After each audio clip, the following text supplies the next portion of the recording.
Hello!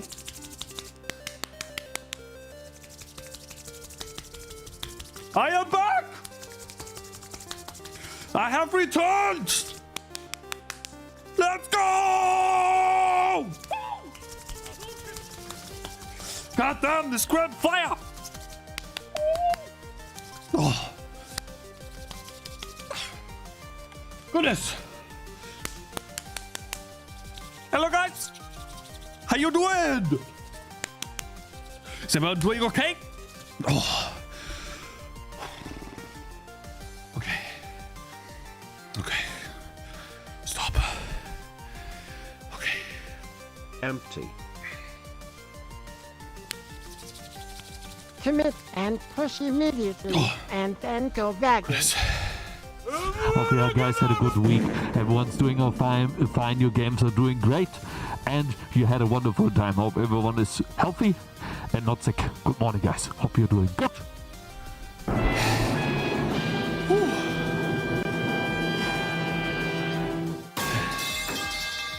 Goodness. Make a good game and don't market it. The money will come to you. Hello!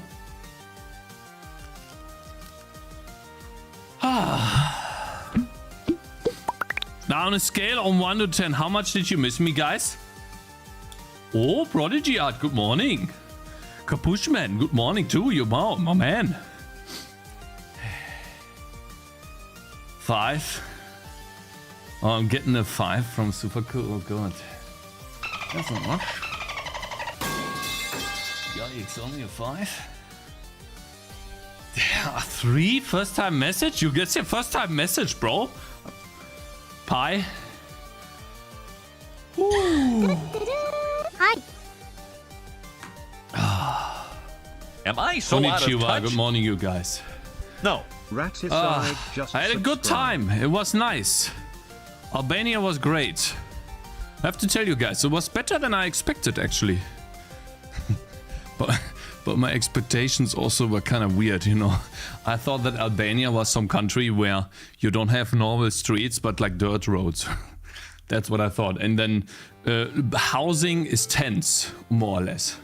Not to the degree, but yeah. Which is not true. It's like a normal city. Well, let's not say normal city, but it's like, yeah. There are some places that are very much behind, let's say that, but not to that degree. Few days away from C++, you already look younger, lol? Really? Wait, let me see.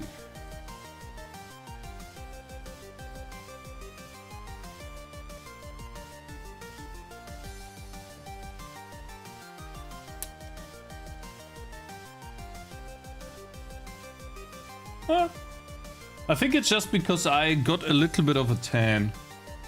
I'm a little bit brown. I was incredibly white before. Unhealthy white to a degree where, yeah, kind of unhealthy. Let's say that.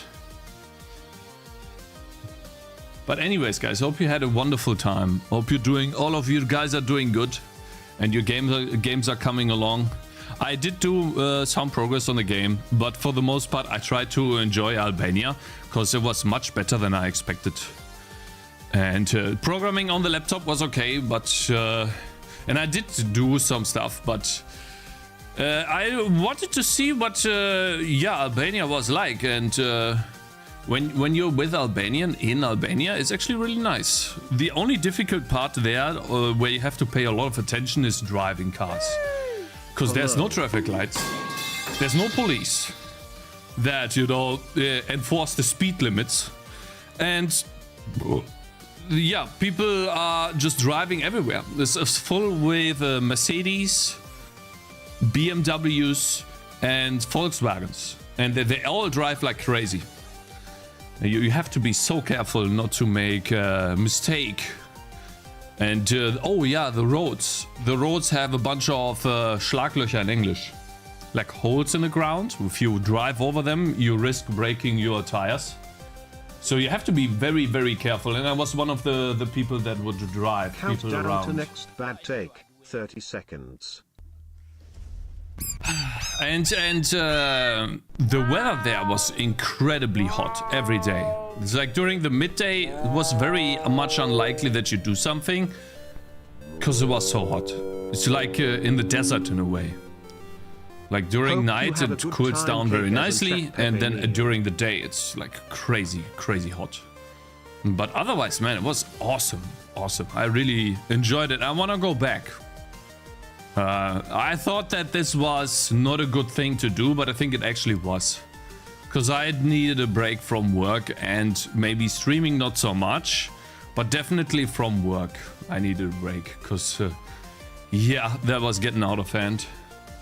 It's only 31 here now. In Germany, it's like 26 or 25, but nothing compared to Albania. You're wearing a robe? No, it's like a white t-shirt like my wife bought there. And I really like it because it's very thin.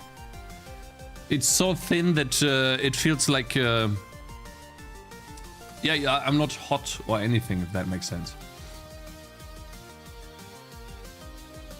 Cape's dripped out. But I did do some stuff, you know. I added in some more items and tried to flesh out... I tried to flesh out the item system a bit more. And then I changed the skill tree of this guy in a way where...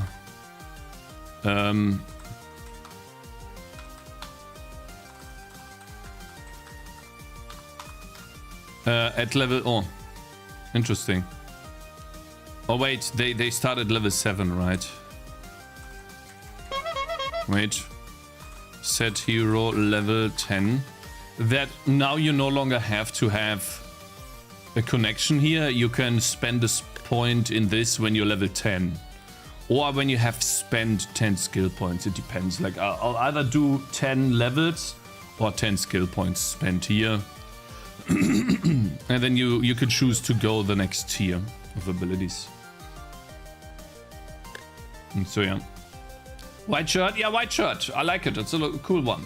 Hi, have a nice day, everyone. Hello there, Polaris and Jonathan Swift. Good morning, man. It's awesome that you're joining on YouTube after such a long break.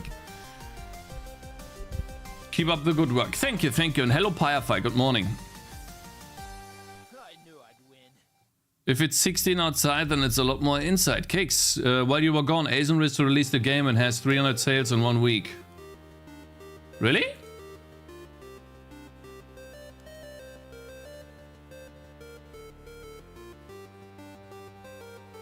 You're banned. 5 minutes. Congratulations. Congratulations, my friend.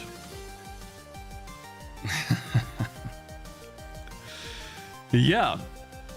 No, but otherwise, I didn't do too much because I'm thinking of what to do next with the game. And yeah, how to improve the game and what to do. Basically what to do. I don't really know how to move forward. If I just finish the game now and we'll see how it goes. But one thing I want to do is I want to play more tower defense games and see what they do, if I can learn something. So we're gonna play Gnomes in a second.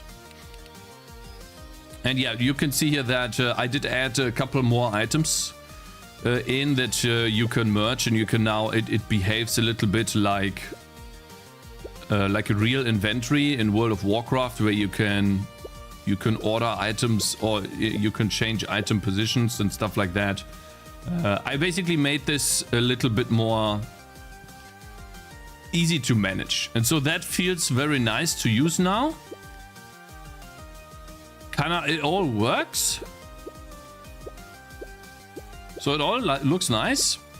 Now it's just, okay, well, what is the next step? How do I balance this, and how do we put it out? And what do I do with Steam? I also looked at Steam. I barely get any impressions anymore on Steam. My impressions graph is way down. So Steam is not advertising my game as much anymore. Like from tags as well. And I barely get any wish lists, even though I think the game's better. So what I think I'll do is I'll prepare for a demo page now. And I'll just try to make the best game possible. So here's the stats for the demo, by the way.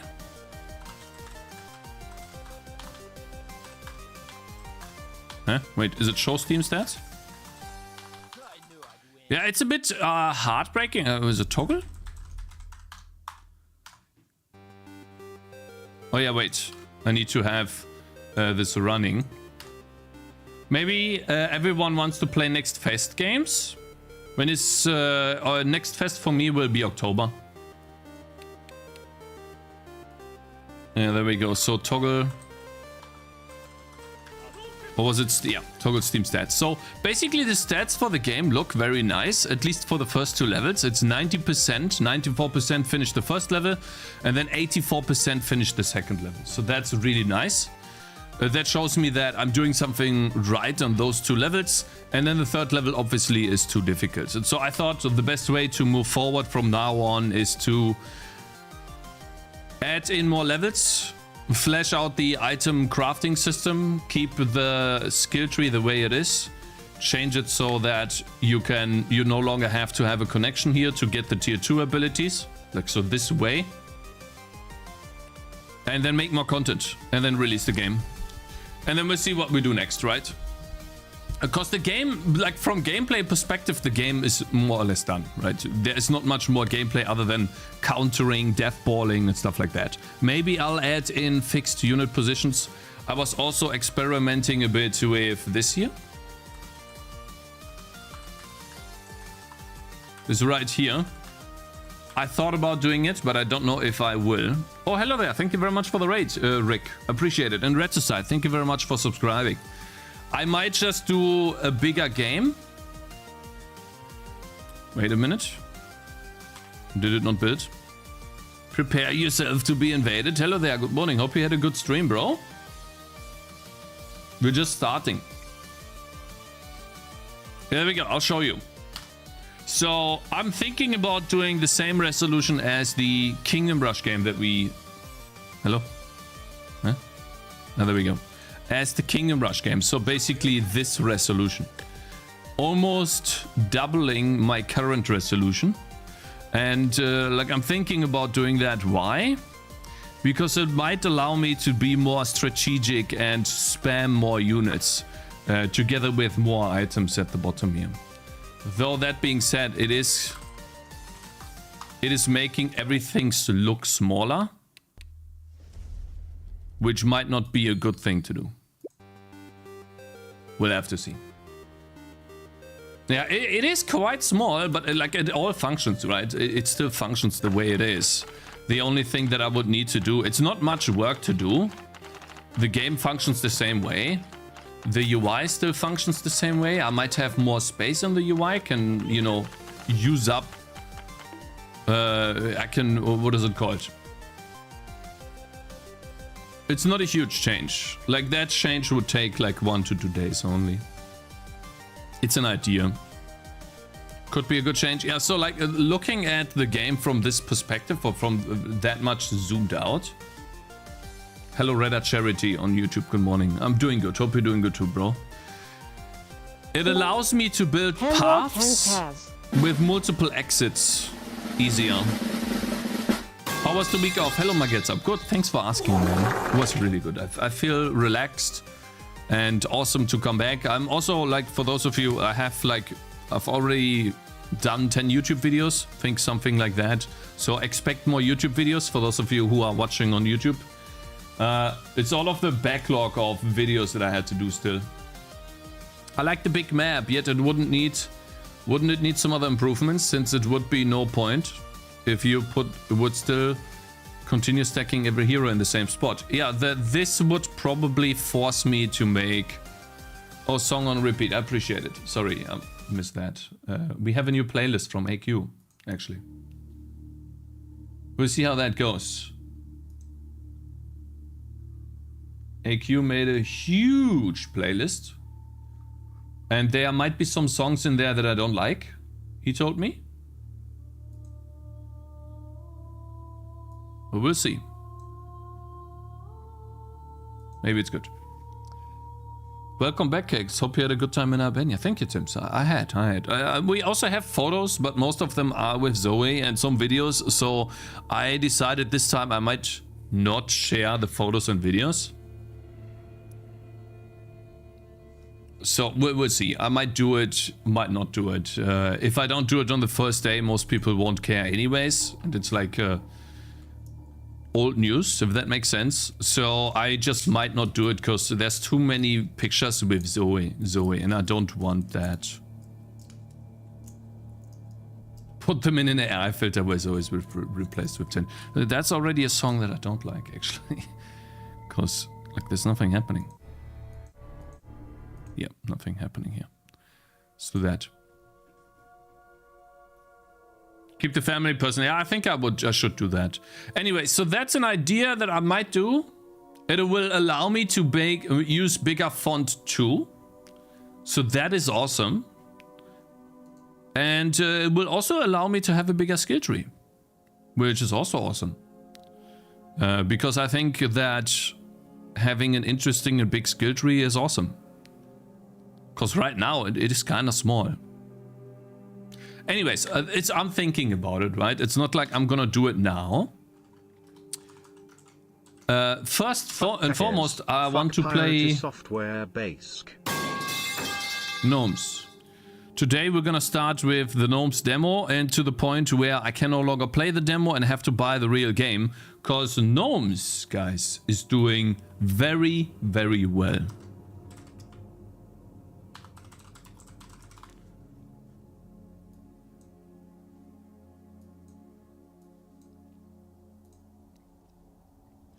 Like, these songs don't work, actually. Like, this is the second song that I don't like.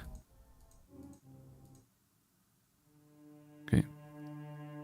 It's better. You guys, most of you probably remember the game. We looked at it before. It is an indie game made by a couple of people. We read the Reddit article. I think it is 2 or 3 people that worked on this, a programmer and an artist for sure, a minimum. So there's a minimum of 2, but I think it might be 2 programmers actually. And they have made this game in 10 months. And the incredible part about this game is that it is very successful for a tower defense game. Mind you, this is a tower defense game, and right now there's 24 in the game. It's obviously, you know, flattened out over time. That's normal, but almost 1,000 reviews. So that is crazy. And yeah, we're gonna play the demo now to get an idea of how the game plays, because we read that Reddit article before, and if you're interested in that, that will be also in the video. But I don't really know how the game functions, how it plays. And so not only to gain some inspiration, but also to figure out why the game is so successful, what makes the game so replayable. I'm pretty sure it is endless rounds and then getting a higher score on each map, and each map being different. But let's just see, right? I don't know, and I'm excited to play it. And since I'm making a tower defense game myself, it's always good to check out other good games, and I think this is one of the better ones. This is made in Rust, by the way. Rust developers, guys. Isn't that amazing? Oh, looks nice. Oh, they have Discord, Reddit, and what is this? It's a bit quiet. I like it though, because usually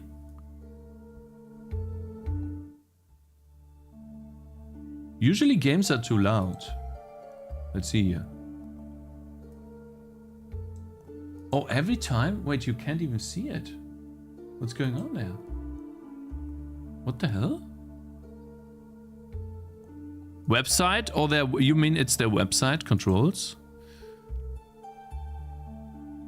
Unrelated, but I checked out Jump King's quest yesterday again and read an update post from June 5th. They said they are scoping down now, trying to release the game in a few months, and sales did not support the team. Some left the team as a result. What? Do you have like an article on that? That's crazy, because Jump King was incredibly... This is actually an interesting topic for even like another video. When you're looking at successful games on Steam, right? And you see a player count, in this case scenario, a player count of 24 and then 400 all-time peak. And you see the game, it has 1,000 reviews, that's crazy.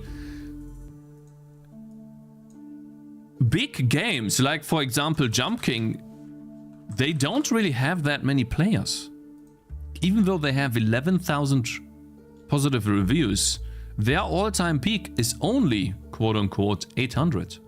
And you know, Ludwig played this game. There's a big speedrunning community. Every one of you have seen your favorite streamer play the game. Asmongold played it. Everyone played this game, but only 800 people played this. In comparison, a somewhat... Dev Must Die? A somewhat recent game. I think they have similar... 20,000 reviews. That's too much. That is a bit too much. But look at these numbers comparatively. 15,000.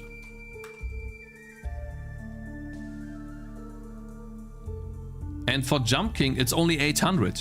So that might also be because of the genre, right? Not everyone wants to play Jump King because it's really annoying to play.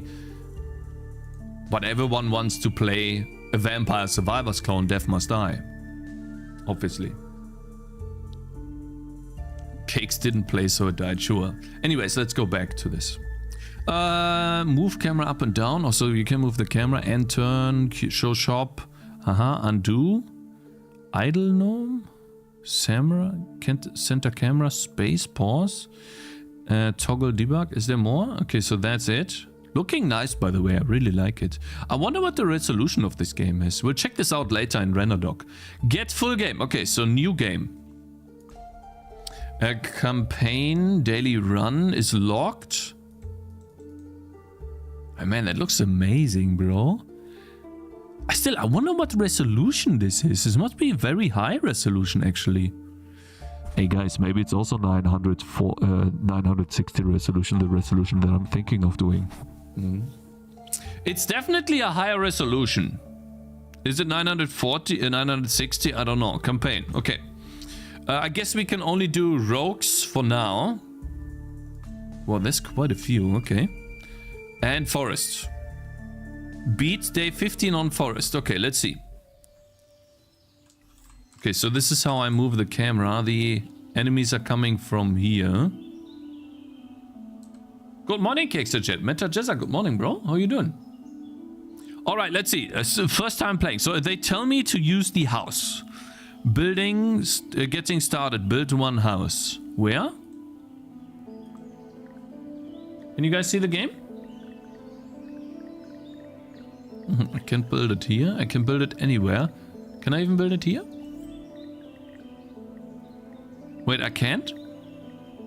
Common house. So it doesn't tell me that I can't build it here. Why not? Because it blocks the path?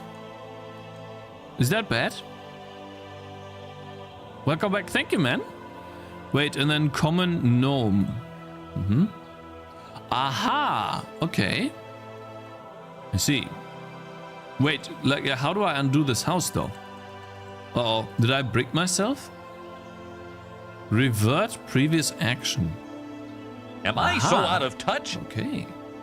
No. Diamond just subscribed. Yo, my man Diamond. Appreciate it. I'm just gonna let it run and see what happens.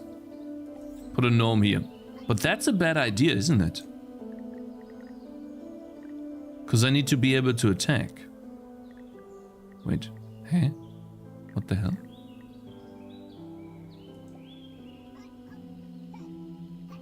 Eh?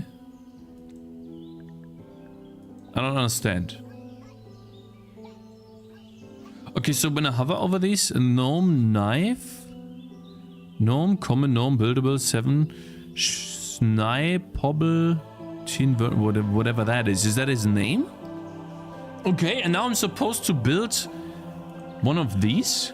I cannot put, I see, I can only put them here on fertile ground. Yeah. So build as many crops as possible. Crops may only be planted on fertile soil. Can grow here. Crops can grow here. Okay. How many? Crops? Man, they look good. They are awesome. There's great animations as well. Okay. Like the sunflowers and Plants vs. Zombies. Yeah, I wonder if I have to pick them up myself. Okay, I'm out of money and now it's telling me to start. It's right here. Alright, so we're gonna lose, right? Oh no, they don't. Wow, it's so quick. Wait, I can change this guy's location. Cool. And they automatically face the path, it looks like. I wonder what... Okay. What is this? Enter shop. Purchase upgrades and relics. Okay, what is this? Common whip. Gnomes get 1 damage. Plus $1 a day. I have $6. Okay. Banish. Remove item from pole and reroll. It costs 1 of those bells. Banish. Wait. Dice. 1 free reroll per day. Oh, cool. So every day there's more. So basically days are waves. Cool. And then I can reroll once a day. So I don't even have to earn money. This is just... oh, cool. And then this is expanding my inventory. I like it. Mystery box, scanning random relic upgrade. Garden salad. Gnomes get 1 damage for each different crop and wheat. What does nearby mean? Oh, it shows me. Oh my god, it's awesome. Like how many, like all of this stuff. That's crazy. Like what they think about. Okay. We're gonna get gnome dam. Oh, I can't buy this.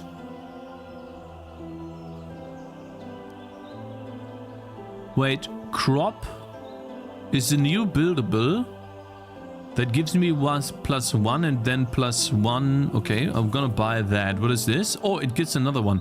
Landmine deals 9 damage to nearby enemies when trampled. Nah, that one sucks. Let's re-roll the mystery box. Oh, actually, we can buy the mystery box. What did I get? Common crop buildable 3 +1 a day +1 when trampled. Huh?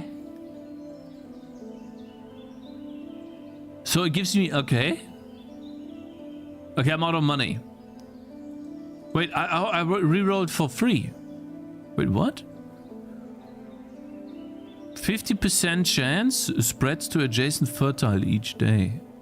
What? 50% chance of plus... I'm gonna buy this, I guess. Okay, close. How do I close this menu? Here. Damn, man. How do gnomes reproduce? I don't know, man. You gotta ask these guys. Alright, so I can't build anything. So do... okay, so it's automatically battling. I have no control, right? I can't move this guy while it's battling. Interesting. So this is what you guys said that I should do. I should make it so that I can replace my heroes each round. Cakez, I've tried your demo last week and I really dislike that it now seems to concentrate much more on keeping everything alive and healing in general. Everything feels now much more similar to the final boss round in the last demo.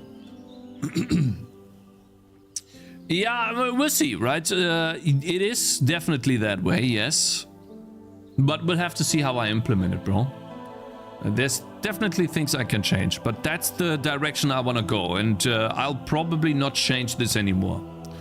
But I appreciate the... I appreciate the... Wait, I can build this forever now? Okay. Ooh, we get a new gnome. Let's buy that guy. What is this? Oh, I can't buy. I don't have money. Okay, wait. So I can... Okay, let's just... I wonder... Oh, yeah, these take 2 hits. Wait, he's doing 2 damage now, though. It's awesome that I can move this guy. Really like that. I wonder what about the house. Like, where is my housing? 1 out of 1. So we need a new house before I build a new gnome. Let's protect the crops. We have 4. I wanna... Oh, 8. They cost 8. Fine. We'll get these. Do another one. Oh my god, I lost! Hey! God damn it. Uh-huh. Wait, they can go through trees? Really? I need a new gnome. Wait, I cannot build a new gnome, right? Build more house. Oh my god, look at this! How big this is, bro! Build more houses. Okay, I'm building more houses, bro. I'm sorry. But I don't have enough money. Can I sell something? Is there a way to sell stuff? No? Guys, I lost, I think. Oh no, I already lost. Because I lost my house.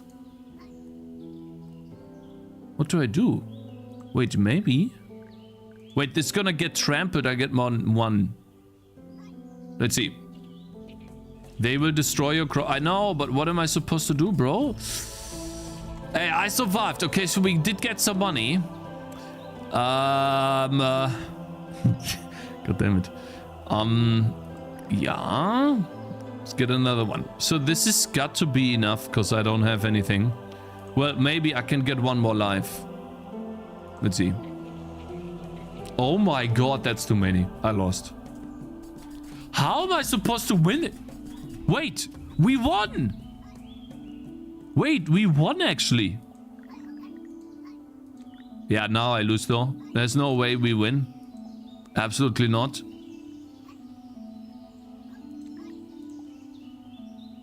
I can't do anything. I can't place anything. Maybe I get money for defeating these guys? Man, that's difficult. Holy!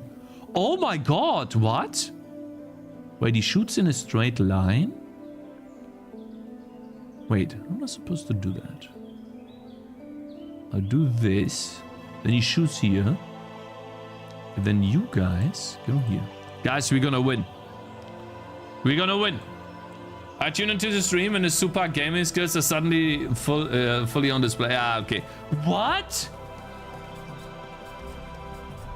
Okay, we won. Okay, good. Yeah, okay, flying enemies, I guess.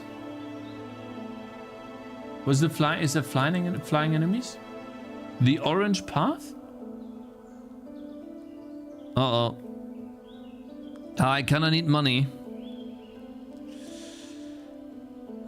What is this? One a day, one when planted. Can I get anything here? Gnomes may be placed on swamp tiles. What is this? +1 a day nearby. Goblins take +1 increased damage. Take?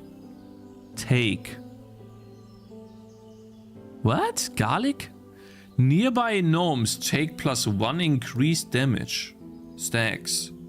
What does that mean? They take damage. Oh, goblins. Sorry, yeah, goblins, not gnomes. Sawmill. +1 when placed to a tree. Uh-huh. They all suck, actually. So, let's re-roll. And banish this. Level 1 gnomes get +1 damage. Is this guy level 1? This is level 2, right? How do I know what level they are? Is the sword level 2, guys?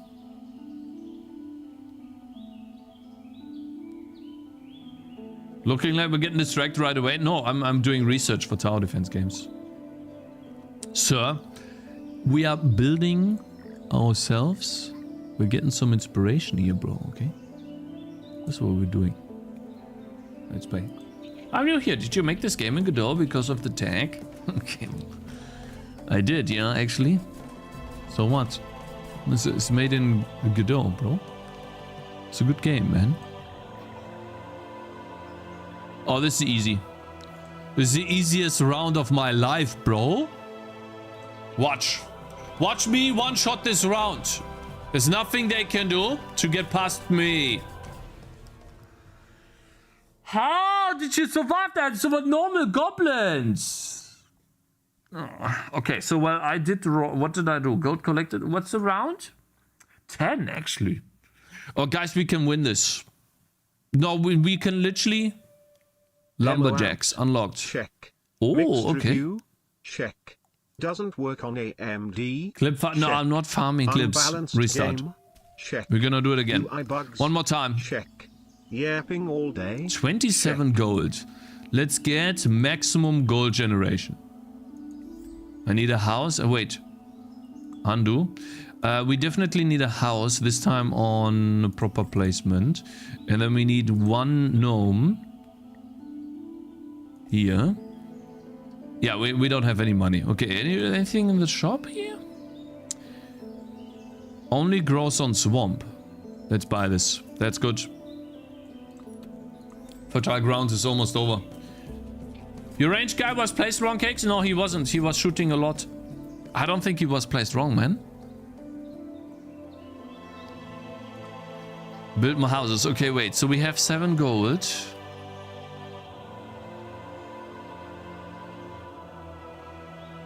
Blocks enemies. Let's not do this. Let's get our economy going. 7. Yeah, I mean, we'll wait one more round. I should have placed another one that generates money. I'm so dumb. I should have generated money. I mean, okay, it's fine. It's fine. Yeah. These guys here. That's the only thing we can do, actually, guys. There's nothing more we can do. Okay. Good. The rod changed to no longer he should full length. Oh, I see. Okay, so 8 gold, guys. 8 gold. And they are about to... Wait a minute, what? I see. We'll place them here. I really like that, man. That's cool. It spawns many small... Oh my god, look at this, guys. They basically tells you... They tell you, like in Kingdom Rush, what's coming, where it's coming from. Each round is a different location. There's so many awesome things. And on hover, it shows you what's coming.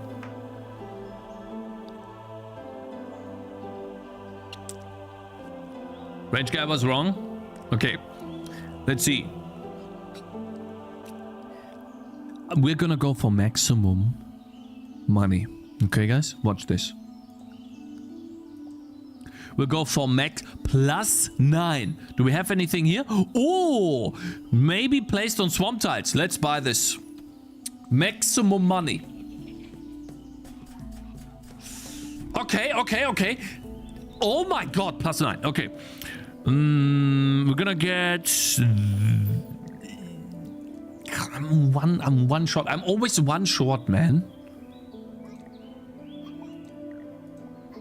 Okay, put this guy here. I need another gnome. I need more houses. Okay, fine. It's okay. We're getting another house. Then we're building. We are building 2 more of these. Maximum 11 money. Yeah, it's a strategy game. I like that a lot. It's awesome. Like the... Oh my god, it's okay. There's a lot of enemies coming, so we definitely need another gnome. And can we buy anything here? Oh, we get this guy. Flail node. Stance any... Okay, buy this. I can't... Could have gotten more money, but I think that's good. Alright. Why was the house highlighted? Does it give you a bonus, Cakes? This house here? No, these houses are where the enemies come from, bro. Okay, so they're all good. I think I can beat these guys. So I'll go for maximum money. We'll go maximum money. Oh my god, look at this. Damn. Uh-oh. Oh no. Ah, 15, bro. I'm rich. What is this? Crop. +1 a day, +1 extra one adjacent to other wheat. Wait, that's crazy. Let's get that. Right, what's this? No? +1 population blocks enemies movable. Wait, is that a trailer? What is this? And then this is blows thing. No, let's get this guy and this guy here. Like that a lot. Sunflowers get a 30% chance of earning +1 extra each day. Damn. But it's fine. Okay, so we have 12 left, actually. That's crazy. Let's put this guy here, here, and then I gotta place him here. Wait. This is where the enemies come from. We have 12 left. I could place another one here. We have 9 left. Plus 1 population. Huh. I mean, wait a minute. It says it blocks enemies. What does that mean?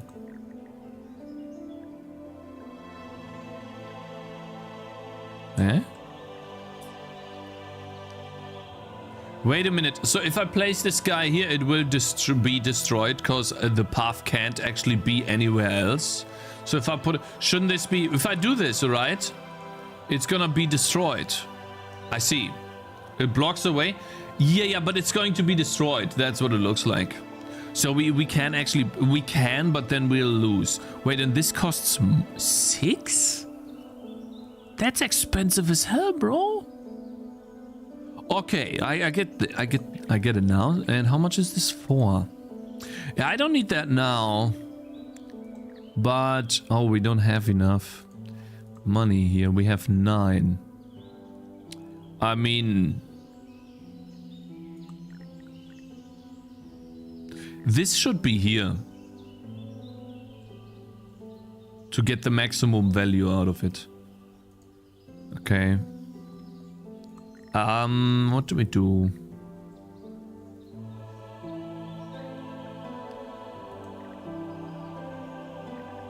I'm just gonna get 3 of these. Okay. Uh-oh. Okay, we still want... Oh my god, look at the money I have. God damn it. I'm so good. Alright, we'll put this guy here. We'll put this guy here. And then this guy... Wait for it. Here, this guy goes... Oh, I hate this build houses. Build one more. Wait, that was bad. I need to build the houses where the enemies don't come from. So here.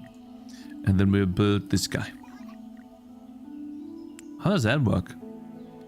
Wait, so he can attack all of these tiles? Wait, then he's best here. Like this. Wait a minute. Wait. Let's put this guy away. If I put him here, and he attacks, and then we'll... See.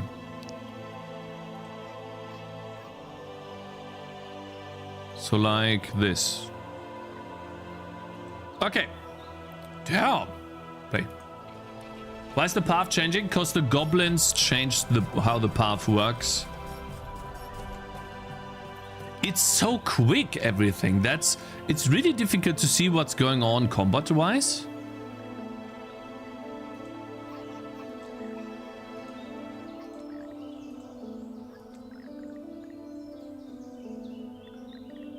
Okay. Plus 19. Shall we... How can I destroy something? I can't.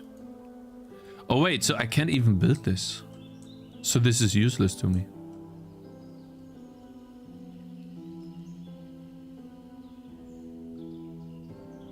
It makes no difference, no position also doesn't matter. No, it does. That's really important, bro. You need to play the game, then you understand. It's really important where you place your gnomes and how the path goes. Sell button on the left? Wait. There's no sell button. This is a shop button here, where you can buy permanent upgrades. Gnomes get 50% XP. Okay, I haven't seen the XP on gnomes yet. Where's that? 100 out of 100 XP. He's level 3. Is he maximum level or something? 5 out of 100 XP. He's level 2. Aha, so this is level 2. Okay. Wait, what other upgrades do we have here? Blocks enemies. 1 a day, fills its adjacent ground. Fertilizes adjacent ground. Oh, let's get that. What is this? Blocks enemies, spreads each day. Bamboo. Oh, nah, I don't like that at all. Alright, the shop sucks right now, but we have a reroll actually. Banish this one here. This one sucks. Toilet paper. Okay, wait. I guess it makes sense, right? Gnomes do need to go to the toilet. You can reroll. Oh yeah, I can reroll as well. Gnomes fertilize soil at the end of each day. Oh wow, that's good. That's really good. Dead goblins fertilize soil. Oh, that's good too, man. Deals 9 damage too. Nah, landmine sucks. Reroll. Each time +2, one of the reroll things is used. What does that mean, banish? Remove the relic from the game. Hey? Okay. Gnomes get +20% crit chance. Ooh. +1 a day deals +1 damage when enemies pass adjacent tiles. Ooh, but it costs 4. Beans make radioactive fertile. Okay, I mean, we'll buy this. Then we have 4. Are we good with 4 money? Are we good? Or should we build a new house? Let's build a new house here. Alright. Uh-oh.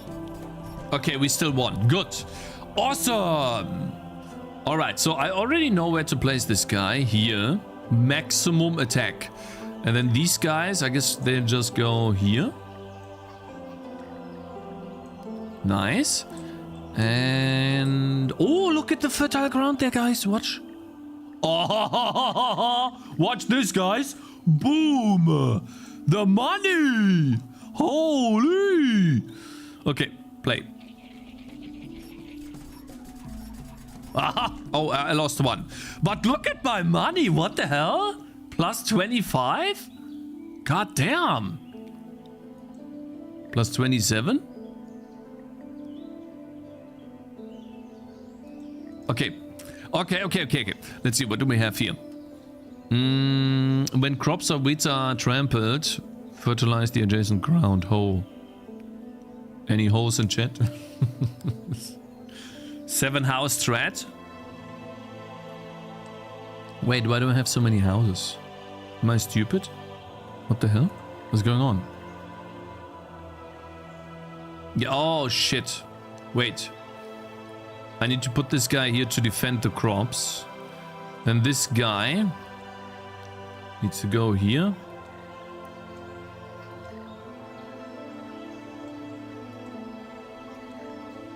Alright. Is that enough though? Or do I need 1 more? Okay. Guys, we are already on day 12. Holy, they have armor. Aha. What? Wait. Oh no. Why do wait? They go through. Wait, they go through my stuff. You can't do that, man. Wait, that's better. Wait, so I need to block enemies here with this. So they all go here. Ah, this sucks. This sucks, man. God damn it. Cut your losses, bro. I built this awesome fertile ground stuff, and then the moment I do that, I can't. Can I move stuff? No, I can't move these. Ah. Block with gnome? Where? I can't. I mean, wait. I have money. Maybe I can blow up stuff. Gnomes get 1 damage, but get minus 100% XP. I think that's fine, because they're all maximum level anyways. Oh. Wait, maybe I can reroll. Let's get this. Gnomes get +5% critical. No, whatever. Reroll. Shit. What do I do here, guys? I mean, I can buy this for now. Now it costs 3.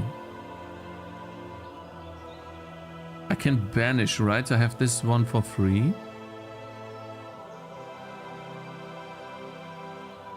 I have to wait. I have 2 banishes. Used to remove items from the game. Buildable. +1 a day nearby gnomes get crit damage. Crit chance. Now this one sucks. Let's banish this. Oh my god, a rare buildable. Turns any tile to ice. Enemies can't turn on ice. Is that good? We need to re-roll, guys. I think. Gnomes cost -1 population. Common relic mushroom. Wait, isn't that really good? Gnomes cost -1.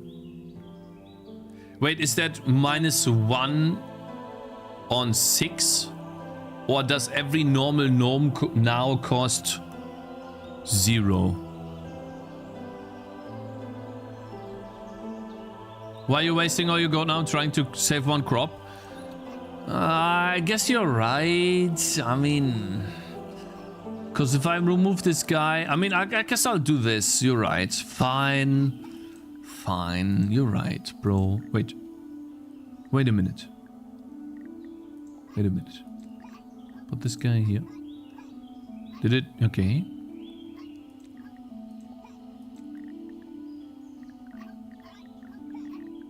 Is there another way? That's the question. Ooh, that's worse. Holy. He doesn't see? What do you mean? Oh, you mean these? Bro, stop spoilering me, man. What you doing? Shh, shh, shh, shh, shh.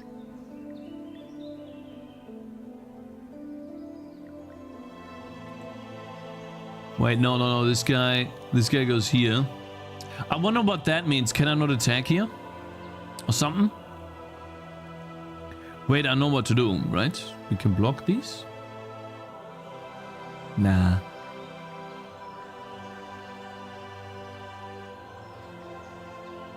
Oh, I see. That was nice. Man, you need to think a lot with this stuff here, guys. And we have an archer as well. Where do I put the archer, though? I mean, the archer can go here, but the question is, how much does he shoot? He can also go here. I think it would be better if he's here. This doesn't make much sense. And then this guy goes...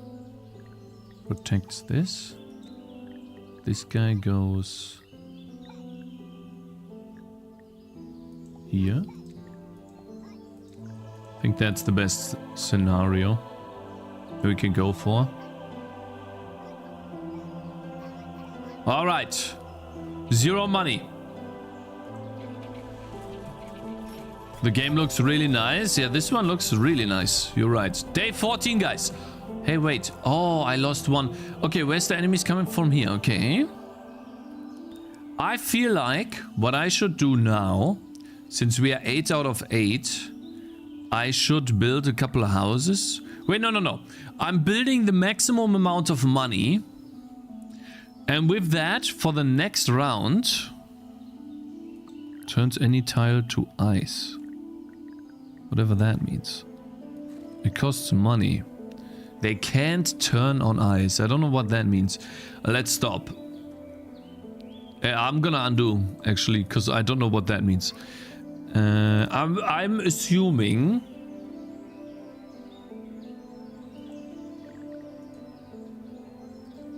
that this is the last round before we get overwhelmed. So I'll get as much money as possible.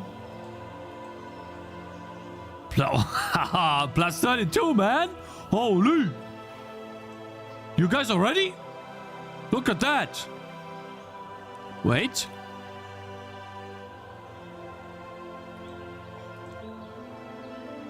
Wait a minute, I'm gonna build a maze with these guys. Wait, how do we do that?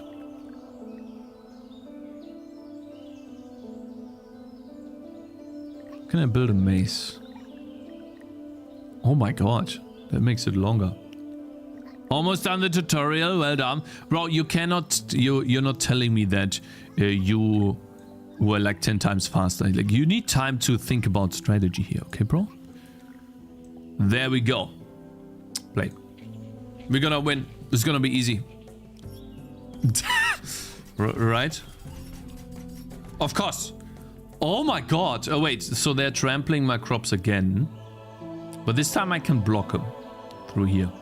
So that's fine. We'll do that. You can't be serious, bro. Bro, you can't be serious. Alright, so we'll put this guy...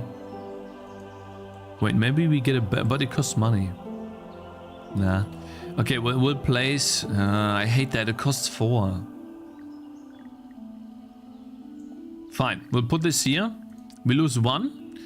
And... Oof, that's a lot of enemies. They're coming from all sides. So we need to make sure that this one... wait, that's the wrong one. Actually, this guy needs to go here. This guy, the stun guy, needs to be here. The other stun guy needs to be... here. And then we just need a bunch more of these. Also, this one looks good.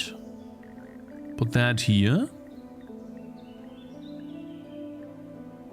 Oh, that one's good. Wait, why did he not build? Oh, I need houses, of course. Let's build one more. Look at this, guys. Oh, wow. Damn. And then... Oh! I wonder if he can turn, though. Not sure about that. Oh, wait, I already had an archer. Shit. Wait, I had an archer. I'm so stupid. Well, fine. We'll put an archer here. We'll put this guy here. This guy here. It's probably better to put... units close to the stun guy, right? Where we stun, that's where we want to do the damage. So something like this. We have 9. We can build actually more houses. Okay, fine. I mean 9. Ah, god damn it. Okay, well. Wait, maybe something in the shop? Level 1 gnomes get damage. Nah, reroll, I think. Wait. +1 a day? No. Hello, name codes. How you doing?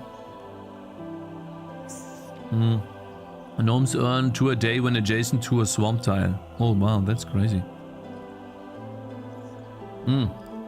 I think I'll buy this. Crops and wheat deal 2 damage when trampled. Let's buy that. No supply. Well, I see we need a slot. Yeah. What is this? +1 a day. Oh. What about this? Oh my god. Yeah, I can buy. Yeah.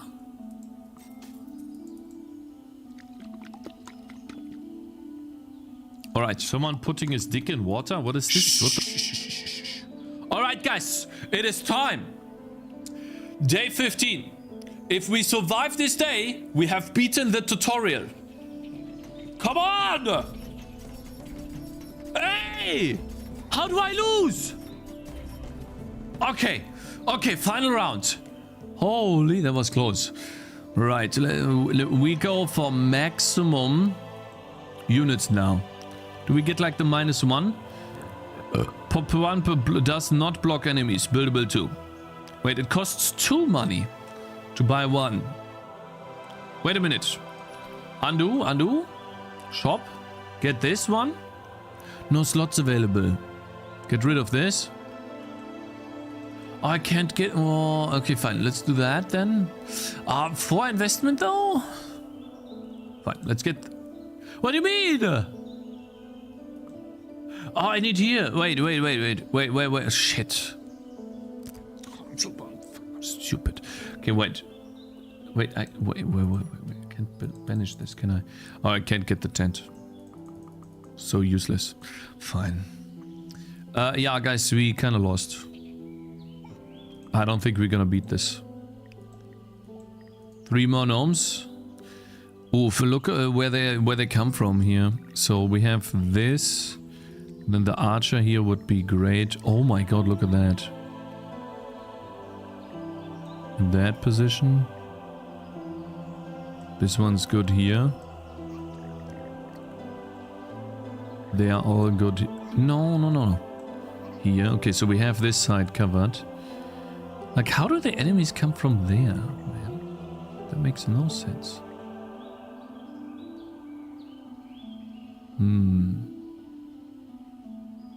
And if they all come from... Oh god. Yeah, it's too many. Too many locations. Yeah, it's called Gnomes. That's another tower defense game that we're playing. And... man, that's difficult. Oof. God damn it. I wonder if he can attack here. But if I put him here and then another one here, this guy won't attack. And if I remove him... okay, well, I think that's better. Because now we only have 2 lanes to cover. So I can put this guy here. He has a big range on this thing. Then the archer. The archer. I feel like the archers are the most annoying part to place. So for example, this guy, where do I place him? I can place him here, but that's only 1 lane. And now the other archer only goes for this lane.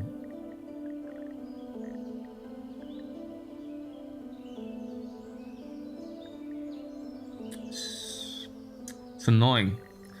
I mean, I can place the archer here, but then try making 1 tunnel with some turns now. The thing is, they go through the trees. I thought they wouldn't do that. So how can I make a tunnel? Because you blocked the tower lane? I blocked the tower lane. What is the tower lane? I need another stun guy for sure.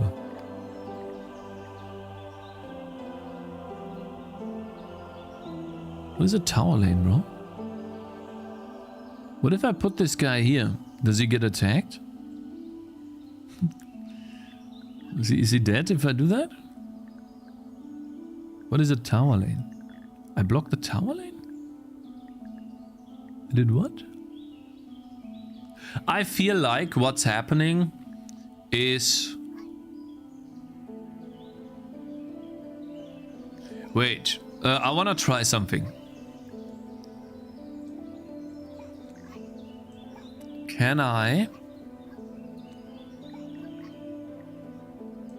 make it so that the enemies... nah, they will go there no matter what, bro. They will go there no matter what.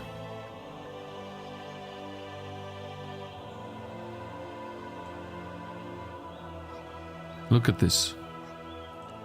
I don't think it's possible. Make 1 entry to the house. Yeah, but like for example... oh, this blocks enemies too. So I should have put... wait, I can undo. I think. Is that all the undos I did? 10 out of 10. Okay, so we do have some money. So what you guys are saying is I should do this. Boom. And now the enemies... no? No? I shouldn't do that? Yes? No, Supaku says no, and this other guy says yes. Fascinating game. It is. Yeah, so it's a lot of strategy involved with this, yeah. It's like a maze building, but different. It's really cool. Have you used AI for anything? No? I would place an archer there instead of a house. Here. So he shoots in this direction. And so all of the enemies are now funneling from here. But the problem is there's 2 trees here. So that means I need to funnel some more enemies.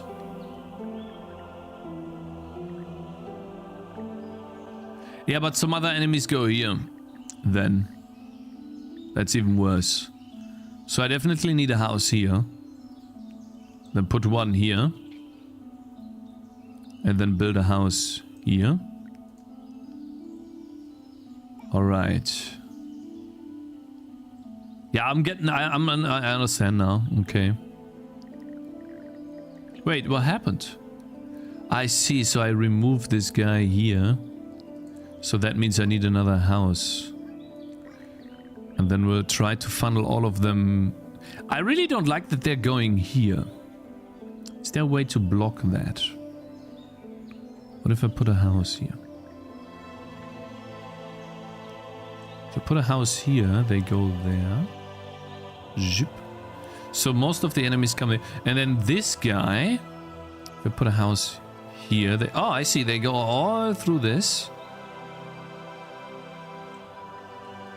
I understand. Understand. Okay, awesome. Alright, so that makes more sense. Yeah, we'll see how to do that. How we do this. I get it. So this guy is gonna go here. Then we can put this guy... I want another one here. I think that's a great location. I understand now. Awesome. Thank you. Now I can't lose. Look at this, guys. 11 money. So I can place one more unit. Probably a stun guy. Somewhere. I think this is the best location, actually. If he can hit where the trees are. Check YouTube chat. You can move the camera. Yeah, I can. Oh, wait. The boss comes from here. We have two stunning dudes here. Maybe he should be here then. Hey, wait, this guy doesn't have any... Aha, okay. Okay, so if I lose, right? The game sucks. Because we built everything we can. There's nothing more we could do. 1 gold. Let's do this here, whatever that means. Oh, I see. I can make it so that in this location, the enemies can turn. Aha, okay, wait. So, now they funnel there, but that doesn't do anything. Aha, so, for example, here. Huh? Anyways, so like, you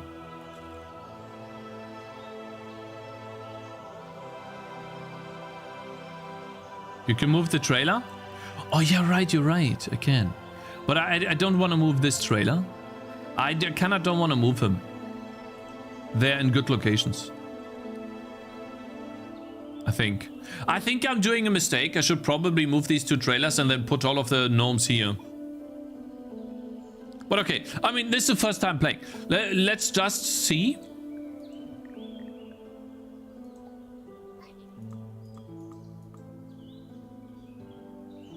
How it goes. It'll be fine, guys. It will be fine. Play. There's the Goblin King. Oh my god, he's dead! Kill him! Yay! Day 17, man! Cool! Gold collected? Goblin slain? Damn! Awesome! Okay, we won. Congratulations. We now have rangers.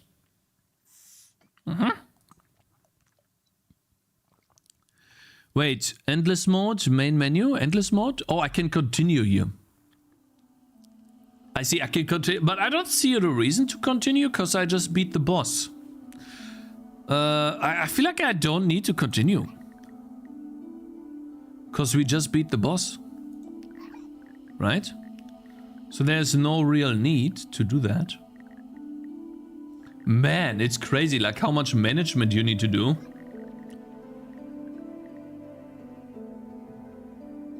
Just so...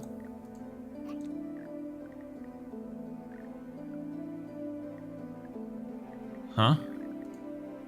I want to make sure that nothing can go here.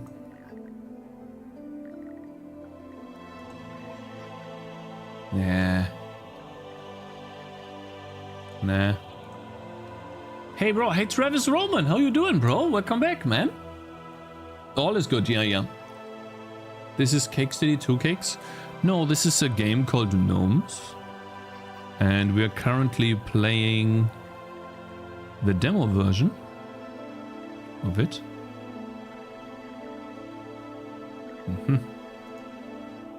Same. What if I put this guy away?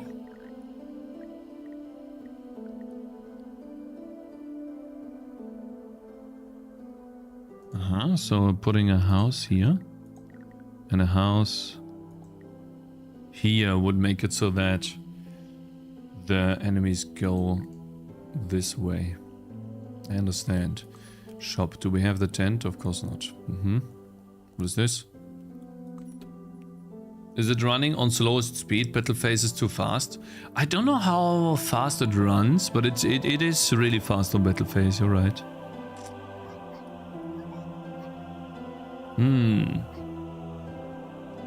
Okay, so this guy's in a good location. These two are not.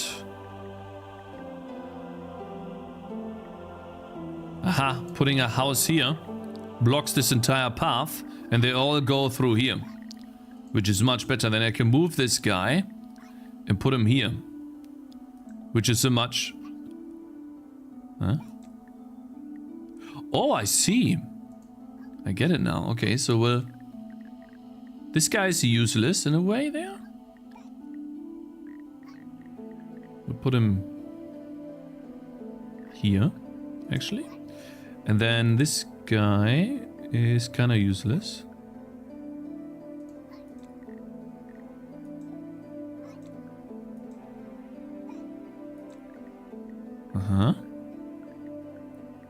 Oh, I see.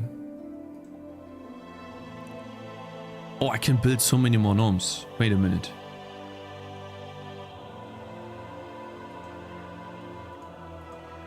Look at this, guys. Boom.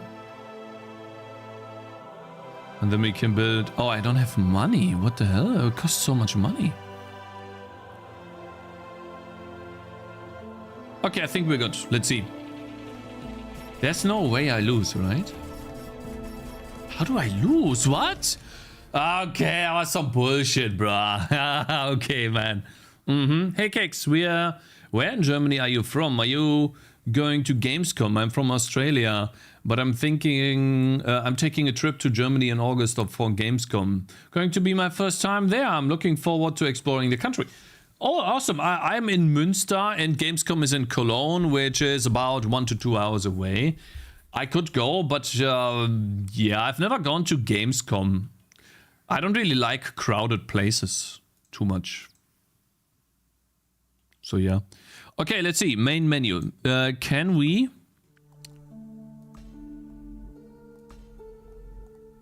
What the hell? I unlocked so many of these. Wait, we can play the swamp now. Build homes. Okay, let's begin. I just want to see what that is all about.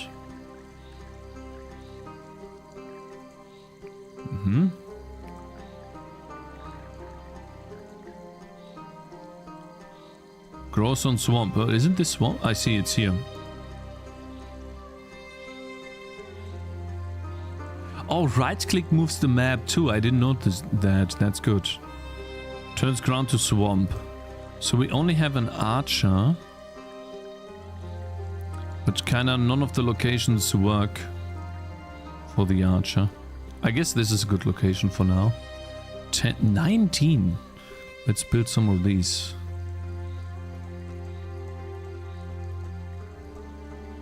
Okay.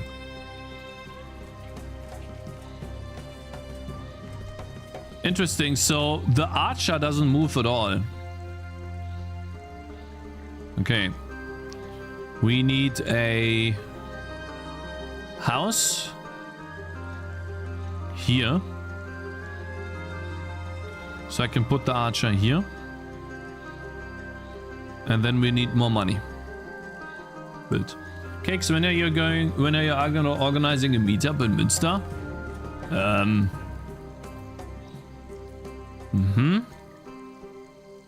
Bro, I need another house. I keep needing a house because of this dumb archer, bro. Hey, stop. These all suck.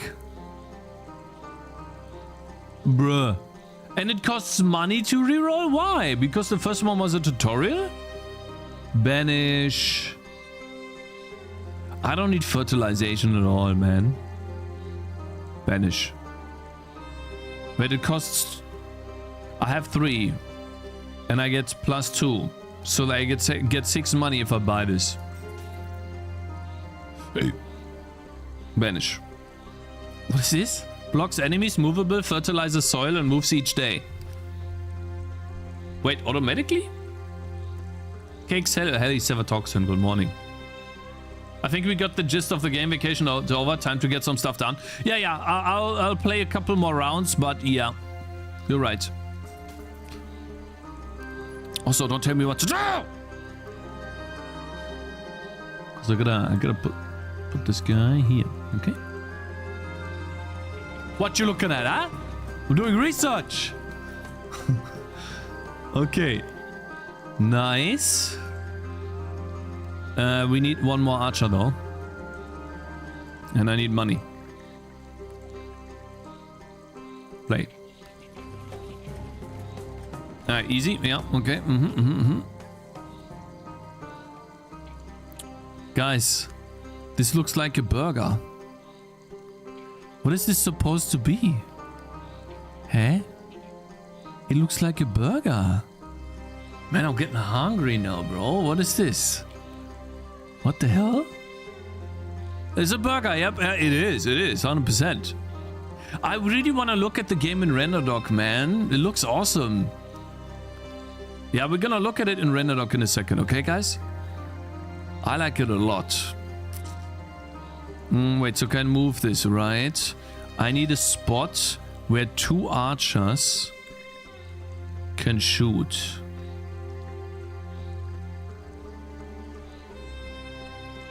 I guess like that. +2 turns ground to swamp. Don't need that actually. Maybe here. Okay, fine. Looks like a death ball to me. Uh-oh, I lost. Great. What is this? Witches? Wait, they fly? Aha, okay. So basically like that. For this round. Maybe even... Oh, I need more houses, of course. Yeah, well. Then we'll get more money. Anything here? Nah. Alright, play. If I lose, the game sucks. Okay, easy. Awesome, flying enemies. There was... So, guys, notice how the first level was all about just ground enemies. 16 rounds. And then once we have beaten the ground enemies, now in the second level, it's all about... Shit, I can't... Wait a minute.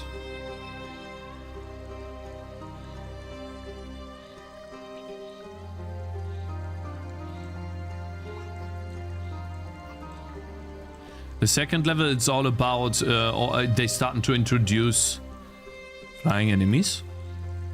Build my houses. Okay, yeah, I'm gonna build my houses, bro. It's fine. Man, this one's a bit more difficult. Do I get anything here? Oh, I can place gnomes on swamp tides. This one's important here, I guess. Nah, this sucks. Gnomes get +1 damage when nearby. No other gnomes. And that's... Yeah, okay. So, for example, he's now getting +1 damage. And this one too. Cool. I think this is enough, but I get more money. Alright. Damn, look at that. New enemy types. Cool. Like in Bloons. Like they're riding wolves. Is that enough? Do I need another one? I need more houses.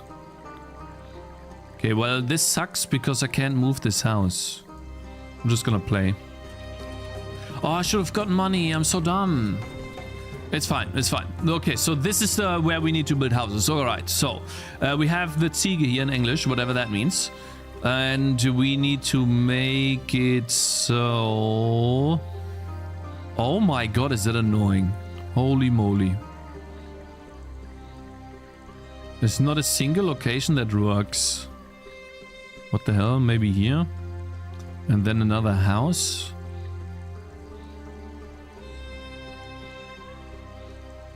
Ah. Okay, wait. Do I get another? Oh. Shouldn't have bought this, should I? Oh, 14? I can buy one. And I don't know, of course. Bro, you can't be serious. This game sucks.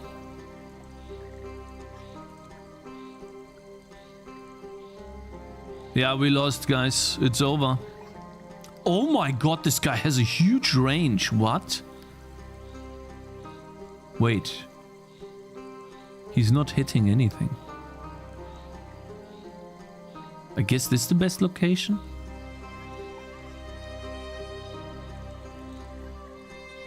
You go here. Ah, wait a minute. He's hitting all of that. This guy hits... Oh, wait, but this one's useless here.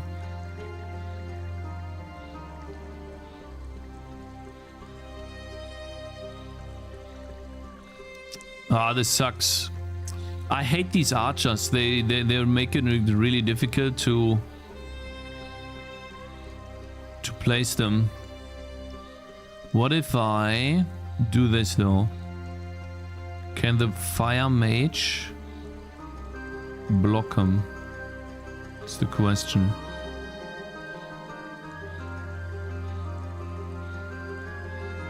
Why does the music remind me of GTA 5 pause menu music? You guys don't like the music? Really? Bro, you can't be serious. Fine, we'll do it like this. Okay, well, we're gonna lose this round, I think. Let's see.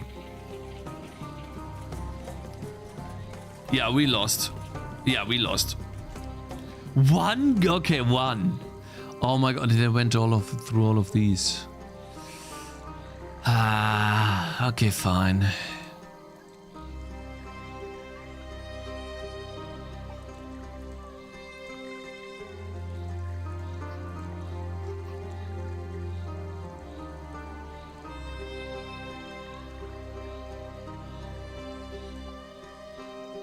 All right, let's see. Oh, we have the Ziege as well.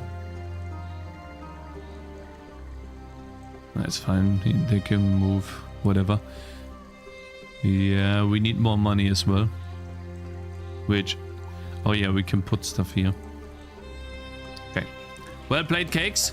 I mean, we got to round 10, bro. What you talking about? So it's not that bad. See, I won too. Mm-hmm.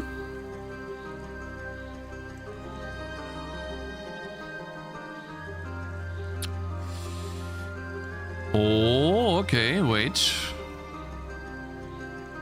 Oh yeah, look at this, guys. Damn, that looks good. We need another archer though. It's gonna work, watch. It's gonna work. Cause they're gonna... The stupid archers, man, they're too difficult to beat. Champions, okay, fine. Fine. Okay, so there's a lot more to play here, but I think we got the gist of it. Awesome. We can now choose like the starting, and then there is... Oh wow, they have quite a few maps. Swamp, desert, tundra, jungle. That's awesome. Okay, so that is the game. And I have to say, like, there's quite a lot of content. I'm assuming that the endless mode for these is where you earn the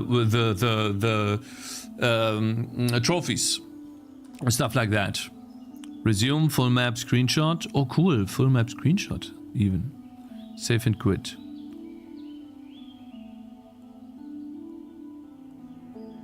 Oh, this looks cool too. Ring, ring. Quit. Right, yes. Did you see the art pass? Art pass. What does that mean, art pass, bro? Quit. Okay, so what I want to do now is open up RenderDoc and see how the game's done in there.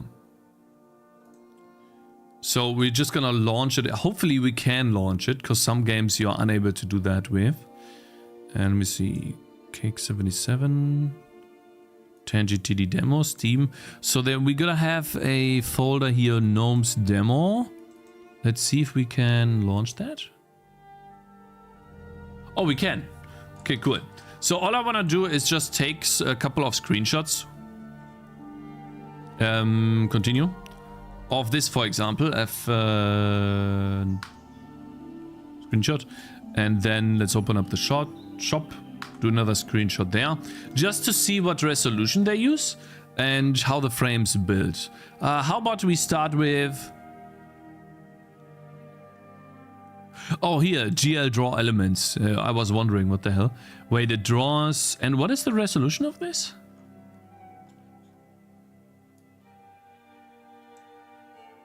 Aha, 640. 5 megabytes. You mean the executable? So this is the game in RenderDoc, and it looks like they only have one pass that is completely opaque. They don't have a single transparent object in the game. That's crazy. I don't even think that... Yeah, they bind a vertex array, they bind a buffer, another buffer, and then data for the buffer, and then they draw all of these elements. So very, very simple. And then here, this is where they take the game and they apply post-processing to it. Which, I don't know, you guys can tell me, what do you think? Does this look better than this? Output. It basically blurs this in a way. I think this looks better, yeah, than this.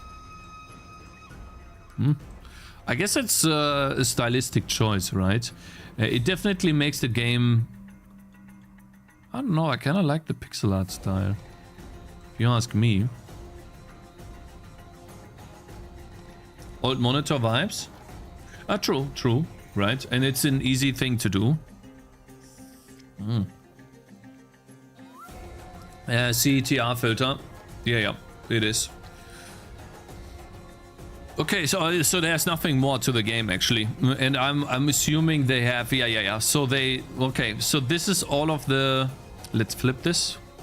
It's a 4K texture atlas with all of the animations. Oh, they even have the animated logo here, and then this is the font. Chinese font, it looks like. Holy. These are the different tiles. Buildings. Man, you know what you learn as a game developer over time?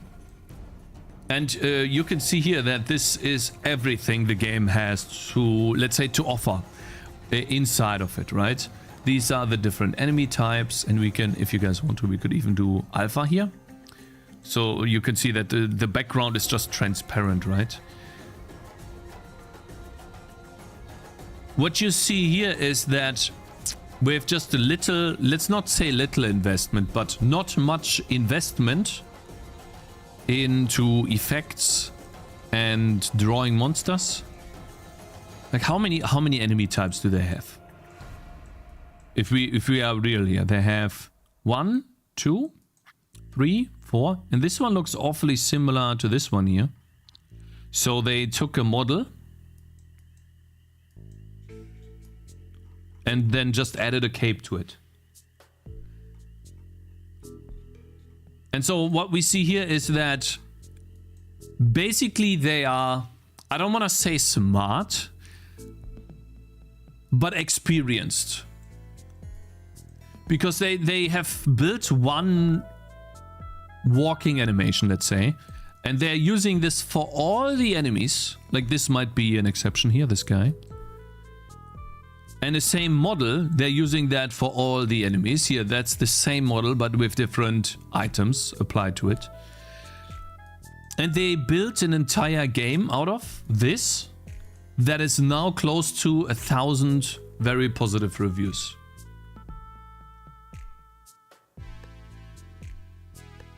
And so this is where experience allows you to do this, in my opinion. Because when you're starting out, my atlas looks like this, if you're curious. This is what I have built over 3 years. Like so many different, this one too. Sprites, explosions, spent a lot of time drawing this explosion, you guys remember that? And this is made by a viewer, then I drew the flag, I drew these things. I don't know, chest here, another enemy, map. Like, it's all over the place in a way, right? It's, everything's completely, like, kind of disconnected. And so this just shows how, and the reason why I'm saying experience here is because the guy that programmed the game has about 10 years of experience making games. This is gonna be a boss, isn't it? Cool. Very nice. Wiki GG. So this is what kinda, it demoralizes. It doesn't really demoralize, but it shows me how complicated I go about making games when it could be so simple. I still don't have an atlas, so don't worry. This game has a clear gameplay vision with distinct and niche consistent art style. I told this before. You lack a clear vision on your game. And yeah, and so yes, I lack a clear vision for my game, for example, if we compare that. But I think that most people or most game developers have the same issue when they are first starting out. Okay, so, and this is the font, by the way. It does have, interesting, so it does have an outline baked in. And when we look at the game here, we can't see it here, but okay, so it always draws the outline. And so this also shows me this is their font, by the way.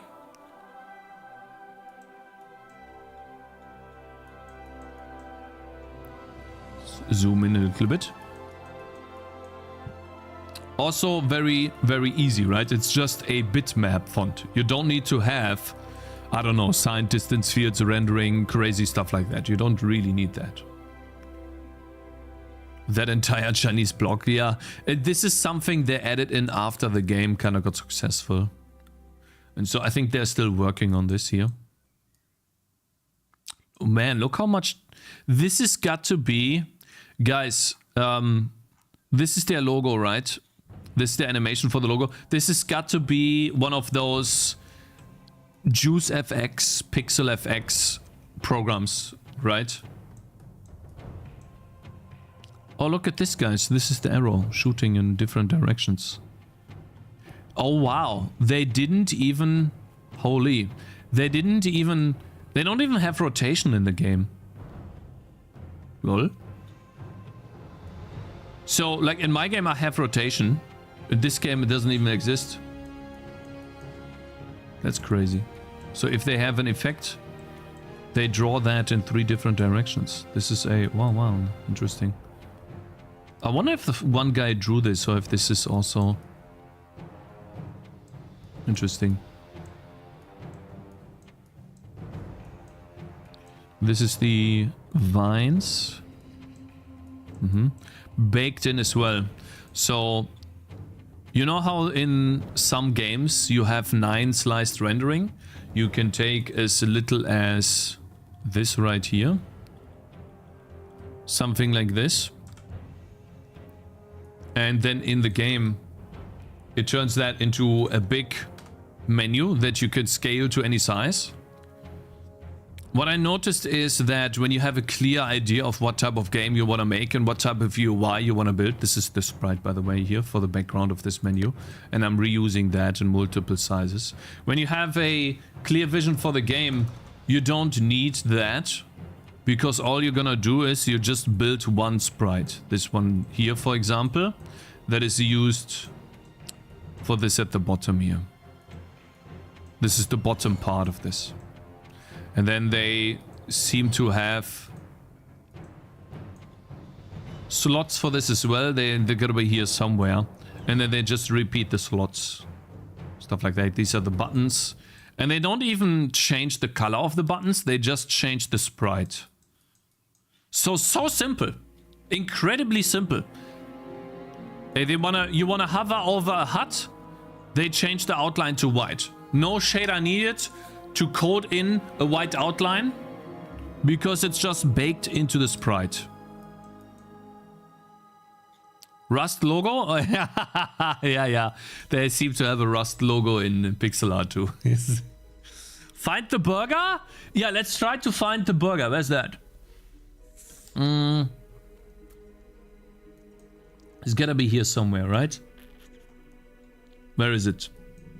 Guys, find the burger. There was a burger in the game. Where's the burger?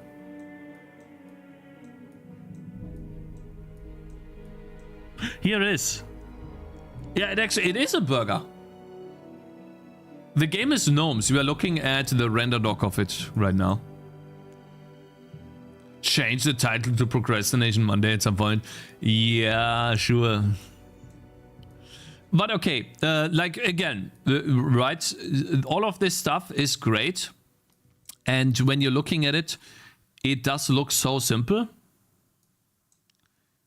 Let's see, how many frames of animation is that? This has got to be the wind up. Swing. Done. So 3 frame animations for attacking. And then these gnomes just have different colored heads. And this is placing gnomes. This is the animation when you hover over them. This squashing it.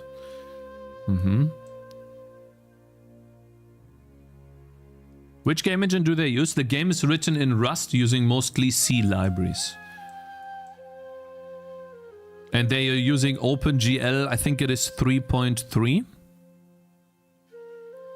And they're using, all they're doing here is 1 draw call in the entire game. 2 draw calls. 1 render pass to draw the game. And then the output of that is a clear pixel art image. That's what it looks like here. Simple pixel art image. And then they take that image in a final render pass to turn it into CTR rendering. So they blur the edges. They take an image like this and they blur the edges to make it look like old style. So 2 draw calls in the entire game, which amounts to basically nothing. So this game can run on a toaster, essentially. Is Raylib a good option to start a tower defense game like this? Yes. Raylib is a great option for this. Skip song? Sure.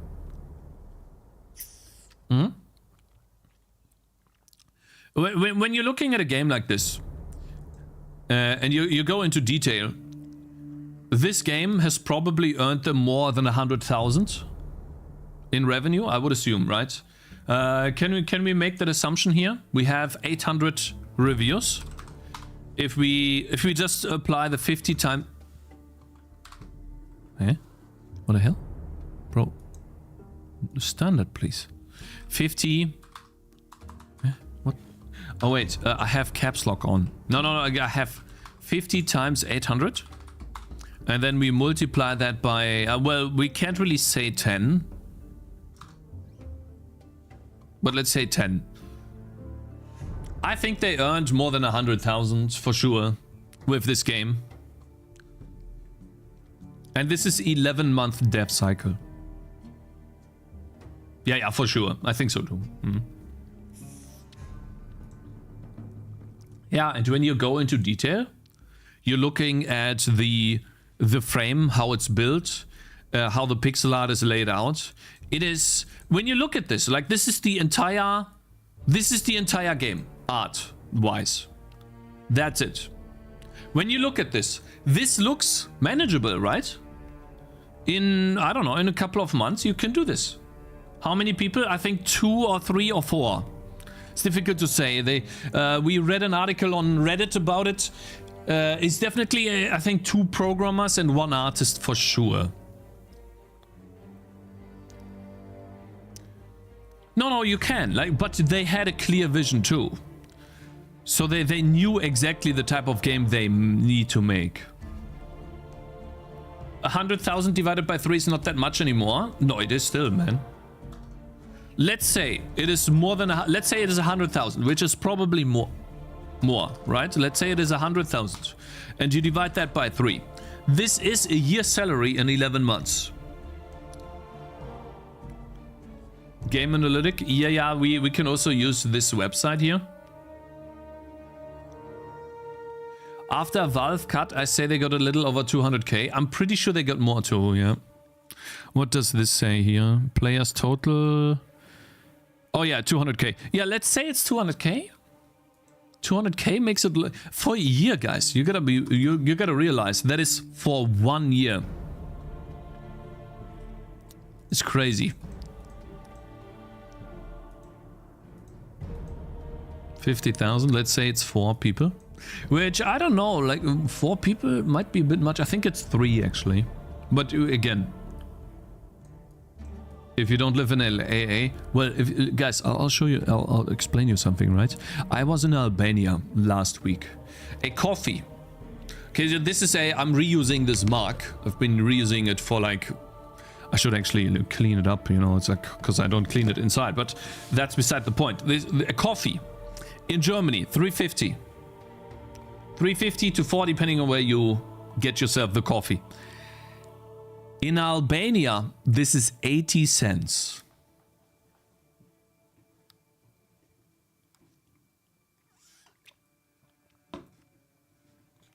That's crazy. What's their salary? Well, if you make a game online, this doesn't matter. It doesn't. So, for example, if you are a game developer in Albania and you're selling your game on Steam using dollar, then you're getting the same revenue living in Albania than living in Germany.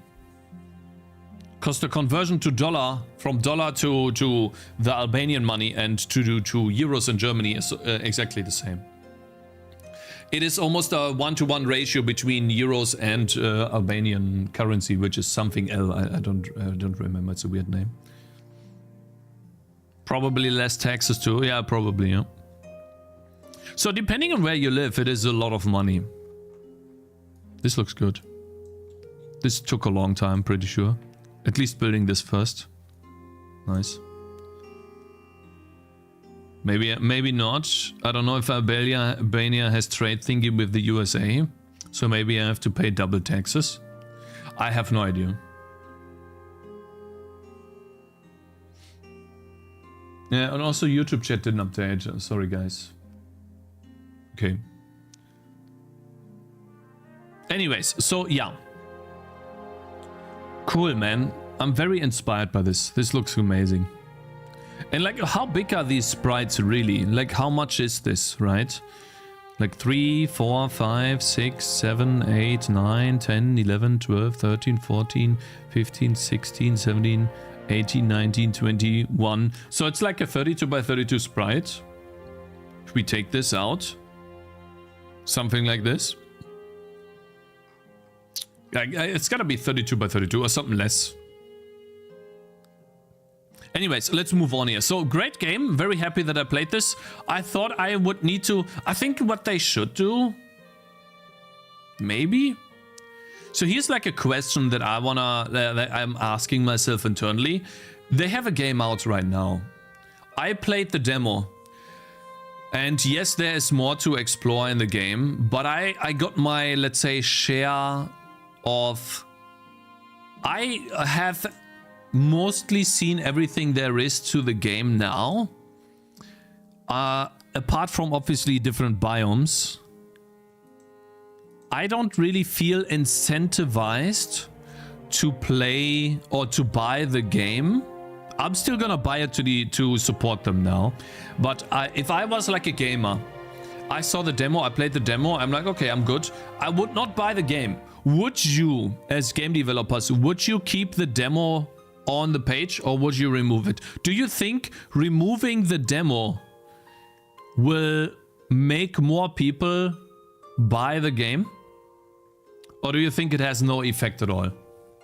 I'm gonna buy it. Give me a second. Because I want to support them because they made it an amazing game. See, Gnomes. Maybe I should buy it on discount, but whatever, it's fine. Like, yeah, I should do it.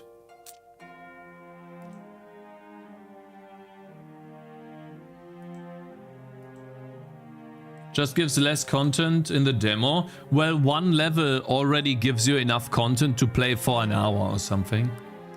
In Gnomes. You need to save money? I do, but listen, man, I gotta support people as well.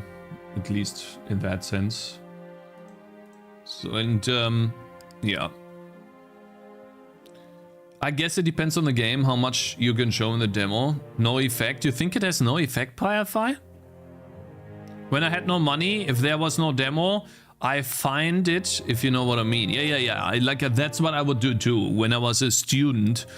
Instead of buying the game because I didn't know if it was good or not. But I'm talking about a game on Steam here that is an indie game that people recommend to you. Word of mouth with these is big. Depends on replayability and how limited the demo is. Like, for example, in this type of demo, there's different biomes, but the gameplay is not gonna change. There's going to be different types of gnomes that you can place. And that's it. I don't think the gameplay will change very much and the buffs won't change very much, even if I play the full game and I play all maps. Correct me if I'm wrong here. For those of you who played, let's say they bought the game and they played the full game. I don't think the game will change that much that I will get more out of the game that I've already gotten from this demo version. If your game doesn't have enough meat to get people playing beyond the demo, people wouldn't want to buy it regardless. And if they do because you don't have a demo, that's just gonna be a negative review. I don't know. I don't think in this case it would be a negative review, to be honest.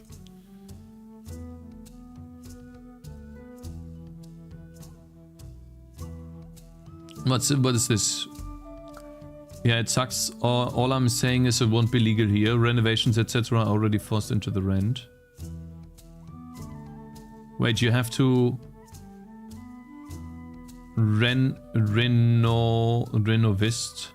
and the house prices in Canada are just depressing. My rent is going to go up by 4 times, and there's nothing I can do about it. By 4 times?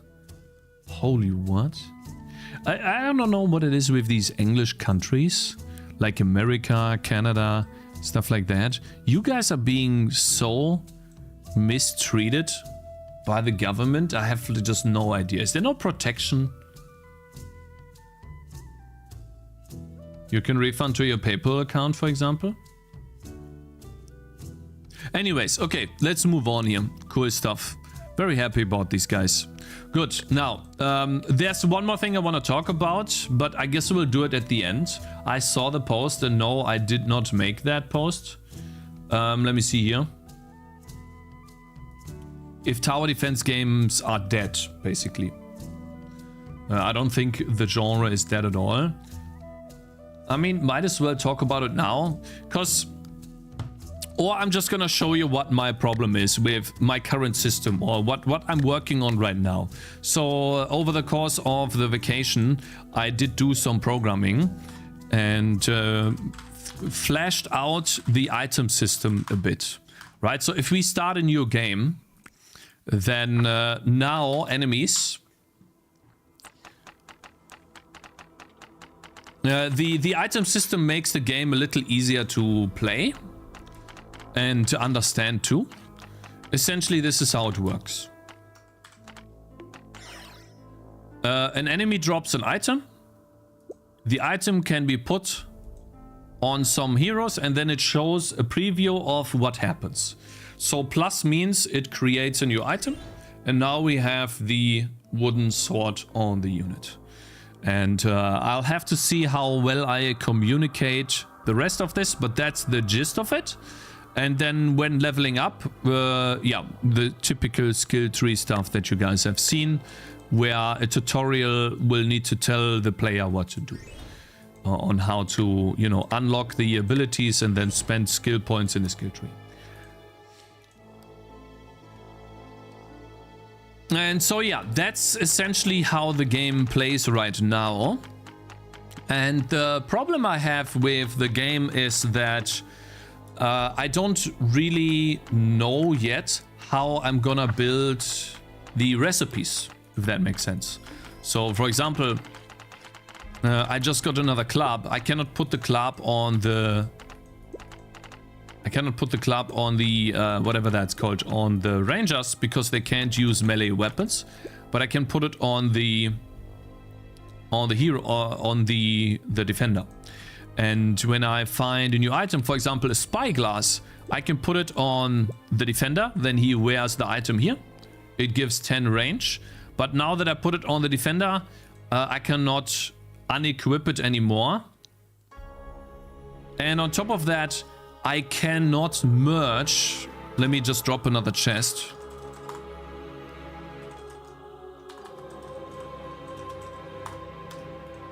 I cannot... Yeah, we got lucky. Okay.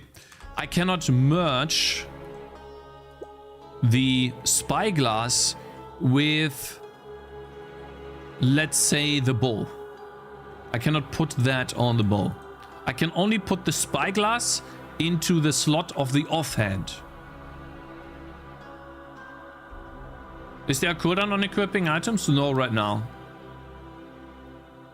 And so the moment I give him the spyglass, I cannot create a recipe with the bow, even though I would like to have a recipe with the bow. So for example, I would like to turn the bow and the spyglass, I would like to turn that into a longbow. Let's say maybe we get another bow here. Yeah, so for example, these two together turn into a longbow, and now can get the longbow. Why not let the player unequip items? Because I feel like it's a bit tedious if I let the player unequip items. Essentially, let's try to get the bow again. Here, and then keep that.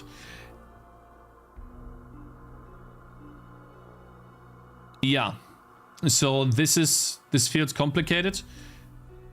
Yes, essentially yes. Right now, the easiest solution would be you can only merge items with their own slots. Can't you let the player drag combinable items on top of each other, even if it doesn't go into the slot? Yeah, so I thought about basically you drag it here and then you drag it into the UI, if that makes sense, right? Instead of dragging it on the unit, you drag it in the UI, but I feel like that's also overly complicated because essentially, and I've thought about this for a long time, a simple system is you do the same action and it's obvious what happens. So a complicated system is, and so a simple system is, I just put an item on the unit and it does something. That's a simple system. It doesn't get any simpler than this. That's the simplest way to do it. A complicated system is, sometimes I put the item here, sometimes I put the item here on the UI. That is a complicated system because depending on what you do, there's a different outcome. Show items when the unit is selected.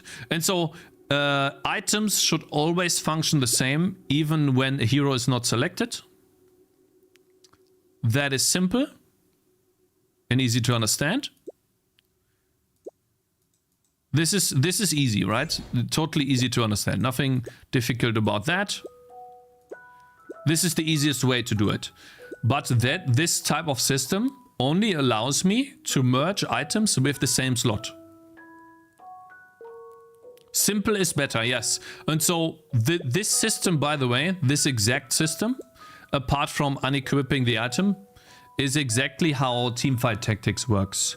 So for example, on Teamfight Tactics, you have a couple of items on the unit and they show up at all times. When you put another item on the unit, either it creates a new recipe, so it completes an item, or it adds it to another slot if the unit has another slot open.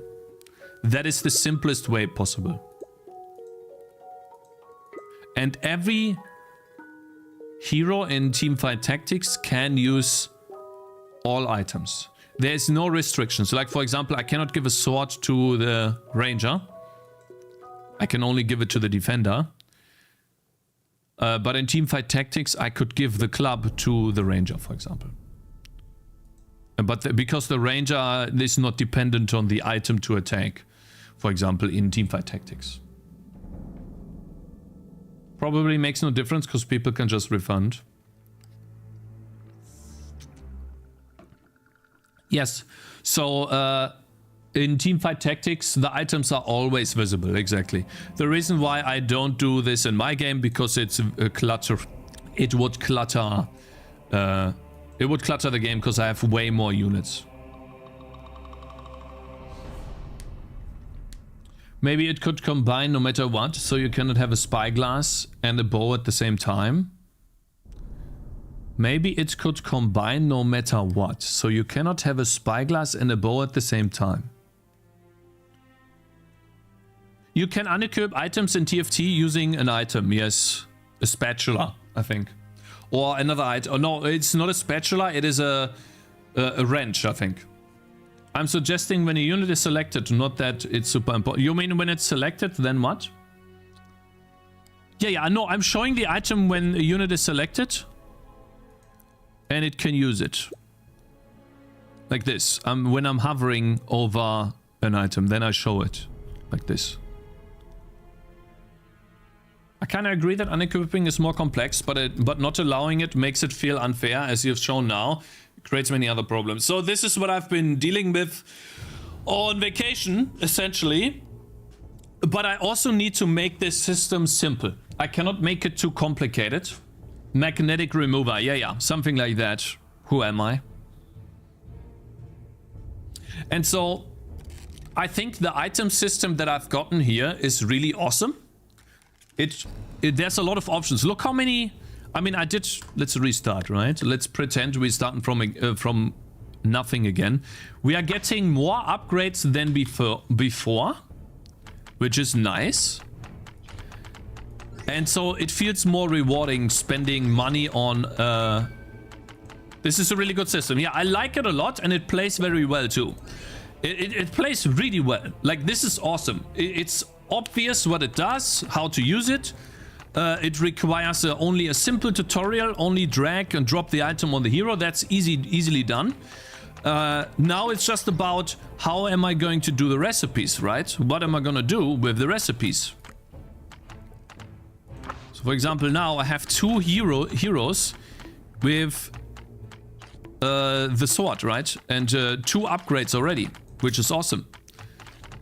And then I get another item, and this time maybe I choose... Maybe here. Spyglass, and then put it on this guy, right? It's really well...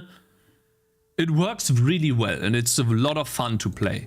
Already here, like comparatively from the version that you guys played, the playtest, in this playtest, or in this, don't items have classes? For example, I can put a bow on a warrior. Can I put and increase its range? No, for example, what you can do, potentially, which that is up to me to program, right?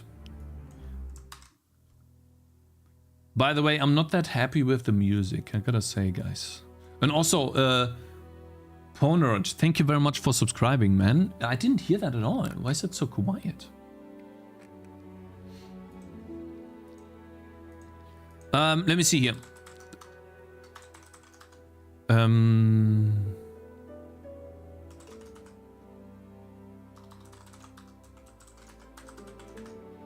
item be used?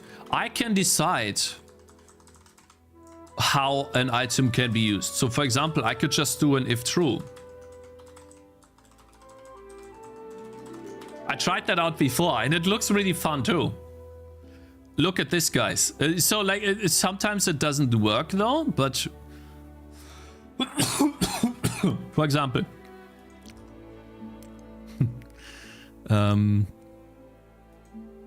let's just finish. This guy now has a club. He's attacking with the club, you know, so it does kind of work, but it's a bit odd. Let's say that. And then this guy here gets a bow, but doesn't have any range. He keeps shooting. I don't know. You tell me, bro.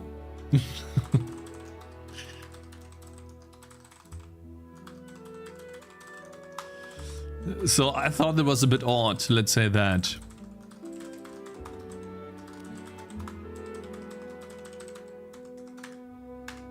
Let's give the defender some projectile stats. There we go. Initial simplicity with more complexity as you progress. I feel like it could be made simpler by initially removing equipment slots. Also opens up the removed slots as an optional upgrade for specific items. What do you mean by initially removing the equipment slots? How does that work? Make it as simple as possible, but not simpler. Simple doesn't mean good, since you don't know what you want. No vision. You don't know what is necessary. No, I don't have a vision, but this system will stay. Let's say that. Let's go for the next round here. That's a bit easier. Yeah, I don't know if you're here, AQ, but I'm not that happy about the music, because I mean, we'll keep it a bit more. We'll see. He said that I'm gonna have to skip songs sometimes. If we make the system in a way where every unit can use all items, then this is what it looks like.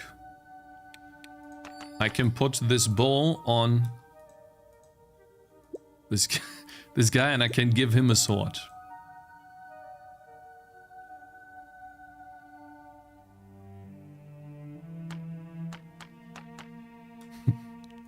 And then this guy can attack, but he has a very high range. It's a bit odd for sure. I don't know about this. So yeah.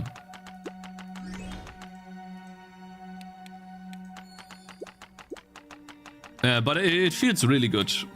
Like this feels awesome. I think it's more fun than not allowing it.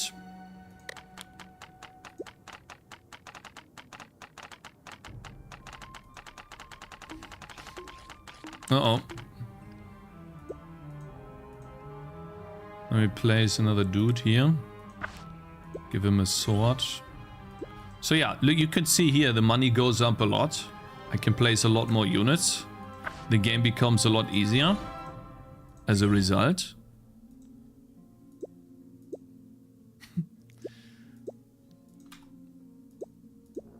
How much does he have? 60? Poco, thank you very much for following, and Blitzbite, you too, bro. Welcome, you guys.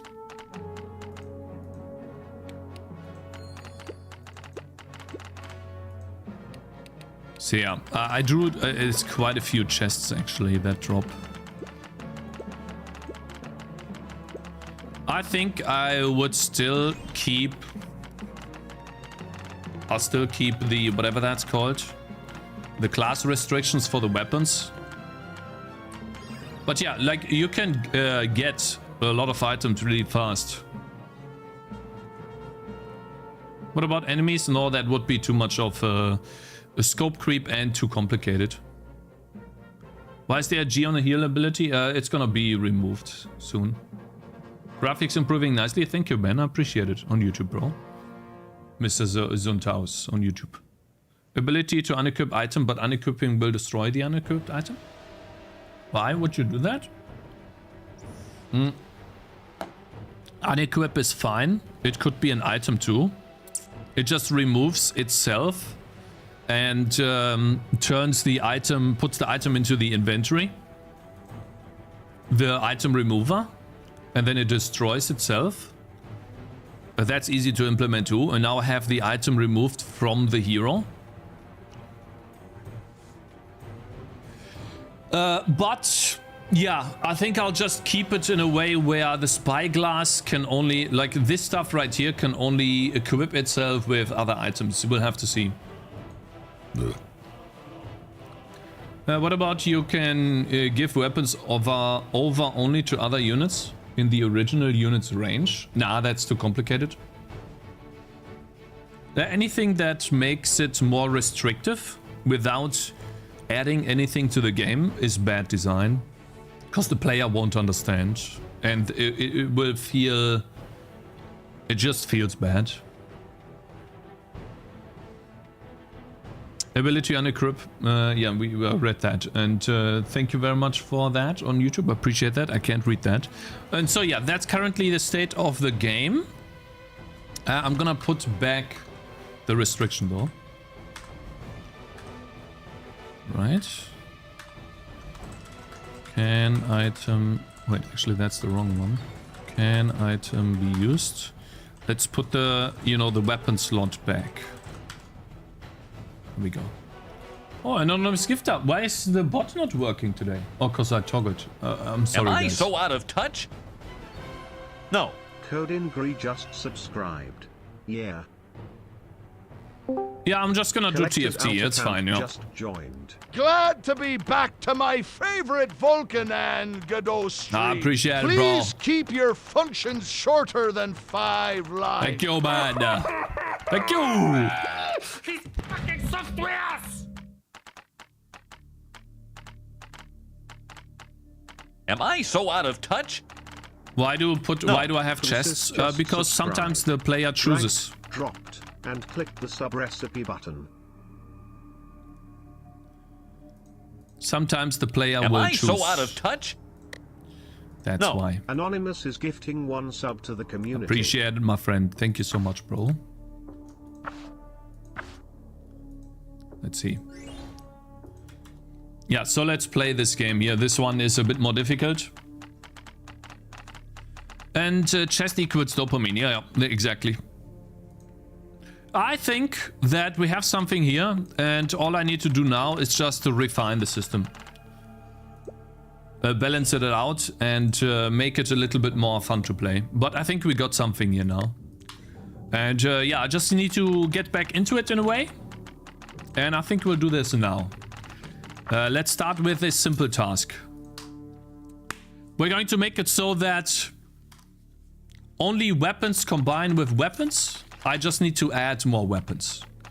I was also thinking about adding in craftables or consumables. For example, timber, string, stuff like that, but I don't know.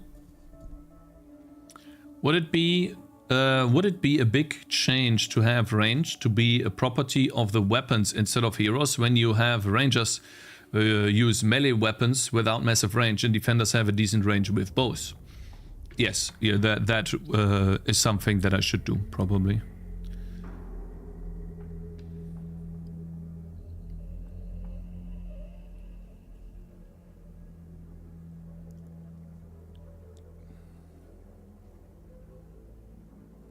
On TFT, every item can merge with another one. Would that be too much of a scope creep for you? The reason why I can't do this is the following. I'll explain to you. I have item slots. The moment I remove these item slots is when it gets a little bit more complicated. Cause how would you build this, right? Let's say we start out with the sword and I drop an item.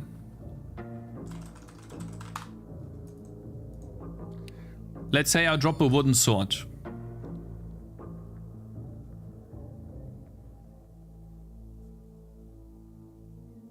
Just do weapons and do it well, Cakez? Yeah, consumables add massive scope. This sword, let's say it merges with this sword right here. And it could also merge with the bow. When the resulting item is done, so for example, let's drop a couple more chests. Shit. Let's get a couple more chests here. Get this done. So, a spyglass. We have this item. We have the bow, which they can merge. The resulting item can also merge with another spyglass. That's the problem. And then, so you would only have one item. When is an item done, if that makes sense? And then also, how can I create really powerful characters if all items merge with all items? How would that work? Because every hero starts out with a base weapon. The moment I find another item, I can upgrade that weapon.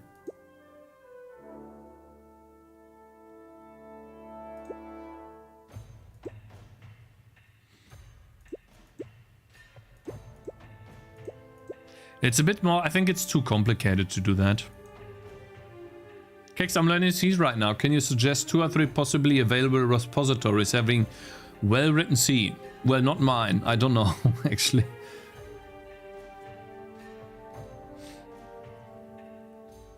And so, yeah, we're not going to add consumables. I think the current system is the best system where only the same slot of item can merge with the same slot of item. And then I just have to have different types of items. There are a lot of items for the slots, so they make sense.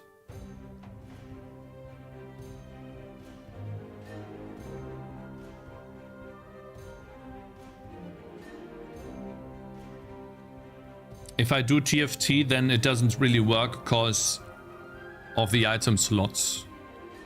The heroes never change visually, which is also bad. A tower defense game is all about, well, not all about, but a lot about visually changing your characters. And that's one of the big things for my game. And people have told me that multiple times too.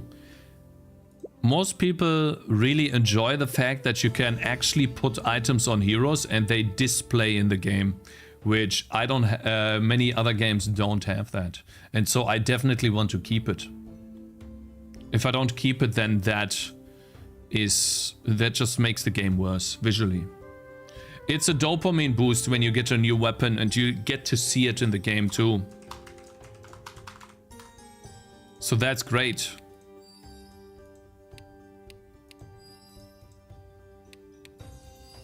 Can I get a bow, please? No? No bow? Really? Thank you. Oh, it shows the worst bow. Okay. Boom.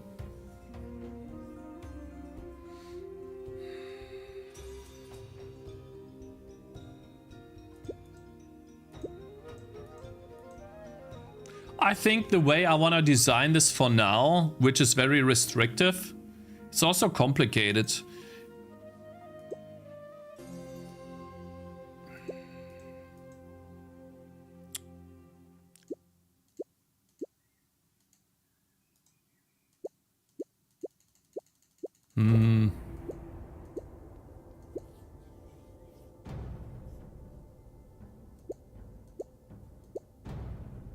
To be honest, I don't know. Release postponed? No, it's not postponed. Open up Paint. Yeah, but what to do there?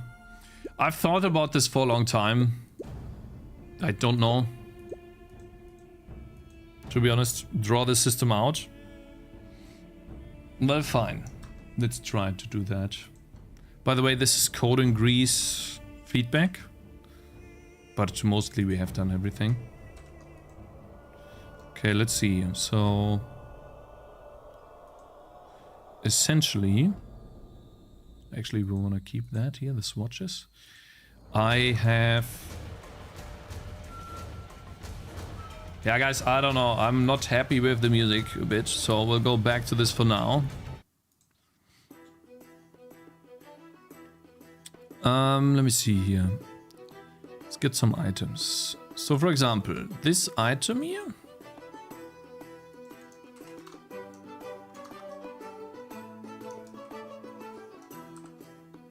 Let's make that a bit bigger. We have this item here. And let's get this one. Eh? What the hell? It's empty. I see. Where is it though? Background? I see. Some background. Okay. Let's put that from background to sprites. And then copy that. Put it here. This one. And then this one is another slot. I don't know if this will help. Witcher? Yeah.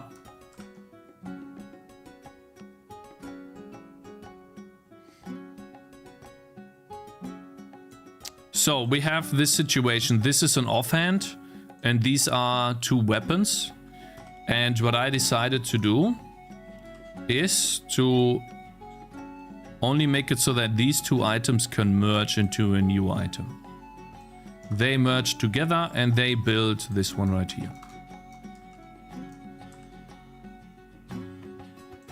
So, and building the UI for another possible combination of this item with this item here to a new one is a little complicated. Because why? Number one, I can already have the item in the offhand slot and I can have the bow in my hand. And then if I merge the item with the offhand slot, now I have two weapons in my hand, in two hands. That's a bit odd, isn't it? So that doesn't really work. And so I can only put...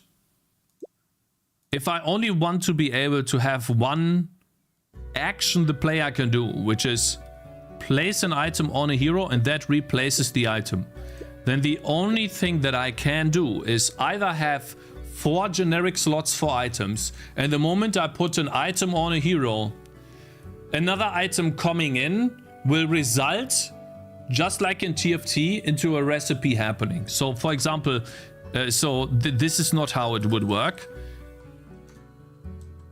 It would be more like... Oopsie, it's not here. Where's the green? No, I Control D. This is it. It wouldn't work like that.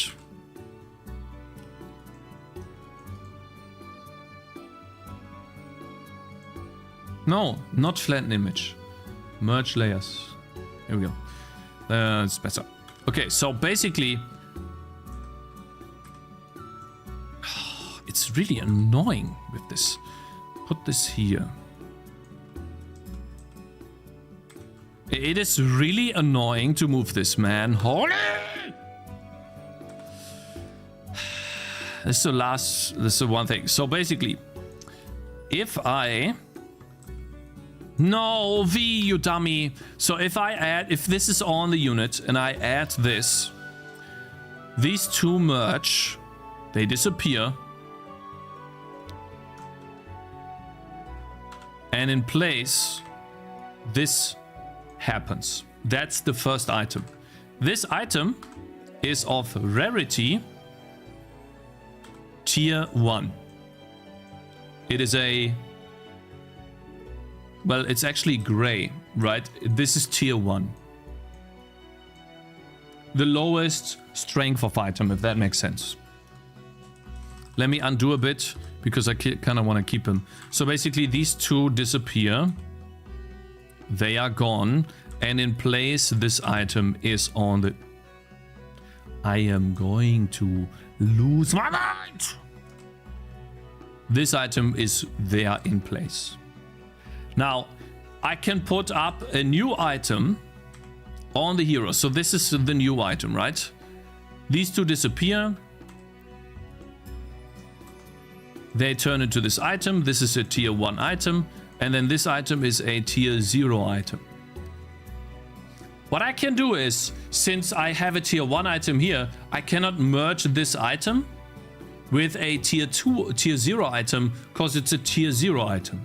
So it would just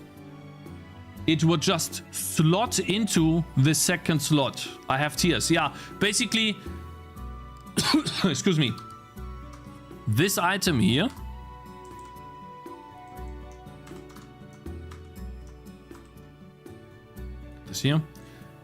this item right here. And this item right here. It's another... Where is it? I don't know why these are all on different layers. This item right here. These are all different tiers, right? Oh god. I'm gonna lose my mind today with this. Okay, well, it's fine though. So, these two items, okay! And I should have not put them all in the same layer, because that's dumb. Essentially, give me a second here. This layer here is the lines. Lines, put this here. And then these are all of the different items. So this is a tier 1 item, this is tier 2. Go on lines. This here is...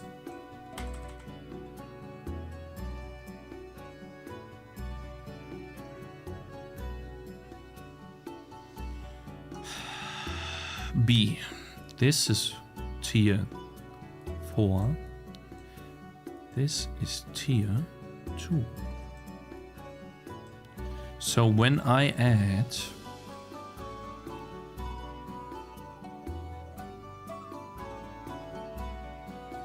only we could merge tendies like in Suica. If I add this in here,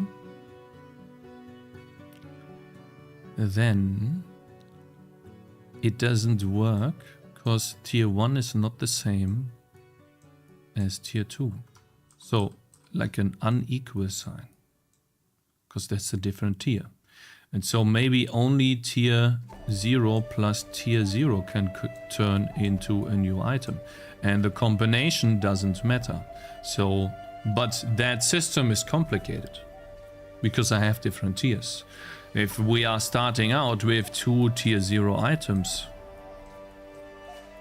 they turn into tier 1, and then another tier 1 item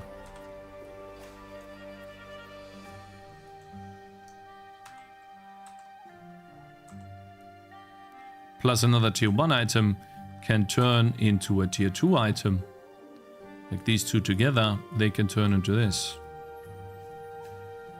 Isn't that a bit annoying? But this is how Minecraft works. Yeah, you're right, Enex. So, I don't know. The reason, so that's also a big reason why I haven't added in more items, because I need to build out the system first. I need to think about it before I move on and implement it. Right? This is currently what I'm dealing with. So what would you guys do about this upgrade system? How would you build this upgrade system?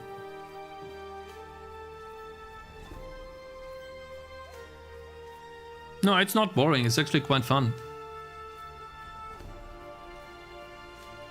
So would you guys do only...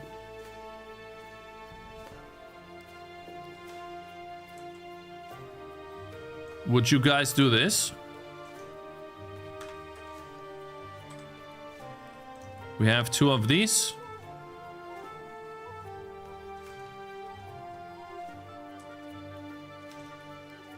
Result in that.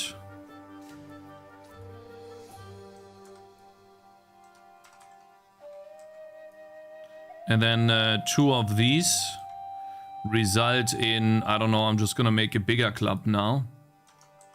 Result in bigger club. Would you do that? So basically that would be the simplest system that I could think of. Plus equals, plus same item equals.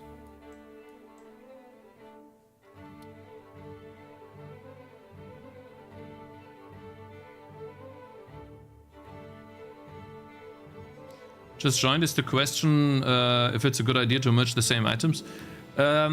Basically,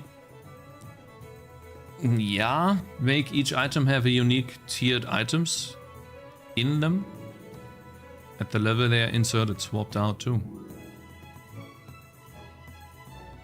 Ditch the upgrade system, make the game simpler, just add a bin to sell all the items.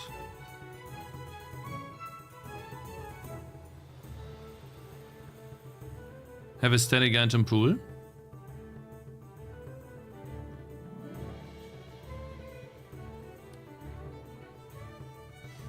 Same item resulting in another item.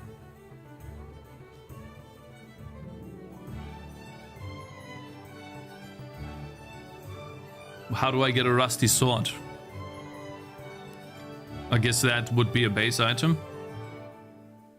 Enemies don't need to drop blueprints. Enemies just drop items and you merge them together to new items, and then the enemies can drop the new items. Or chests can drop the new items, and some enemies have loot tables that drop certain items too.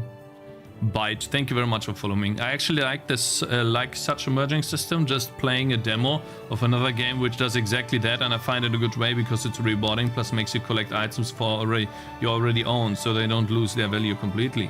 Yeah, so basically for me, the way this would work in the game is you start out with nothing and you build yourself up. You drop an item. Let's say you get, I got unlucky. I got unlucky again. Yeah, you got the same item, you can put it up on the guy here, and this turns into this item right here. Welcome back, Cakez. Hey, Pikachu, my man, thank you very much for joining. So a tier 4 item on a tier 1 object only gives 5% of its ability, but in a tier 4, but in tier 4 it gives you up to 100% based on player skills. No, like the bottom here. This line. This is what I'm thinking of right now. Same item allows an upgrade path. All items can be dropped. Lower items are more common. Strong enemies drop higher tier items more frequently. So let's say I have a golem. He's gonna drop a mythical stone sword or something. And so that mythical stone sword could be tier 2 or tier 3. But he only drops it. Yeah, he drops that. 2 stones make a brick, and 2 bricks make a house. 2 houses make a city. Yeah, so basically I'm thinking about the system, and maybe adding these 2 together is a little bit more complicated.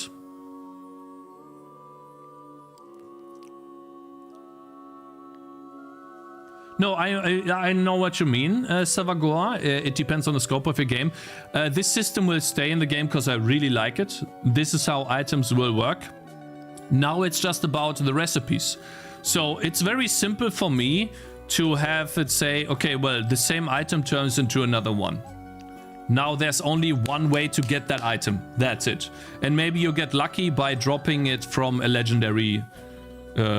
like a legendary enemy drops a legendary item by default, and you don't have to craft this legendary item. You could have tier 1 weapons merge into tier 2 with material costs and maybe an optional chance for failure. No, that's scope creep, but tier 1 merge into tier 2 is good. As the weapons get more powerful, the merging process could involve a higher level of effort. The higher level of effort is already collecting all of the items. If I add another cost to it, number 1, I can't communicate it very well.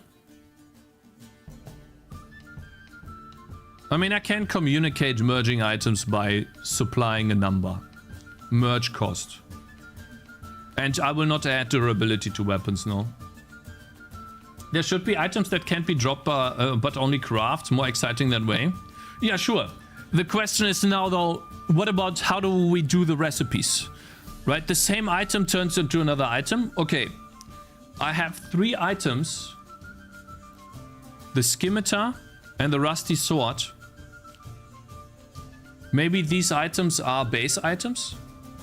And they turn, like 2 rusty swords turn into an iron sword. So this item merges into this. And then we need I mean, this item could turn into this item here. Kinda works, right? And then, okay, well, let's continue. This item turns into this. The normal bow turns into this bow.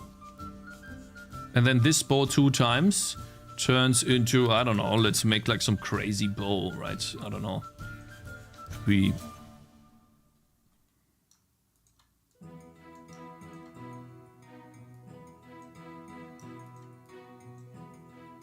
That looks bad, actually. I don't know how else you would do, but let's say that.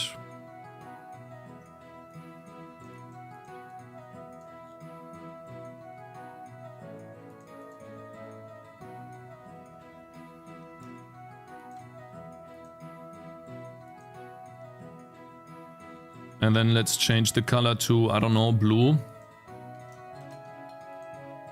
Again, I'm kind of like, I'm just exploring a little bit here. So this item could turn into this blue item here, making it slightly different in the visuals. Maybe even, I don't know, B, right? Something like that. Now we already have tier 0, tier 1, tier 2.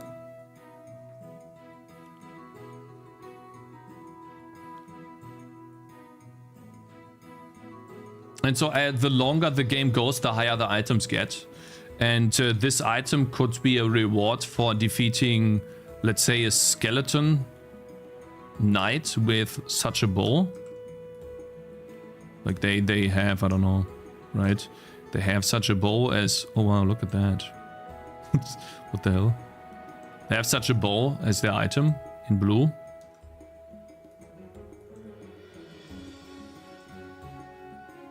And then the skeleton knight, when you defeat him, because he's strong, he has a chance to drop this item.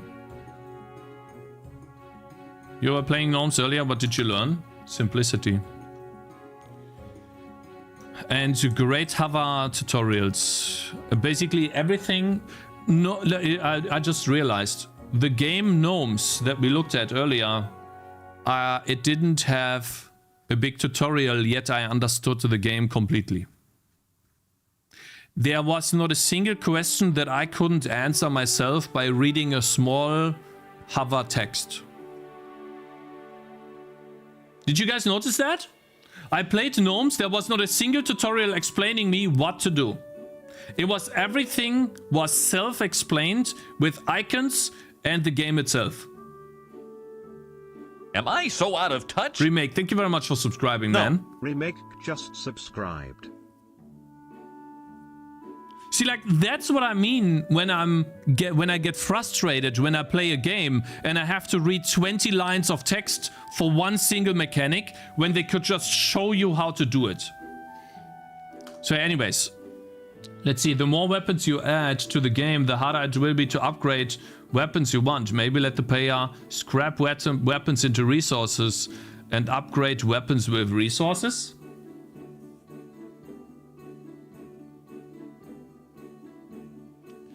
Enex, you need to think about it in this way. Like, I see what you mean, and you're right, but I don't think the system would be a great system, to be honest. Because let's say I have these items in my inventory, right? What you're saying is,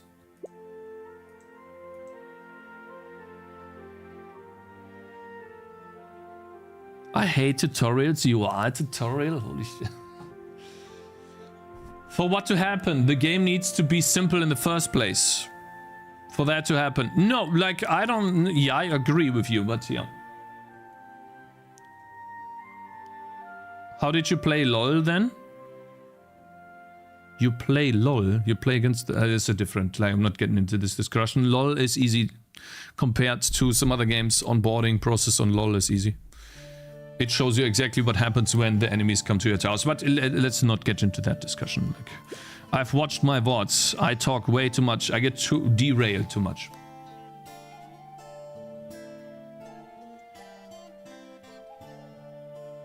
Yeah, then you need a whole new resource system. Not a good idea. Makes no difference. Basically, you could just use the items directly as resources. Yeah. So basically, the same item merges into another item. That also communicates to the player very well. It creates an expectation of what's gonna happen. And a chain of how to acquire the next item. And then there could be items that can only be found.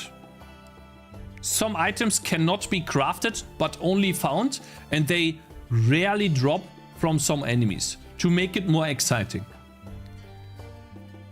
I think that's all. Like, it needs to be that simple, because otherwise it's too complicated. And the more complication you add in, the more tutorials you need, the more difficult it is to communicate to the player. And it gets frustrating to program too. If I make it so that I can merge the spyglass here with the bow, and I put the spyglass on this guy, now I have lost my ability to put the bow together with the spyglass. Now I need an item to remove the spyglass. This sucks. Remove the spyglass, put it back here, put it on the bow, then get myself a ranger, put it on the ranger. There's too many steps involved in doing this. And I can always, with this system, let's say I have a ranger, right? And I have a longbow here, and I want to get a longbow on the other ranger. All I need to do is the same steps. Boom. Boom. It is the same steps. I put an item here, I put an item here. It's always the same movement the player is doing, and the result is expected and easy to understand. And the tutorial, yeah, I'm gonna do that. I'm actually gonna do that. I need to lock that in. Maybe highlight the items that can be merged in the inventory by making them jump in place. Yeah, already do that, yeah. And we're not gonna have a smith here to break down items, because that might just be an ability. The smith could have an ability that I can put on items to break them down into their parts. But why? Why would I want to turn... Like, think about this, right? Let's say this sword. The sword turns into a wooden sword. That makes sense. Why would I want to break down a wooden sword into its components? When I already have a wooden sword and I put it on here. Why would I want the individual components again? I don't think there's a need for that at all. To have weapons for an extra tangy, but I already have that. If I wanted to get this weapon, and let's say I have this tangy here. I wanted to put this weapon on this tangy. I just put this weapon here, and I put this weapon here.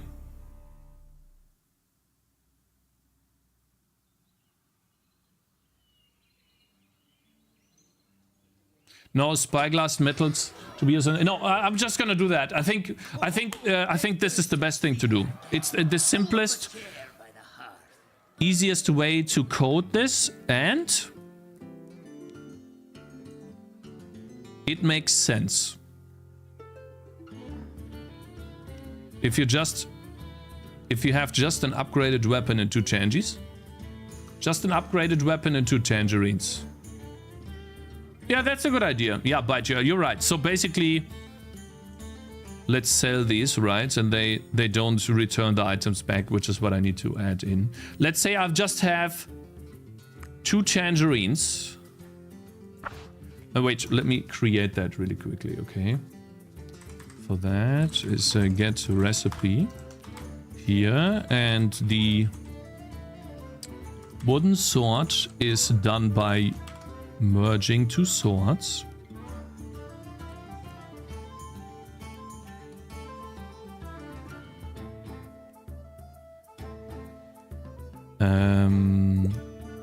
Let's turn that. We have 1 weapon, and I have 2 tangerines. You mean like this? And I want to, but I already have it by Dual. Watch.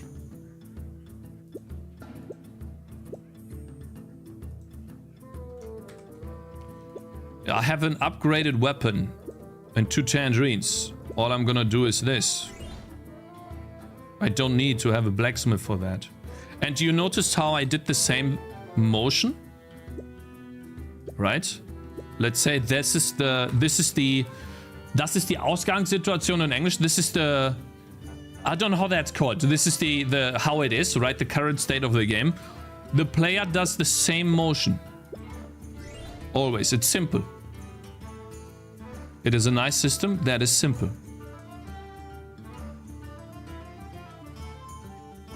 What if someone does an upgrade by mistake?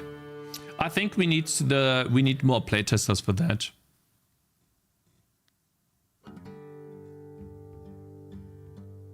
I think in order to understand if this system works, we just need to playtest. Because right now, like I've played this and this feels really good. So, okay, well then... I just need to...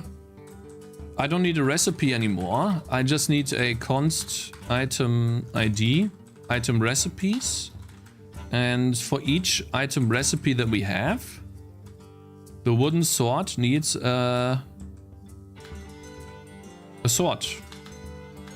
The long bow needs a bow. The short bow needs a... Well, a short bow is a little bit more difficult because I only have 2 normal bows.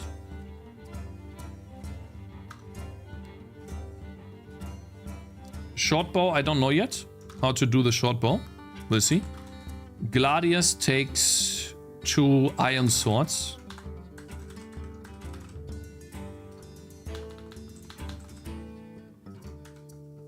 Item iron sword. So basically an iron sword.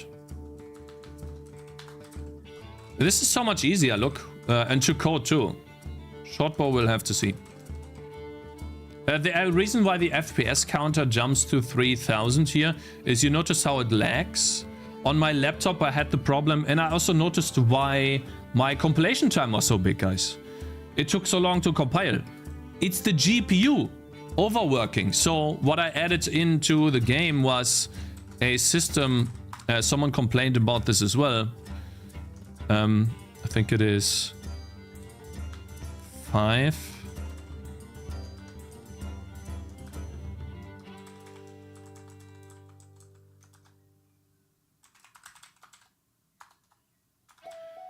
It's a system that only updates at 5 frames per second, or renders at 5 frames per second. And so now whenever I'm here, I can work on the game. It doesn't eat up the GPU power.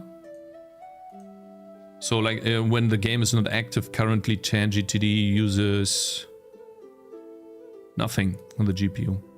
And when here's Tangy TD, and when I go back, it jumps up. And when I unlock the FPS, when I vsync it out, jumps to, oh god, it jumps to 60%. It's crazy.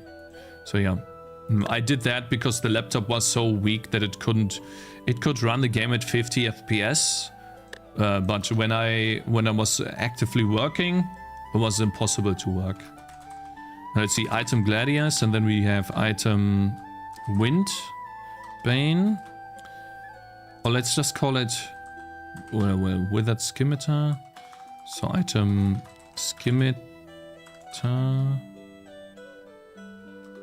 Gotta change that, and then item Withered Scimitar.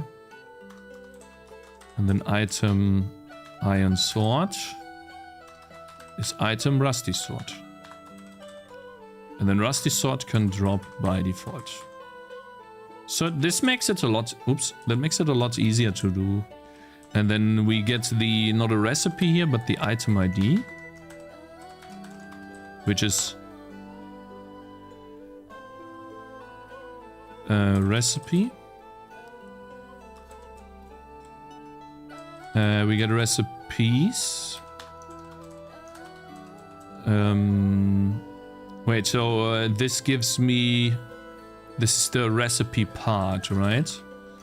And then item A and B. First and foremost, if item A and B are not the same, then we return item none.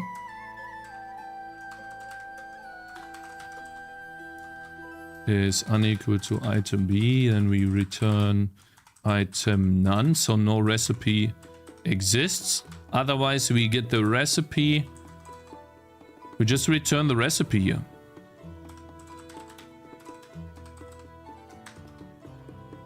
And we can index into the recipe using item A. So no follow at all. So this makes the code... See how the code becomes so much more simple?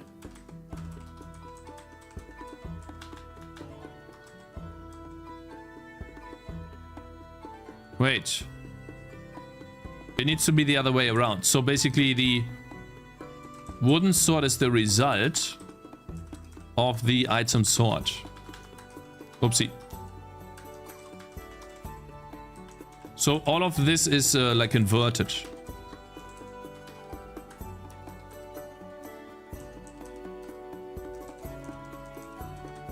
Like that. So the item bow turns into a long bow and so on and so forth. Like this. So item bow turns into, and then that's the item is a result. Much easier. How many tiers bows you want? So maybe we will be able to come up with some ideas for a whole list. 4 tiers. Common, gray, uncommon, green, purple, blue, magic, and rare, orange. Orange color is rare. Let's see here. So the recipe would be this. Yeah, it's the same. Okay, see how easy this is? Awesome. Nice. Cool. Fixed that issue. So now only the spyglass can turn into something new. Oh, I like that a lot. How was your vacation, Mr. Cakez? Hello, aim on YouTube. Thanks for asking. Good, good, very nice. I got a lot of sun, which is good, very important. And I was so positively surprised by Albania that I want to go again, man. It was awesome.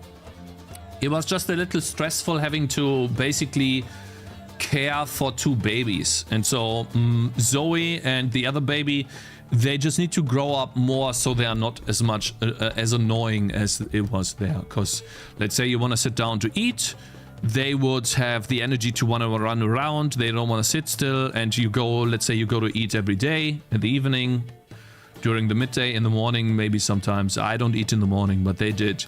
And it was really difficult to take care of the kids and play with them and do stuff so they don't cry all the time.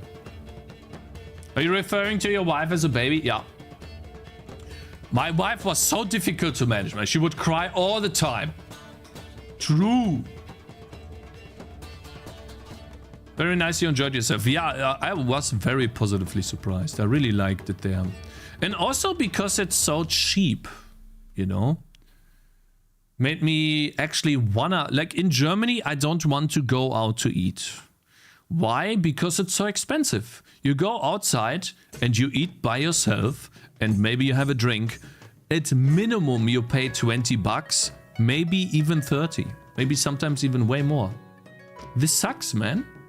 And you cannot even buy a doner kebab anymore because it's 10 bucks. It's like, it's just way too much. And I feel like it's a waste of money for what you get. And so that's just not fun anymore, in my opinion. Like, I used to really like, you know, let's say grab myself a doner kebab.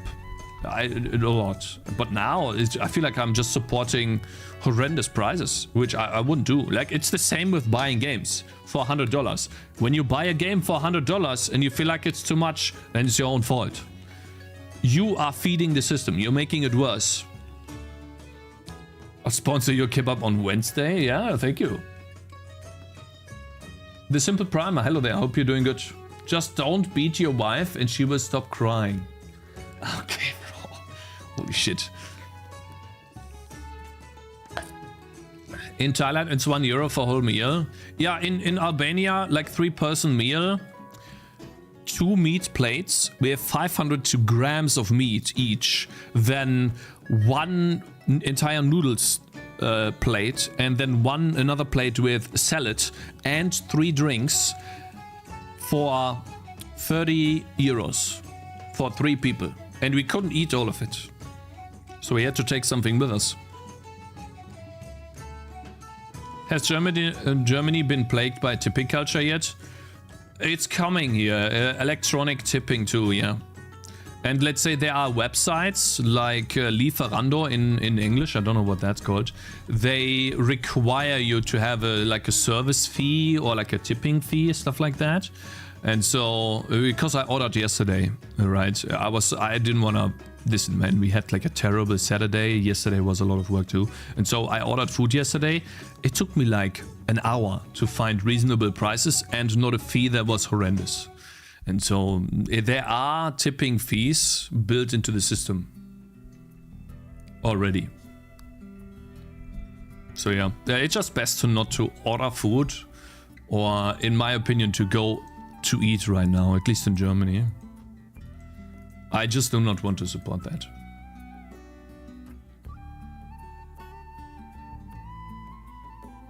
Yeah, they are not obnoxious if you don't tip, but they think to themselves that this guy is an asshole for not tipping, but otherwise it's fine. Yeah, exactly. Okay, so now we have just one problem, guys. If the same sword turns into a wooden sword and a wooden sword turns into another one, right? Let's say, yeah, for example here, the bow turns into a better bow. The goblins don't have swords. They have clubs. So I want my tutorial, like the beginning of my game, to be about you find your first item from, let's say, a goblin, and that item immediately turns into a crafting recipe for the guy right here. So I think what I need to do here is to turn the goblins into holding. I need to give the goblins swords rather than clubs. They need to have swords. Otherwise it doesn't work. The point of a tip is supposed to be helping the people working a minimum wage. Yeah, but for that to be the case, or for that to work, the prices of the meal have to be adjusted down so that the people who buy the meal have money left over to tip. And it should only be, you should only be incentivized to tip if you are actually being treated well. It shouldn't be a percentage. No, it should not be a percentage either. I agree with you. And it should be any amount you can tip. It should also be any amount you want to tip, exactly. And in my opinion, it should only be applicable if the service you got was actually good. So for example, let's say you sit down in a restaurant and you sit there and no one comes to you to ask you what you want. In my opinion, I wouldn't tip there. Because they're not doing their job. They're not coming to you asking you what you want. So goodbye. I'll find myself a different restaurant that doesn't waste my time. I'm gonna eat here. That's the last time you see me. That's how I see it.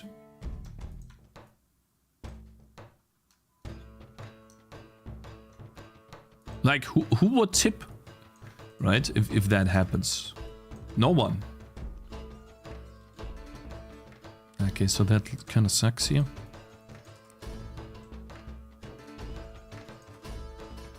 Am I so out of touch?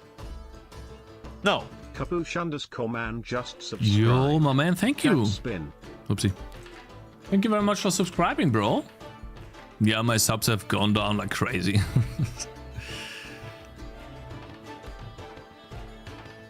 I had such a great looking sword, man.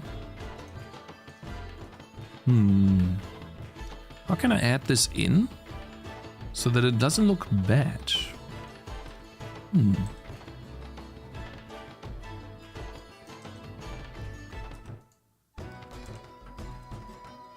What if I just put it in like that?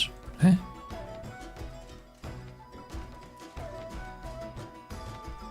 What do you guys think? That looks bad. I feel like I need to do this.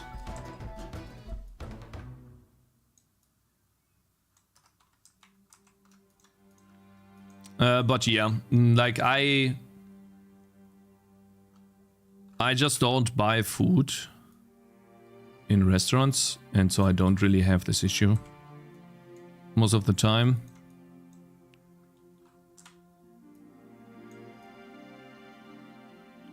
I just don't go out to eat, and then that doesn't happen. And if I go out to eat, usually it's very rare.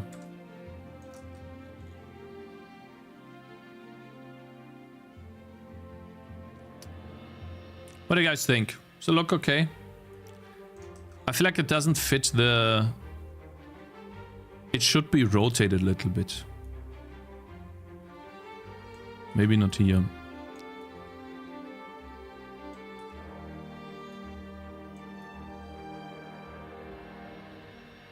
Do we have a Cakez con date? This doesn't look good. It does need to rotate it just a tiny amount, but it will break the pixels. I think. Yeah, the moment I rotate it just a tiny bit, it's all completely broken. Maybe this works. But oh god. Let's look at this. It sucks. What is this? I think that's the... Hey! You can't do that, bro!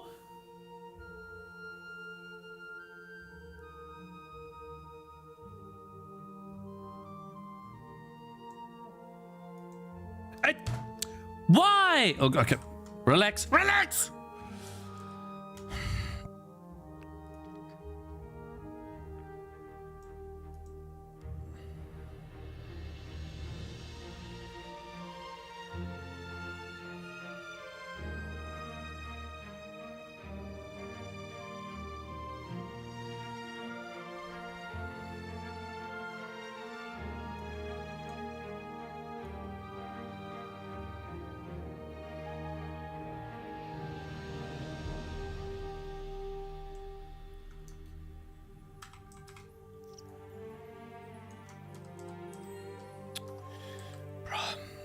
My mind here. Shit. Whatever, dude. Listen. It's fine. Listen, you know what I should have done? I'm wasting my time right now with this dog. What I'm doing here is I picked the wrong color. I'll just do this.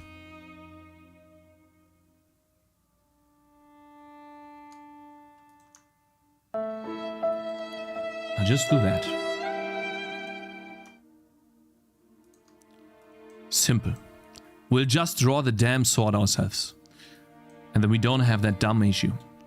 Oh yeah! That looks good! Yes! Sorry, I'm just happy to be back, man. It's been such a long time. You know, I joined myself in Albania, but it's time to make a game, man! Fucking stay the game! Get some money in the bank! God damn it! Okay. Let's continue, man.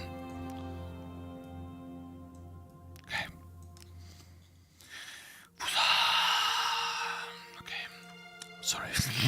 I'm sorry, man, okay? It's been a while, okay? It's been 4 years, guys. Been 4 years. Okay? You would have the same reaction if you've been making the same game for 4 years. Right, Super Cool?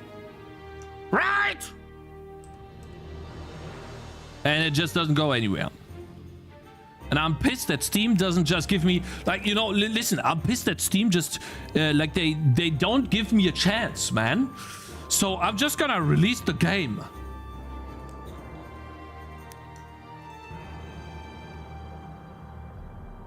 Assholes. You just wait, you know, you dummies.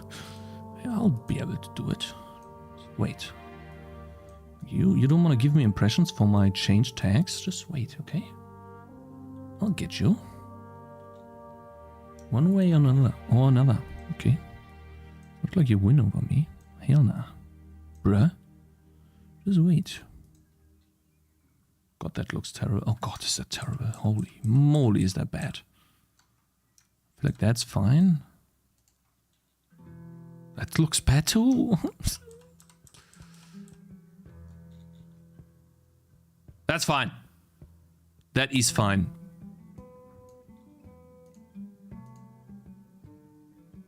Nah.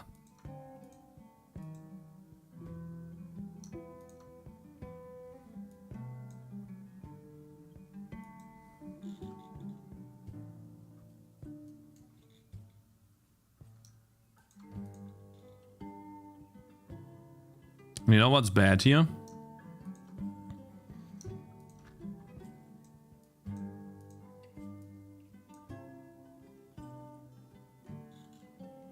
It's fine. It's fine. It's fine. It's fine. Don't spend too much time on this. Okay. Copy. Like the arm. You know what? We'll do like this. Yoink. Till it fits. Works. Alright, so now we just need to take that part, put it here, rotate. Please rotate properly. I'm gonna lose my mind, bro. If you don't rotate properly, I'll have you know. Okay. I'll have you know, bro. Get you.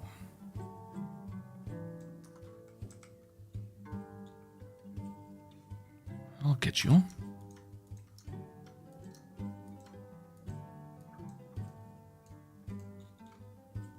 Good. Looks fine enough. Okay. It's just one last frame, we'll be good. We'll be fine.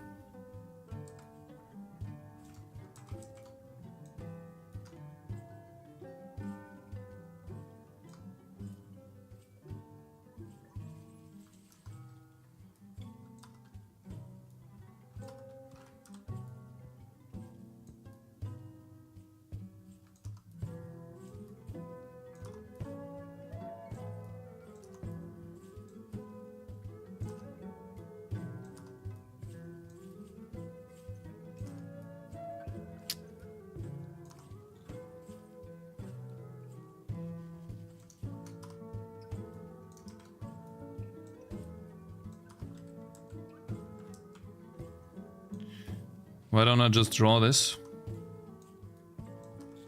Why don't I just draw this, guys? Hmm?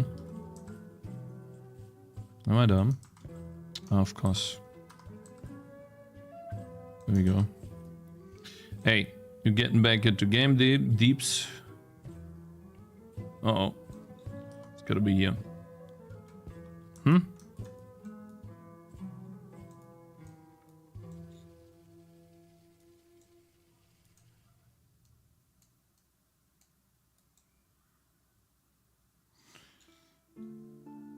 There we go. Okay, could be a bit better. But that's how it's gonna look for now. Cool. Now the goblins will drop a sword rather than a club, and then the club will be on these guys. And I think I'll just give them a chance to stun on hit. Oh, I also have this motion, it looks like. Here, so basically there's a...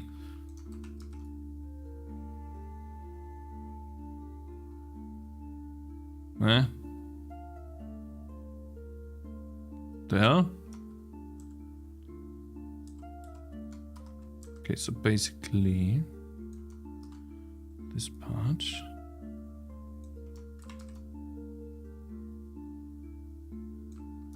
Whatever that means. Oh, well, that looks terrible. This looks bad too.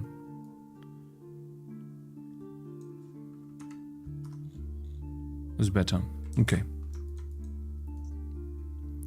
There we go, guys. What do you think?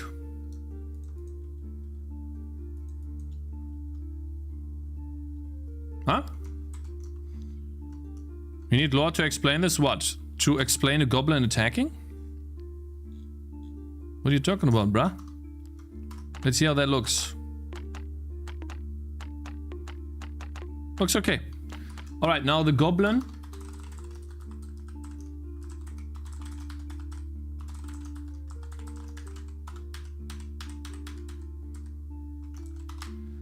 The goblin finds an item sword. Sword club doesn't matter? Yes. I'll show you why. Why did I do this? You know, all of this stuff is because in the first map, when you're starting out, here are the enemies. I want them to drop swords, and I want to give the player a visual indication on the unit what type of item they can expect. It's about consistency. So when, for example, this guy dies and he drops an item, which is very likely that he will, it will be a sword, and I can put it immediately on the tangerine to complete a recipe. And the same holds true for the bows here. I will make it so that the bow is then this type of bow, so that these bowmans drop a recipe for this guy so he can complete it. And then there will be other types of enemies where the base weapon changes and stuff like that. What does the red give? Nothing. Reds by default are the one unit that give nothing. That's just the way it is. Make goblins top of the head bigger with each weapon, so it will show they are smarter. They give plague. Reds could maybe give fur as like, or like a hood, but I think that makes no sense. I'd rather have like a unit, maybe a hooded goblin that drops a hood and a shield. Like this goblin, for example here, he can drop a club, he can drop a shield, leather. Yeah, reds could drop leather, but I don't have components. And so what is leather? Why not give a Tangy the club too? So you mean the defender could use the club instead of the sword? And then the club upgrading itself would turn into, I don't know, a bigger club? Like a better looking club? Fortified club or something? Like this is the club here? Could be. Sure. I'm not averse to that. Red gives random French dishes. By the way, Cakez, good morning. Yeah, good morning, the pimple pimper. Good morning. We are living on a dwarf. If we open Leferando, there are 3 options. Yikes, David, that sucks. But again, it's best to just make your own food. Okay. Good. This turns into this, I guess. Okay. I think we fixed it now.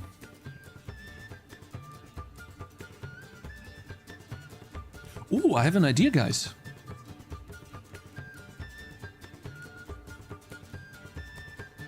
I know what to do. Here. Let's create, like, it all makes sense now. Like, for example, this is not a great sprite, but we'll use it for now, right? Copy this. This is the sprite that shows up in game for the spyglass. We will give it this guy.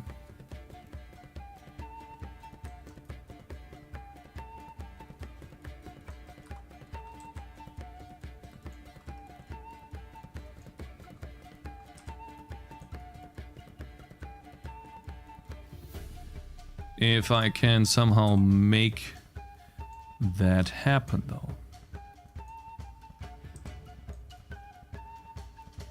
Needs to make sense how it looks, too. Man, that's difficult. Holy.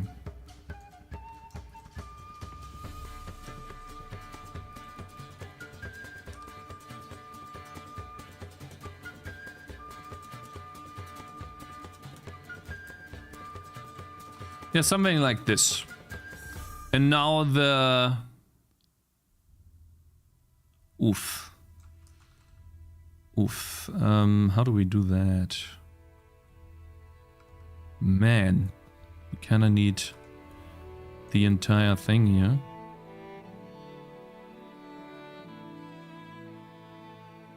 Goodness.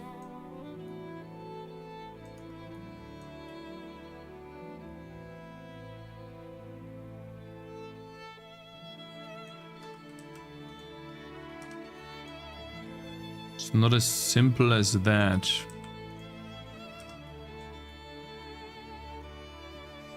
God damn, why is that so difficult, man?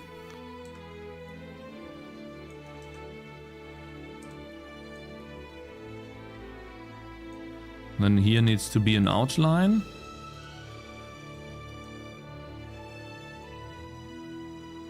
Sure that he's holding it.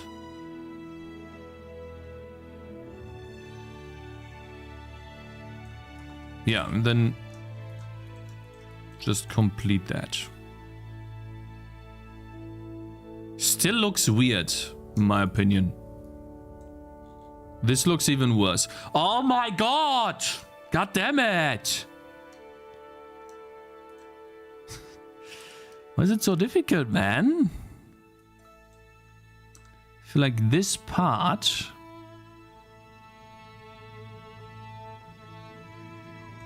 just needs to move here.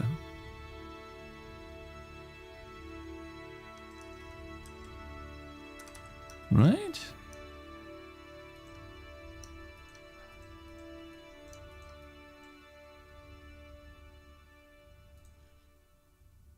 Nah. Oh, bruh. Why is that so okay, I'm just gonna draw the glass on the hand. Are you going to do this for every droppable weapon? Probably, yeah. At least for many.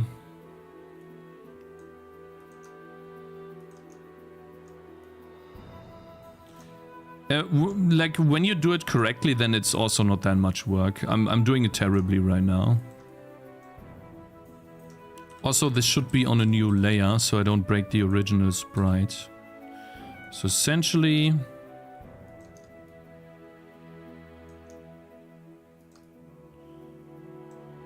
now it looks a little bit better.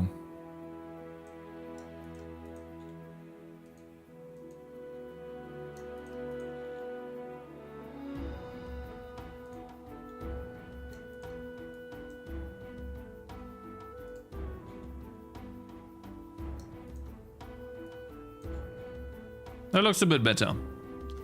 Here we gotta, you know, fine-tune that a bit. Can also make that a bit shorter.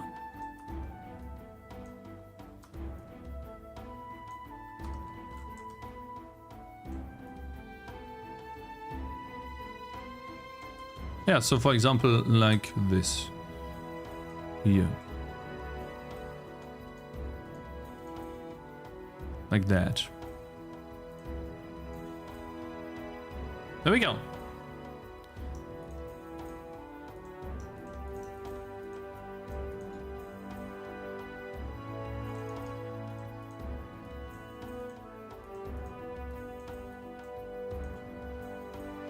There we go. It's not that bad. And now we kind of have... ah, no, that does not look that great. That also doesn't look great. Like that. There we go. And now he can drop a bowl. And the glass, the spyglass. Dual wielding a ball. It disappears when he's attacking. Here's the attack. And here's the when he holds it in his hand. So it's not like he's gonna keep holding it in his hand. He's just gonna put it away. But since it's visually on the unit now, it is easy to understand, okay, so this guy can drop these. And the last thing I need to do is make him hold this bowl. Like, at least use the same colors and somewhat of the same thickness. And the good thing is, just like with Gnomes, right? I do not have that many frames. That's important. Since I only have one frame, it is easy and... oops, it's easy and fast for me to change it.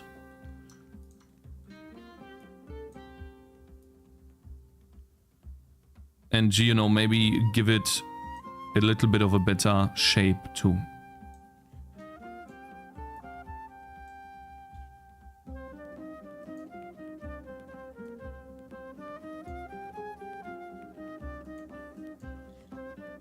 For example, here, right? We already have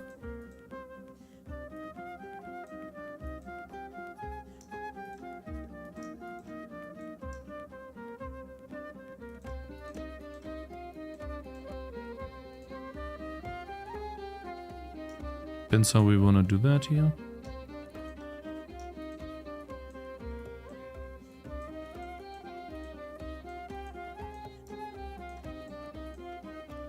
There we go, and then the only thing we need here is this.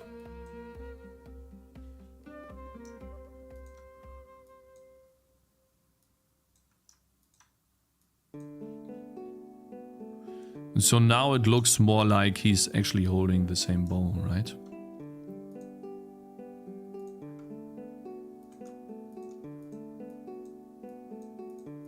Maybe I'll outline the bow too.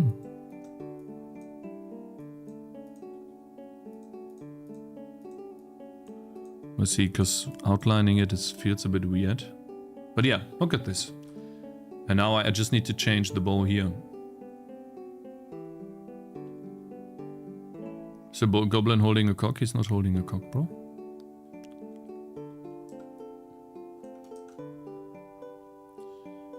Just gonna change that then. I'll actually keep this.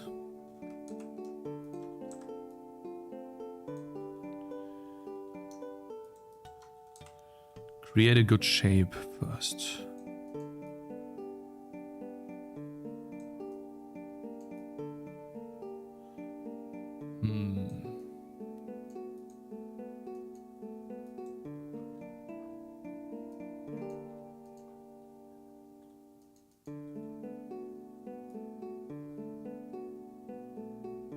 It's a bit difficult to create a good shape for that. I tried that before too. It's actually not that easy. Because he's holding it in a weird way. But I think that's good. And then just put in some shading.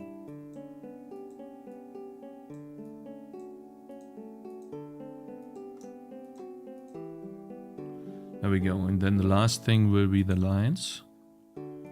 Need to be shown at least somewhere, in a way. There we go, and we're good. And then the cool thing is, I can mostly just reuse this part here.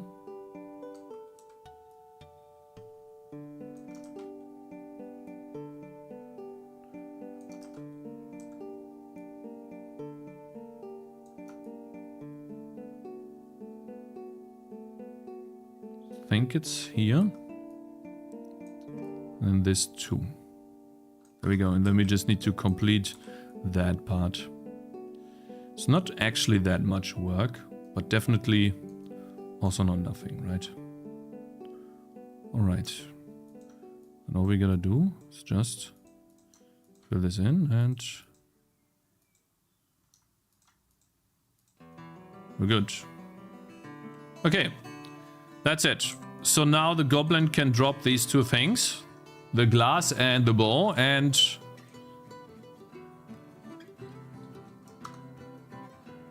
let's put that here. The archer drops the bow and the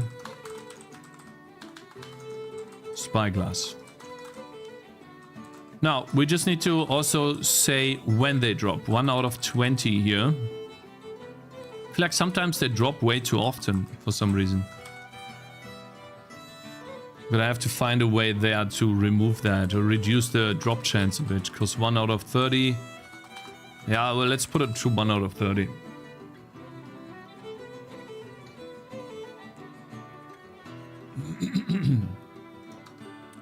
Okay, cool.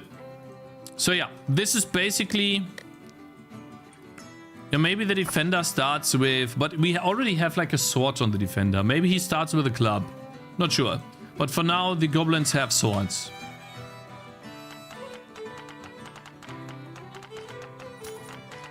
Let's try this one more time.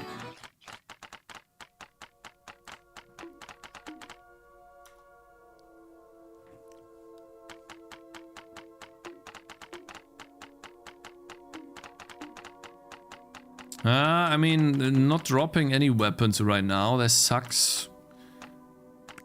Like they should drop earlier. Shit. Oh no, I'm losing. Stop. You have wrong shuffle, it will pull in other songs? Oh, thank you. Alright. I'm sorry. Yeah, okay, thank you.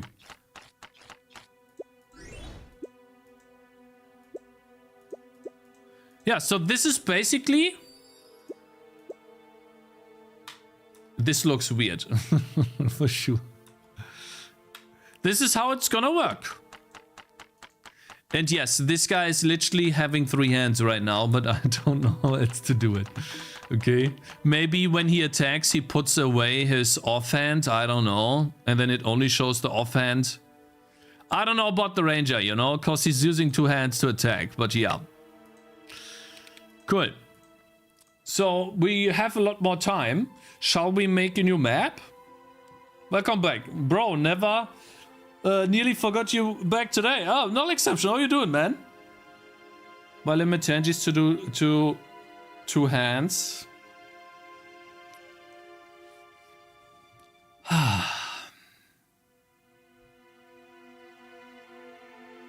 I think we have something here.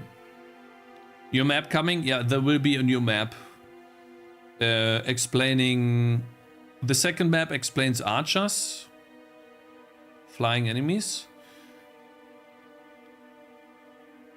And the third map explains... the mage. We'll see how I do that. Like AoE damage, probably. Oh, man.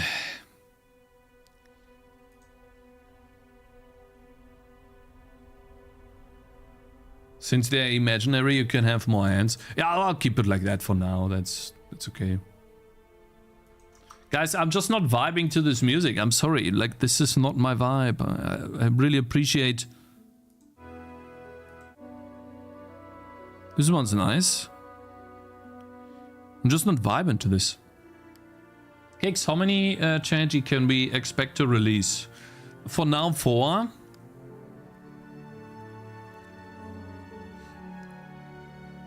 Will we have a Tangy hero with multiple hands later? Maybe. Before I make a new map, though, let's just play this one more time. Reset game.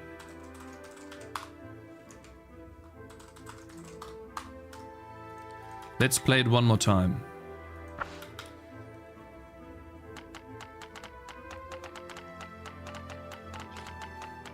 Let's see how well the game plays with this system. This guy should drop an item. Yeah, he drops an item. We have one. Put it here. Get an ability. It kinda sucks that I get an item the same time as leveling up. This is way too overwhelming for the player. There's 2 things going on. The item is hard to see. I will have a tutorial for that. And now I have another item, so that means I can place down another unit and put him here. I feel like I got a little too lucky. Yeah, now I just keep dropping items. I don't know what that is. Why is he dropping the item too? This guy's gonna drop an item as well. No, he didn't. So, I don't not like that I'm dropping so many items. But I guess I also just lost a unit.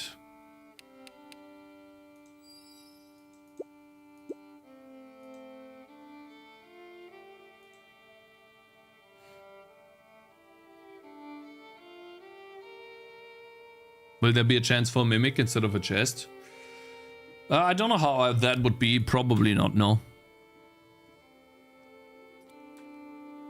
The reason why is because it's scope creep and I don't even know how... Yeah, nah, man, bro. Like, no. No. This will be removed. Let me remove that. Hey. What the hell?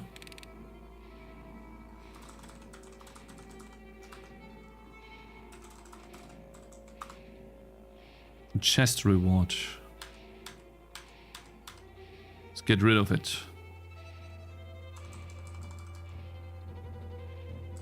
Chest. Just get rid of it.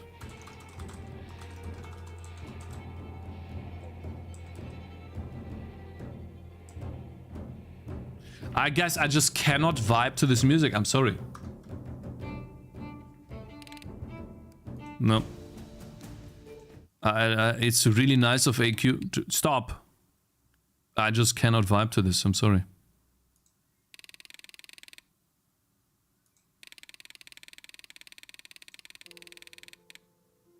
It's just, it's so out of place for me. You usually listen to garbage, stop streaming on YouTube and put on some bangers. It's about focus as well, man. This just doesn't work for me. I'll think about something else.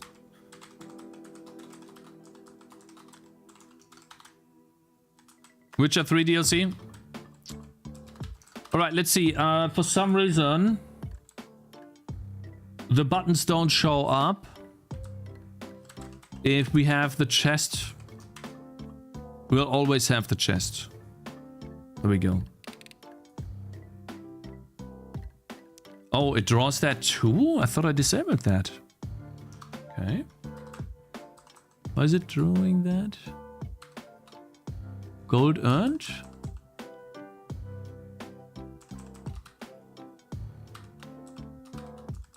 But I thought this is everything for the chest here. Huh? Animated chest open? Animated chest. Oh, I see. So basically if false, this entire thing.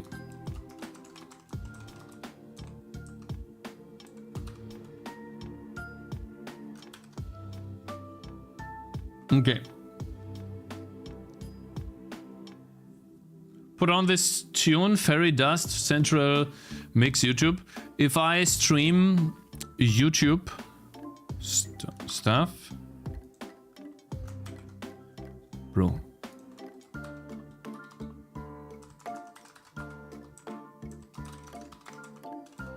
Give me a sec. Let me concentrate for a second here. So we get this done. Boom. Yo, my man Lexina, thank you very much for following. I'll put that up here too. We don't need that. Boom. Then the chest is gone, which means we only have the amount of stars left and the gold. Now that's a bit out of place for now, but we'll figure out a better way to display this. I think this is good enough. Home. Now we no longer have a chest to reward because we don't need it. But maybe the reward is the hero now.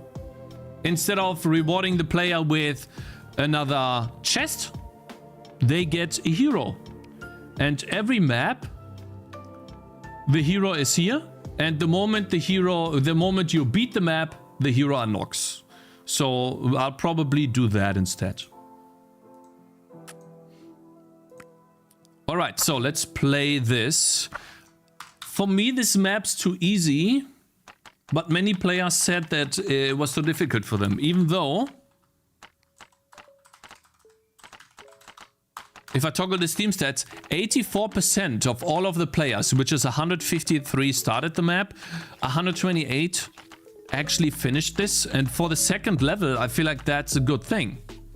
So even though many people said that this map is too difficult, I just don't agree because of the stats that it shows me.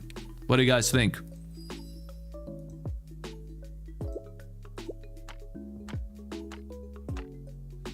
Hi. Now this guy comes. Okay, he didn't drop an item.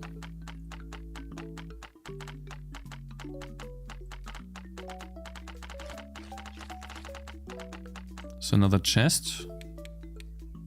Okay, so now I can put a club on this guy, but I can't merge it. So, okay, so this guy has a club now, and I'll put another one where I merge it. I'm getting good items, so it feels good. Display skill issue when the player loses.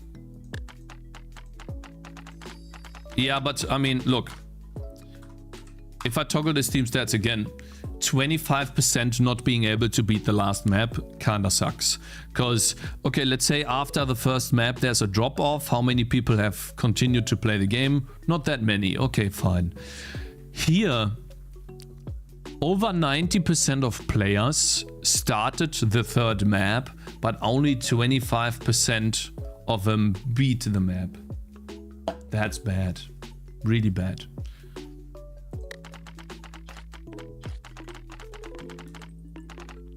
No, it's not intended that many people quit the game here. Absolutely not. Cause it sucks, you know?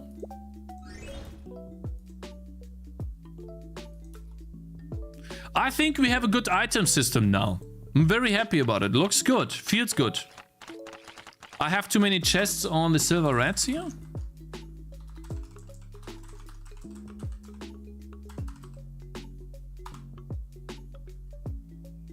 Why did you buy Gnomes? To support the developers. You got a problem with that, bro? Listen, man. I'm gonna be completely honest with you guys. With you, okay? No. I'll explain to you why. I was on vacation and mostly... I just don't like talking about money, man. Just, it is how it is, man. It's just, I didn't win in the lottery, no. Like, my financial situation didn't change. But I just think that it's good to support people. And so I did, man. Okay, it's just it's a change of, not of heart, but of how, like, it basically, it is a change of how I think in a way. I don't buy kebab, no. I don't buy, I think that is way too expensive. I do not want to support that.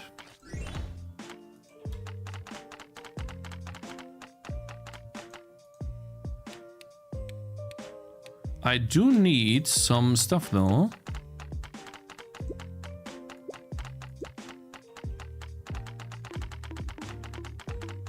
You know, cool thing about the game now is that I can call it a crafting game. It is actually a crafting game now, guys. Kebab costs 10 bucks.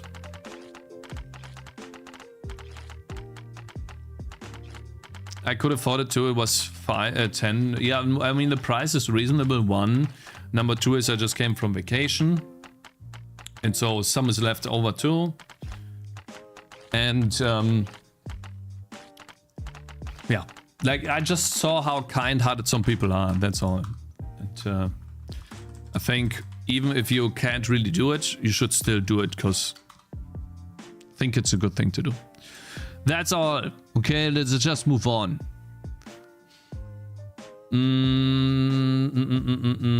So.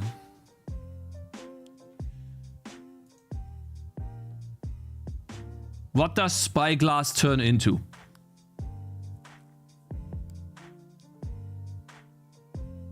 Do the hair rats? Yeah, like the map is broken. Let me fix that actually. Round 6, right? The fast rats. They are on path 1.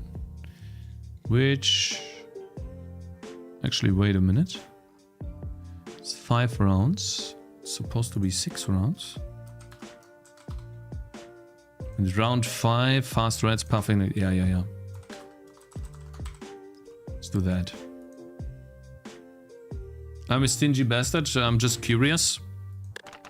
No. I mean, me too. It is true, yes. And especially when you have been like for your livelihood, you didn't have much, right? And you just want to make sure that you don't lose or you don't go back to the place where you can't even like afford water and stuff like that. Right? Yeah, true. I get that. All right. Okay. So now some rats drop chests. The other units drop items, but I think they should stay on the ground. And when you click on them, they go to the inventory. Because otherwise the inventory could get full immediately. And then they need to stay on, or they just stay on the ground until the inventory is no longer full.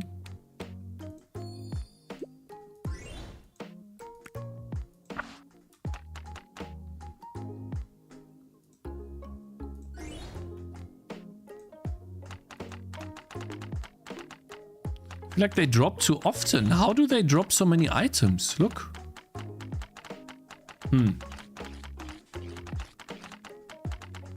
Did you eat many kebabs in your study years when playing LOL? No, actually not. I did eat many kebabs when I was working. It was $3.50 and you could get yourself an entire meal for $7.50.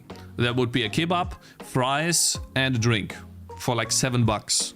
And so I would get myself 2 meals for $14 when I was working. Like I wasn't doing this at all. I was just a normal working person in a web development job. And during vacation or when I was doing home office, I would just order this. Yes, because I was lazy and I was like, why not, right? I can afford it. So it's reasonably cheap. Yes. Okay, we need a recipe that takes 2 wooden swords. What do they turn into, guys? 2 wooden swords. A strong tier 2 weapon. What would that be? Cool. It's awesome to fix some of the roadblocks you have. And we have an easy system. Kindling. What would that be?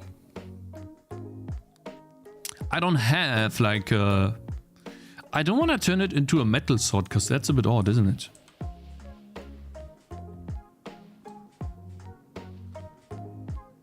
Dual wield? Nah, bruh.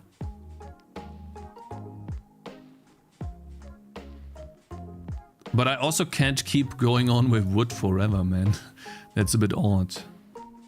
I mean, we can turn it into a gladius. Right. But I feel like 2 iron swords. Where is it? 2 iron swords should turn into a gladius. Or maybe 2 iron swords turn into this weapon here. That's the weapon. And then 2 wooden swords turn into this.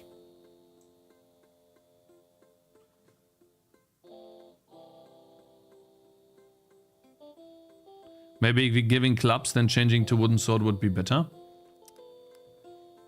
I mean, yeah, but now we have gone with this and we'll stay with this. Basically what I mean by that is the same item turns into another item. We stay consistent. That's the rule of the game now. I'm not gonna change it. To keep it simple. How do we get this? How do we turn this sword when we merge 2? 2 swords turn into a wooden club. Wooden broadsword. I mean, I could make a wooden broadsword, right? So we could take that here. No, it controls C, not X. Right? We take this. And then we're just making it a big sword, man. Let's see. Does it work?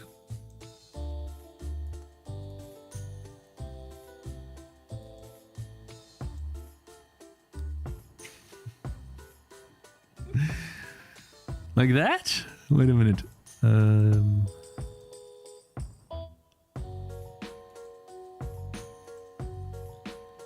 I mean, it does look cool. Looks like gold. Yeah, it does look nice.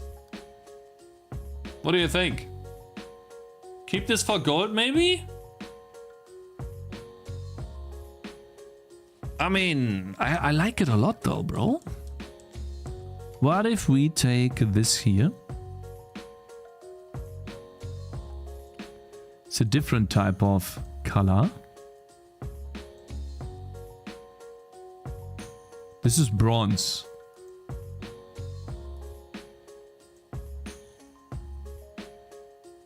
Damn, it looks good too. Pay to win, gold with more percentage damage the more gold the player has. Hey, that's actually kind of smart, yeah. Just change the color, make it different types of wood. Let's see here. No, I can't just say it's a different type of wood, but the same sword. It needs to look different too, man. I see what you mean, bro, but yeah, that would be a bit cheesy. I mean, we're already cheesy with this. Let's see here. Hey, I like that. Oh, Oh. Hell yeah. What about that? Oi.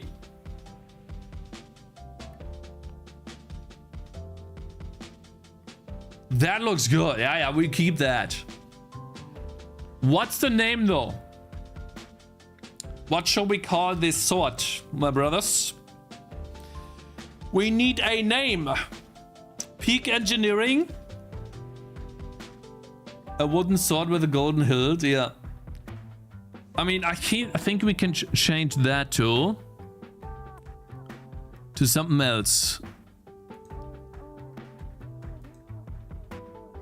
Wait a minute. But be careful. Ah, that doesn't fit. That does not work together. Maybe.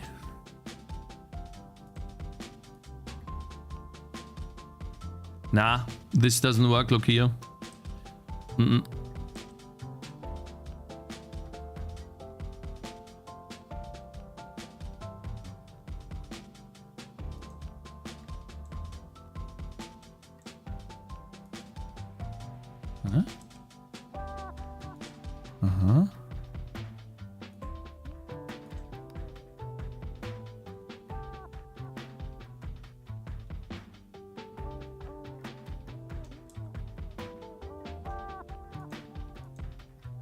Ah, shit. Wait a minute.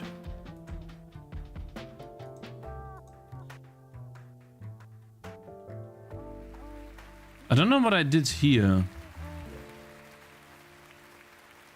I feel like this is inverted. Wait, so this is darker, right? That's dark. And that's a bit brighter. And then that's a bit brighter. Yeah, okay, so that looks a bit better. Like this. Cakez, try grey tones on the handle instead of yellowish, maybe.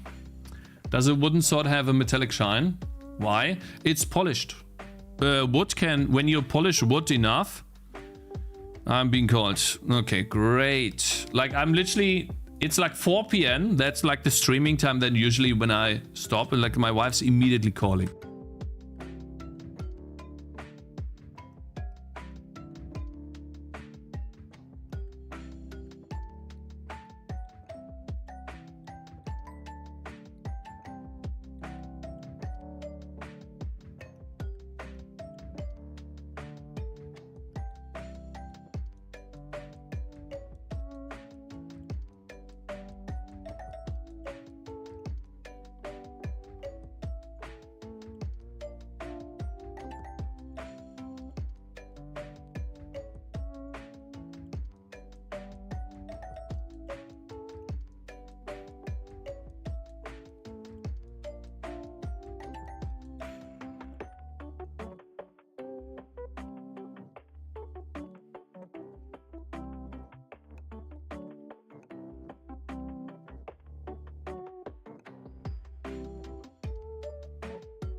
Goodness, man.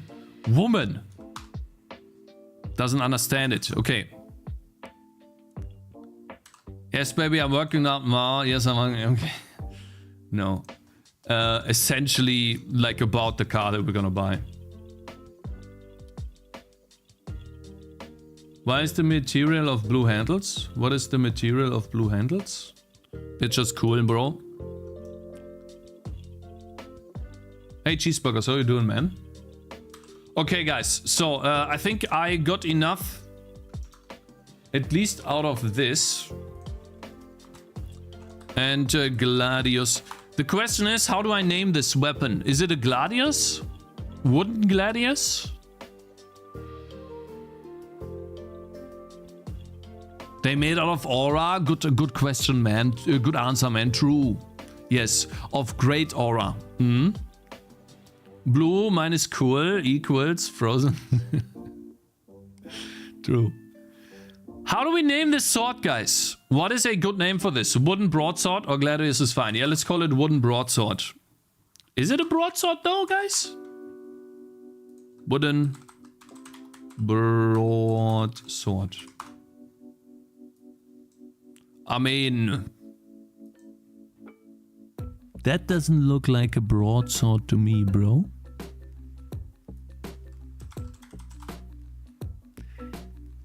Yeah, wooden Gladius, I guess. Zweihänder. Yeah, where zwei... It will be there soon. Hmm? Soon, TM, bro. Okay, we'll call it item wooden Gladius then.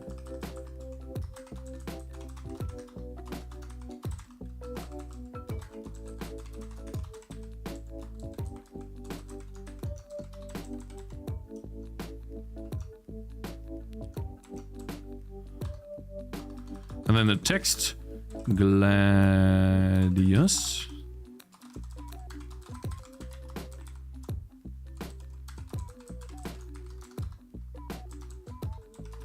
Wooden Gladius. We have that. Sprite. Assets.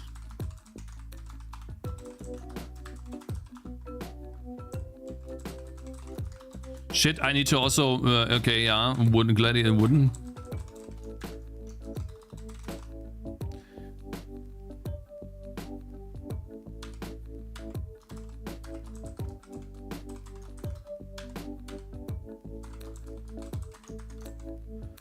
And then we also need to change... Let's copy that. Put this here. It's up here. Okay, wait. Actually, I want to keep that. Because we'll probably... What I'm gonna do is this. I will make it so that some items can only be dropped, and the wooden Gladius is one of those items that you will be able to craft, but you can also drop a Gladius. Like, you can turn it into like a metallic type weapon that is more powerful. That makes sense. That's the idea.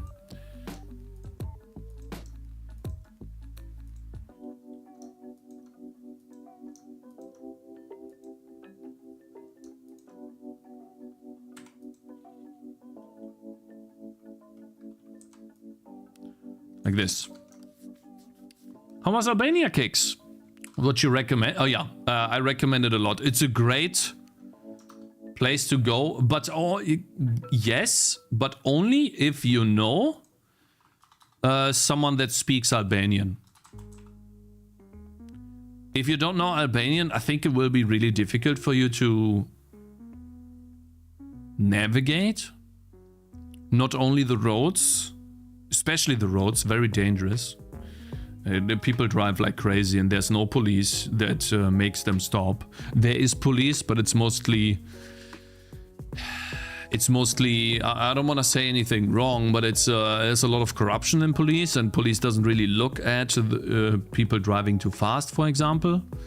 It's more like your buddy is police officer and stuff like that, right? It doesn't feel like the police is enforcing the law very much, especially when it comes to driving. And on top of that, when you're driving, you have to be very careful because the streets are broken oftentimes. So you need to make sure that you're dodging all of those puddles or the holes in the ground. And so not only do you have to constantly look forward to see what others do because there's no traffic lights, you also have to dodge the broken parts of the road so that your car doesn't break and stuff like that. And then you have speeding cars, of course, because the police doesn't enforce it. And so there's many things that are dangerous there. But it's also very fun. Because the weather is great, the people are nice. It depends where you go, right? But where we were, the people are very nice and helpful. They will look at you badly, or not badly, but weirdly, because you stick out. You know, they all look, let's not say something racist, but they all look very much the same. And you look different, of course. So they will notice you, but I don't think it's a bad thing at all. And yeah, stuff like that. But otherwise, the food is cheap. It's great. Oftentimes it is fresh food, not processed. You do have processed food as well. And going out to eat is also very cheap. Really nice. And yeah.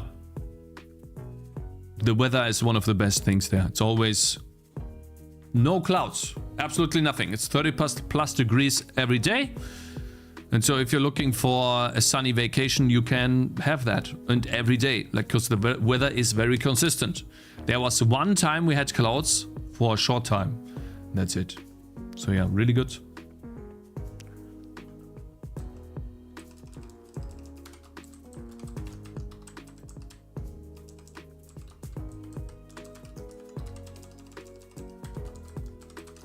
Okay, so we have the wooden gladius. We get attack speed, targets, damage. Think that's good enough.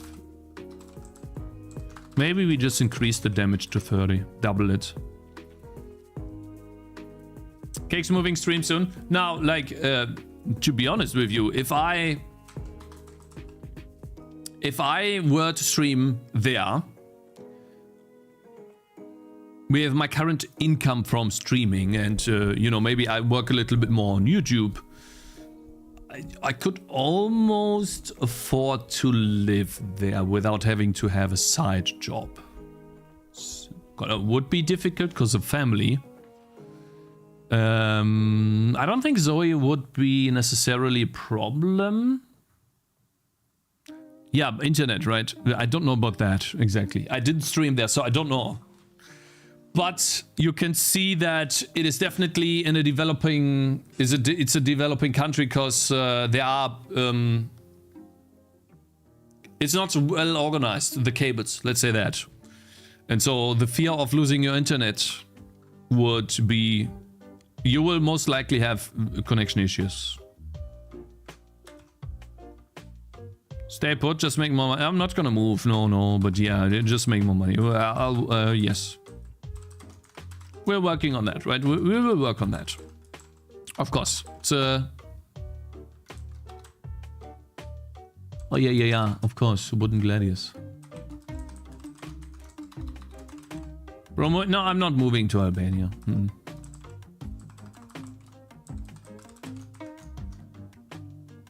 Oh, Iron Sword already turns into gladius. Well, not anymore though. The wooden sword now turns into wooden gladius. And then the iron sword turns into this one right here. But that being said, I really enjoyed Albania. And it was much more fun to be there than I thought it would be. Ooh, look at this. We got a new weapon, guys. Awesome. Nice, nice, nice. Good stuff. Yeah, and so the game is hopefully now coming together. I want to finish. I want to lock in the systems now. I think this is the best version that we have. And now it's time to finish the game, guys. It's time. I do not want to sit much longer and do crazy changes. So the last big change that I might do is this.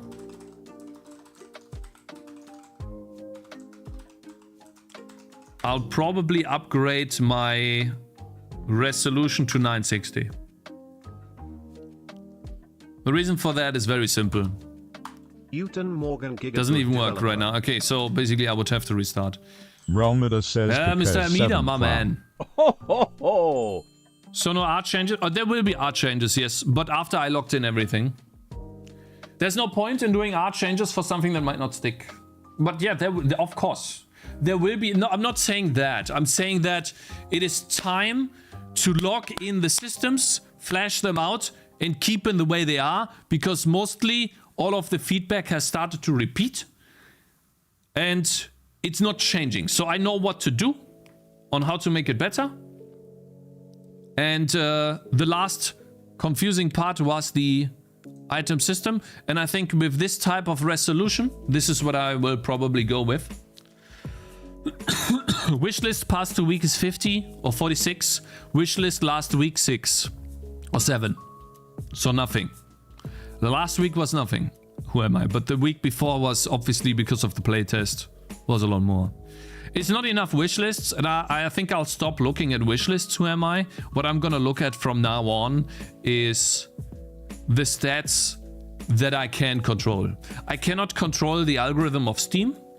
I cannot control how many people wishlist my game, but I can control how my game plays, how long people spent in the game, if what the feedback says, and compared to the version of the game, how fun it is. I can control these variables, and I'm tired of looking at these stats. I'm just gonna blend them out completely. I'll stop looking at them. I know what they mean now. I have a feeling that I'm in a position where my game has been out on Steam for such a long time that it's somewhere in the algorithm, maybe buried, maybe it doesn't work very well. I don't know. I'm tired of doing that. It's too stressful. And at the end of the day, I know that a good game will sell, and I'll focus more on making a good game now. I'm tired. But so yeah, this is the idea. I will probably make this resolution and maybe predefined spots on the map where you place tangerines, where you have to place them. We'll see. Maybe predefined spots. We'll see. Not sure yet, but probably. But first, Shady11 doesn't like it, I know. We'll see. The reason why predefined slots are good is because of they are tactical. You need to think where to place your heroes. It is a thought process that is mostly taken away when you don't have these. And I like that a lot. This thought process. And so I will most likely do that. Because right now the best thing to do would be to do something like this. Just placing them all in one spot, spreading them out as much as possible, and bulking them together. The best solution, no, actually the best strategy for this is here. Like that for now, putting them all in. The moment she gets attacked, putting one guy here. Bulking, yeah, bulking together. And predefined slots will... Predefined slots will take that away. We'll fix that issue.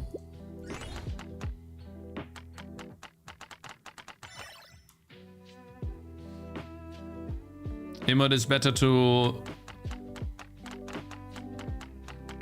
have a zoomed in camera with mouse panning. Maybe. We could also have mouse panning, but we'll see, right? Oh, look at this. We got a big upgrade here. Very nice. That means we can place another guy. Maybe here, so that this guy can still hit. Put this guy here. Yeah, so this is really easy.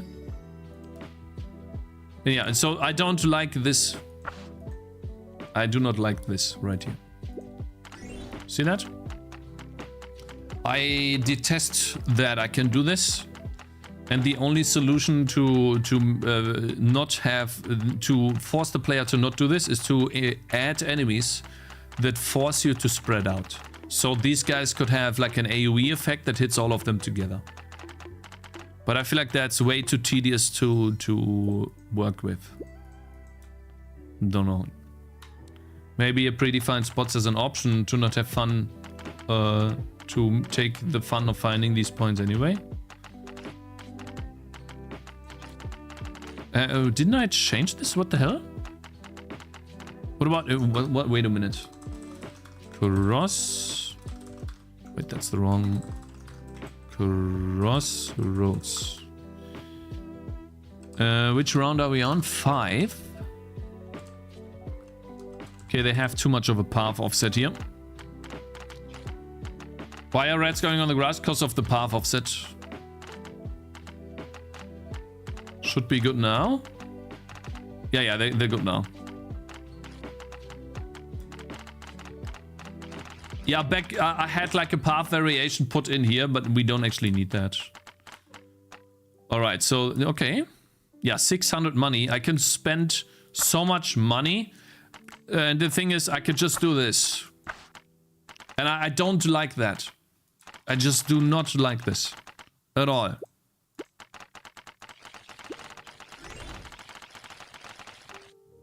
It is so bad.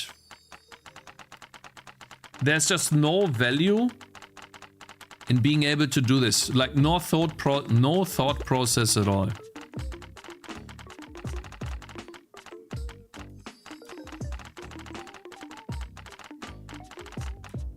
Is she healing actually? She's not.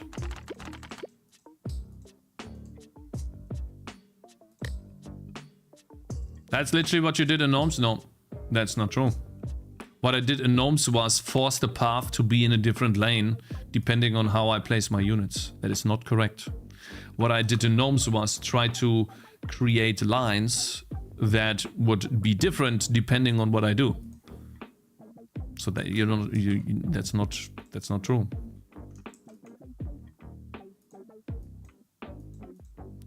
In Gnomes you do this. You have a spot where the enemies come from. And then you have your house here. And then when the enemies decide to go this way to your house, you place a gnome in this location. And the enemies decide to go in this way. So you're changing the path on how the enemies go depending on where you place your units.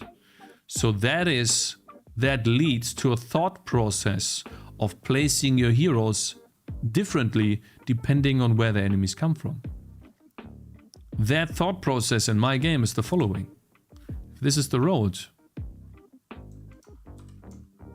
And so this is what you do in not in Bloons, sorry, in Gnomes. This is what you do in Gnomes. In my game, what you do is, if this is the path, and there's a lot of enemies coming, what you do is this. And there's no thought process to it at all. That's all you do. How is that good design? Explain that to me. And even if I have, let's say, an enemy, right, that's here. And, oopsie, that is here. And he has an attack that chains to the targets. And it chains the more targets there are. I can just put healers. Let's say these are healers here. I can just put healers completely right next to each other, all over the place. So the best solution will always be to devball. And of course, right, Shade 11 says it, right? Let's say I have a different map where let's say the path comes here, and then we have a situation where it splits in a way. And now we have 2 exits, one here and one here. Obviously, I would need to somehow split my units. Even we could have 2 entry points. Now, okay, well, I need to place a bundle of units here. And a bundle of units here. But the solution will still be just to clump them up here. Or maybe here, doesn't matter. The areas around the map that give boosts. Yes. But then you put the clump where the boosts are, so not really. Anyways, so I hate that design. I feel like it doesn't force any thinking. If, let's say this is the map, right? Let's say this is the map and we have slots. I can put a unit here. I can put a unit here. A unit here. One here. Maybe one here.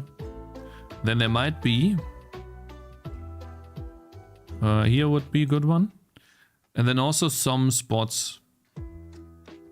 Add bonuses when placing near other types of heroes and debuffs if stacking the same type of hero close to each other, maybe? Yeah, but not like that. It would be more like you kill an enemy and the enemy debuffs all of your heroes to deal 50% less damage around the hero that killed. So let's say if we have a situation where we have a bunch of tangerines next to each other, like this, and one of them attacks an enemy here, the enemy would debuff this tangerine, and all of the surrounding tangerines would also be debuffed. That is one way to get around this problem. Now you have to space it out a bit more, but that is one way.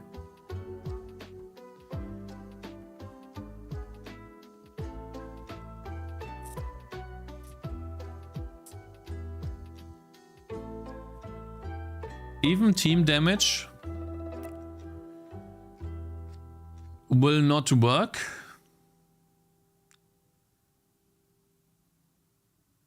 Very likely not work. We'll have to see. Team damage will very likely not work, because I can just stack a bunch of healers and healers will have AoE heal together. So the more team damage I take, the more healers I will stack. I don't know about this. So now on team damage, they're all just gonna do AoE heal, boom. Just limit the number of tangies. No, limit the number of tangies by putting slots. Let's say I have a slot here on the road, then there's another slot here, maybe another one here right before the exit. Here one would be a good slot, here probably 2, another one here and another one here. Right, and let's say we need to have some combinations. So for example,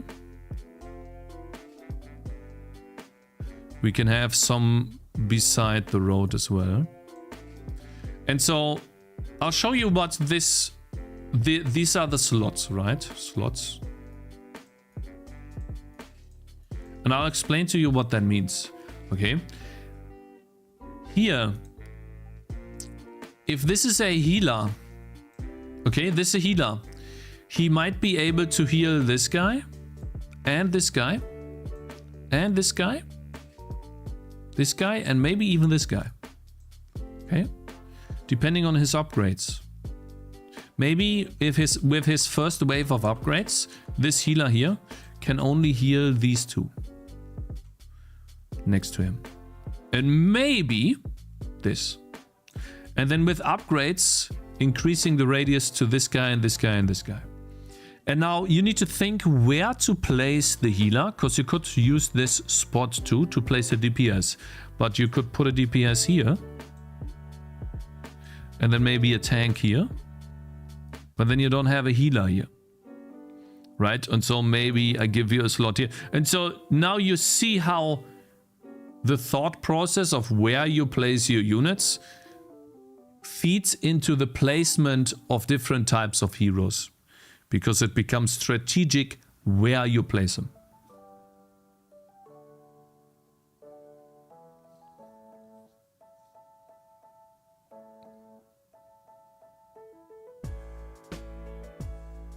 It will also be easier to balance maps for me. Yeah.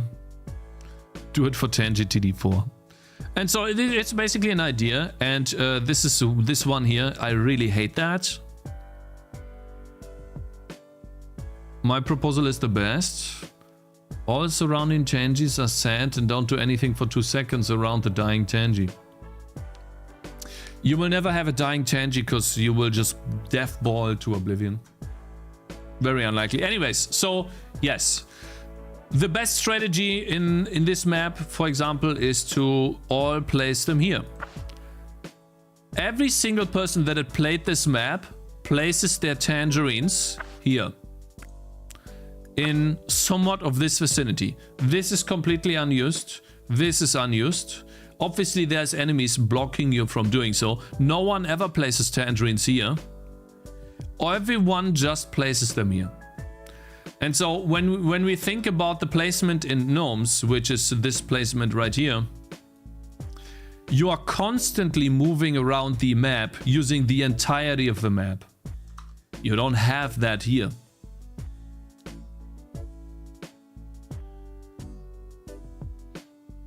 Okay, so that is something to keep in mind. Anyways, I'm gonna play this. And we'll see. Anyways, so this will probably... I'll iterate on this. You don't have that in Bloons as well?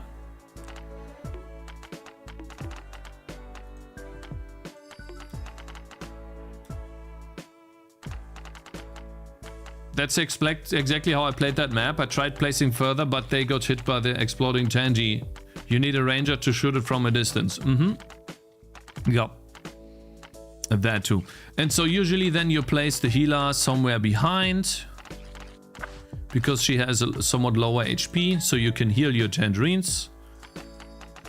And that's it. Do you have any enemies that get stronger with time, distance by travel? No, I can do that, but this will not make the problem of stacking tangerines in one spot go away.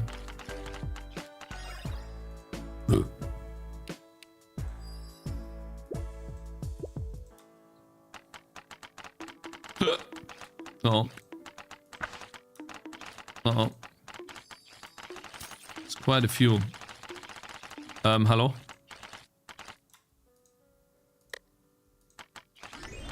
Uh-oh. Yeah, the reason why I lost there is because I think I made this round too difficult.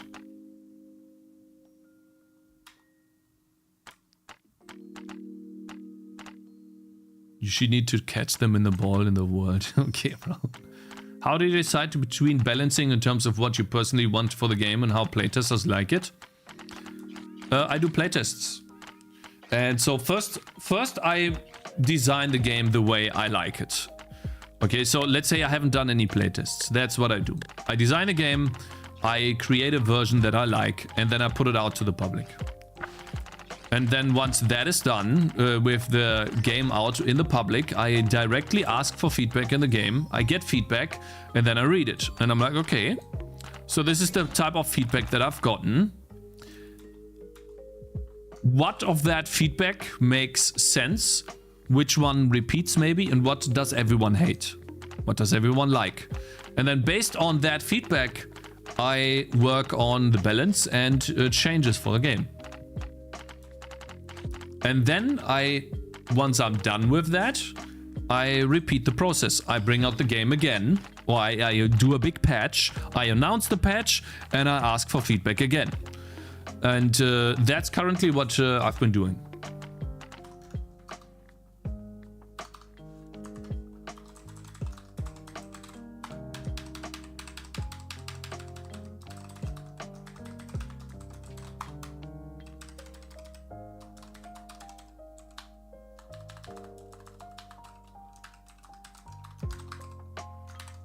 There we go.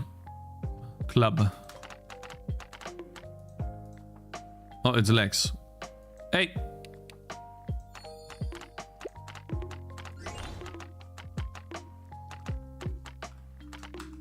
I like free placing more than having a healer unit. The way the game functions right now requires a healing unit by default.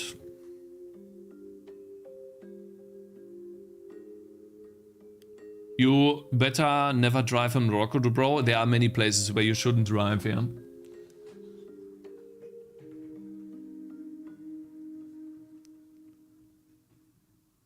Then he makes a pull and ignores the result. No, I do not ignore the result. The reason why we are making this big item change, by the way, is a direct result of a playtest I did and the feedback I've gotten from the playtest. Every single person that played the game said they find the item system confusing the way it was. Hey, Abef, how you doing, man? So, I'm now changing the item system. And I think it got much better. So here, for example, I can just place this guy here. And now it becomes a dev ball. And somewhat difficult for me to balance. Let's place another tangerine here.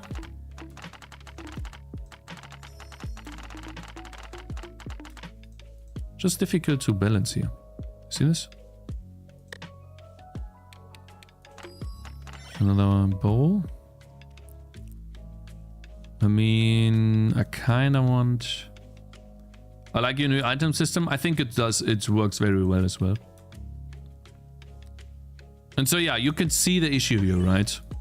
The best way to play the game is to clump up all of the heroes into one position.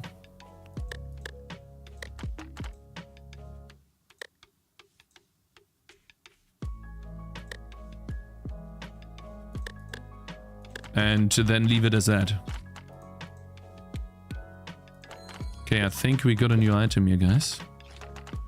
Wait, I don't have a thornwood bow. Is that the best way though? It is. I played the game a lot.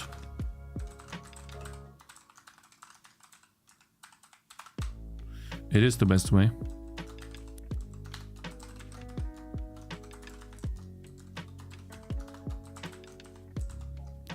We get a thornwood bow now.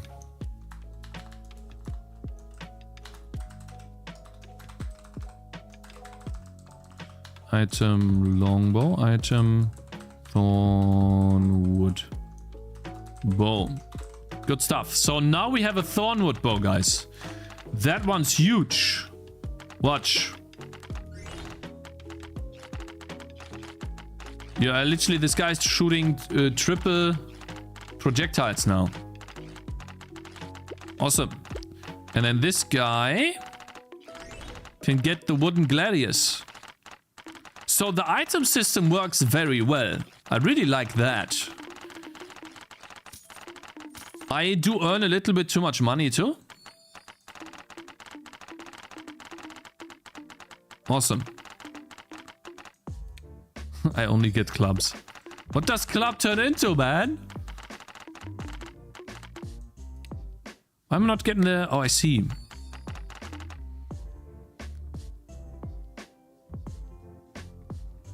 Clumping is a common theme as the path is very short. Yeah, which is also why I'm thinking of increasing the resolution of the game to be almost double.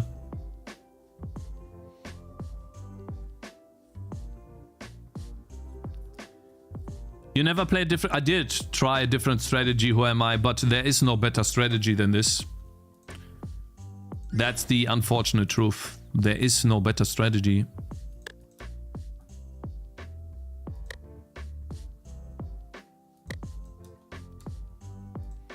Okay, this guy's just gonna obliterate all of the flying units. Watch. This guy here. Or does he have... He doesn't have pierce. He shoots 2 projectiles, but he doesn't pierce. Still good, still good, still good. Hey! Damn! Oh no!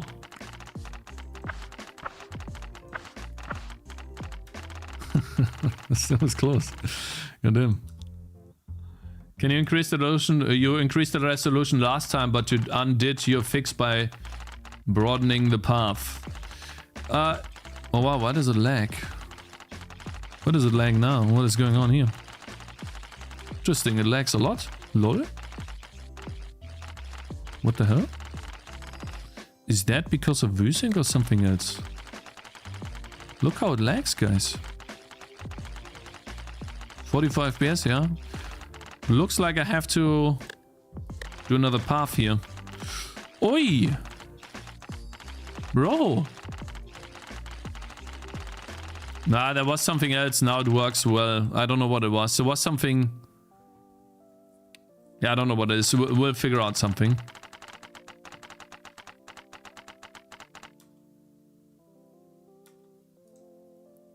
Uh-oh. Uh-oh.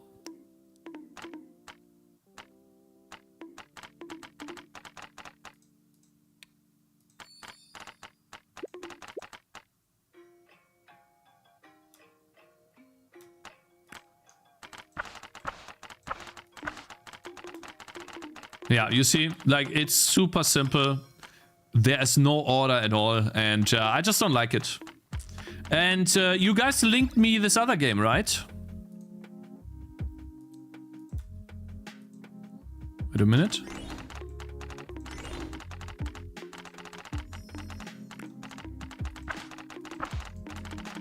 Let's just see, can these guys beat him? Is it possible? Or do we lose? He does take quite a bit of damage, but I think they're gonna lose. Yeah, I think I lost.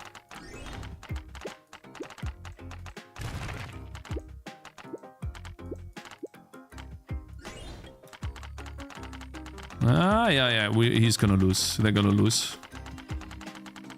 But close. I mean, you're not supposed to beat him there yet anyways. But you see here, we have a lot of different a lot of different items. I think the items are one part of the game where it feels good now to play. Obviously, it needs to be fleshed out more, but that system feels good. Now it's just working on different stuff. Like the clumping up of units.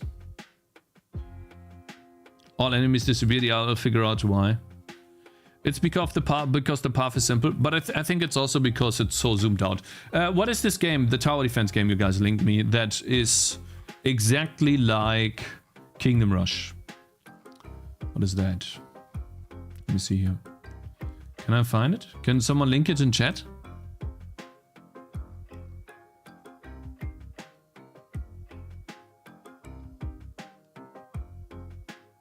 Moment of Ruin.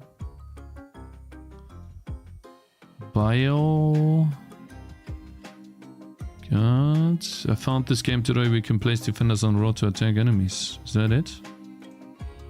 That Bio God? No. But it's like Kingdom Rush, yeah? That's another one. Please. You can see how it's zoomed out more. Like this is not the game that I'm talking about. But this is, yeah, that's BioGuard. Same stuff as Kingdom Rush. I feel like I need to zoom out my game more to make it work. I can't find the other one. Oh, this one here. There it is. It's called Relic Guardian, I think. Is it? Yeah. So that's the game I'm talking about here. They have a demo too. Let's see. We'll play that too, but not today. SteamDB, how's it looking for them? 1 in app right now. And yeah, I mean, they had 60 players here. That was good. And then they have, like, on a daily basis, they have like 2 to 3 players. Which obviously this is still coming soon. It's probably very early in development. The game looks appealing enough. And you can see here that these guys are operating in a resolution of 960 pixels in X. I'm operating in this much. And let's say you take this map here, right? There's enemies coming from here, from here, from here, and they are all going towards this location. If you take the resolution of my game, you end up with this much. About this much. This is what you would have to deal with. If let's say my game. You see how that is a huge difference? It spreads out the map a lot more. It gives you way more options than something is, let's say, zoomed in as this. And it also allows me to create bigger battles too. And more battlefronts. So I will most likely do that. And that will be the last, let's say, big change of the game. But I think it's necessary. Cakez, every year you increase the game resolution? Yeah, I do. That's correct. But it's also because I have no clear vision. I did not know what exactly I'm gonna build, how I'm gonna build it. And so that is a big mistake I do. I know that. No, they have more pixels available than I have PyFi. And so if I wanted to have my game work in this resolution, I would need to reduce the sprite size that I use in my game by almost half. So a tangerine in my game, instead of taking up almost 32 pixels, I would have to make them smaller. It's not gonna make much work to finish the new backgrounds. I'll show you. So let's say we're gonna load in a map that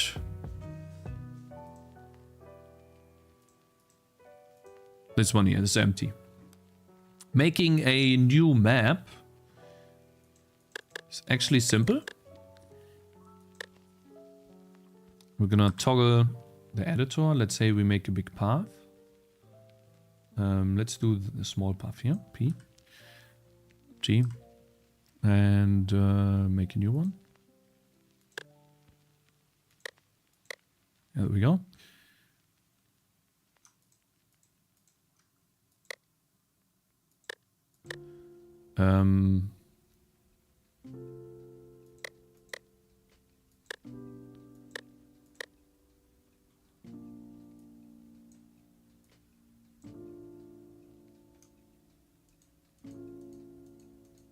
Why is it not building this right now?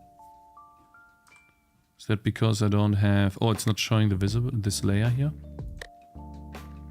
Give me a sec.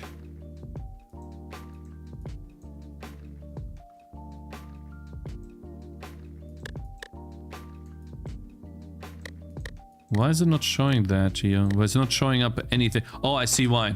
I'm stupid. My ambient color. Yeah. Oh, wow. Okay. My ambient color was not showing up. It was empty. I was like, hey, is my game completely broken? No, it's not. Okay. So essentially, is that it's not what I want. Though? Don't I have like something else?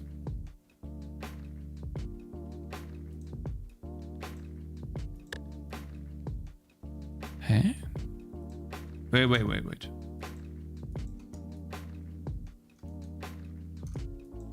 Wait, I'm so confused. Shouldn't I left click with the dual grid? I don't understand. Like, isn't dual grid supposed to... Huh? Ah, I'm so dumb. This right here. And then we do dual grid. Ah, there it is. Okay, so sorry. It's been a while since I used this, right? But let's pretend that like this stuff didn't happen and I'm starting now because it's been a while since I used this. I create a background and then I just make a path. So now I can design the level the way I wanted to design. And so, I don't know. Let's make a new path. Let's say it merges together here. Goes here. In my opinion, this is quite simple.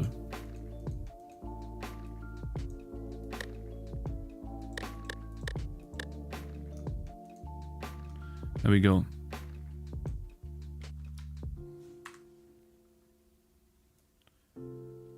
So building something like this does not take that much time.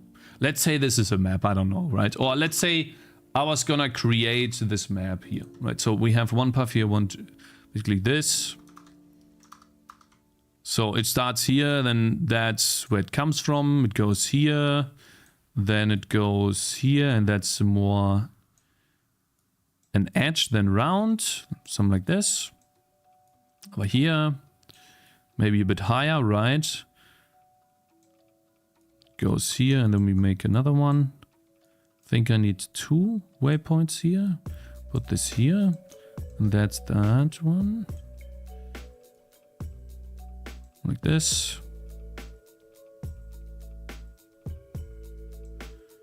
Right.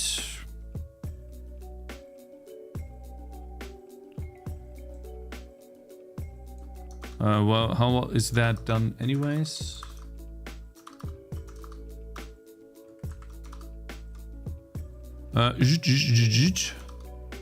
So it's more like this, right? Well, you can see, right? Then this path merges into that here. And then it has the same points. But starting from here, actually, starting from here, the path stops, so it goes like here. Then obviously you would make it follow. Like, how long have I spent so far? 5 minutes. And the path is usually the most difficult one. Let's make a new one. And the last path goes from here to here. And then just follows this. And then we have another path that starts somewhere in the middle here. And then goes in this location, right? Something like this. So we can say that, okay, oops.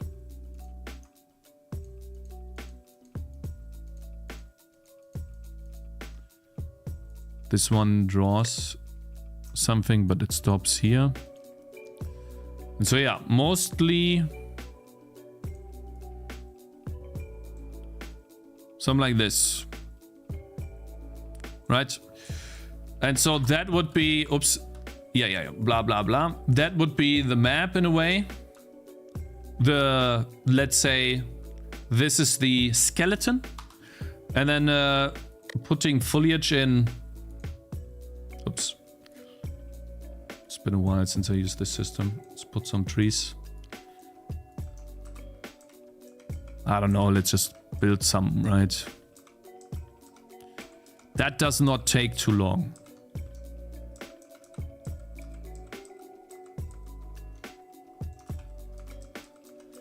At least in order to test the level. Oh yeah, there's a path coming from here too, right? So there would be some sort of path where, I don't know, let's say there's this kind of looks bad. So probably not that, but maybe also the hut is for my tangerines. But let's say we have this here. Right, there would be another path here, and then let's go on another layer. I think I have... Where's that? Is it not here? I think you get the idea though.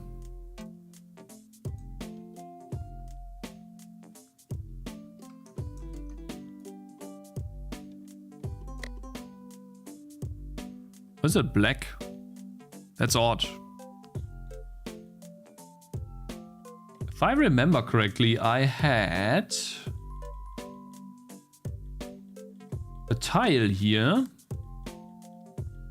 for wood. Where's my wood tile? Where's my wood, guys? Where did you put my wood? Hey. Huh? Oh, it's bothering me so much. Where the fuck is that wood? Ah, here. Yeah, it is up there. There we go. right? Why is it black though? I don't know what that is. Something like this. Now you kind of have like the same map was built. Obviously there's more stuff to do. You know, design the map a bit more, make it more pretty. But for the most part, it's done. And then over here, actually I wanted to put this stuff on the other layer, but whatever.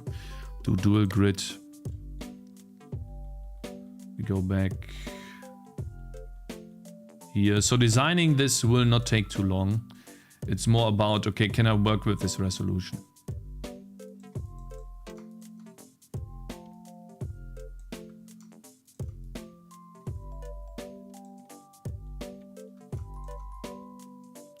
Is it possible to do that, right? Can we create a good looking map and build everything I want to build with this? Yes, good, no, then we have to do something, right? So I've just created basically the map they have made in like a wood style, right? Mostly, and I could play this right now, right? I could actually play this. Yoink. Yeah, you could call it yoink. I just wanted to show. But again, the problem is the same as with the other game. What will stop me from doing this, right? Because every single one will come here. All of the enemies will come here. This sucks, man.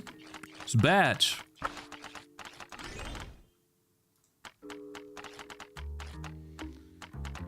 This the new resolution? No. This is not the resolution yet. It's just a thinner path. That's all. If I wanted to, like, I could go right now and take this path here. Like I could, where is it? Sorry. Is this the thick path? I think it is. I could do this and do P. And now every single path is thick. We have thick paths.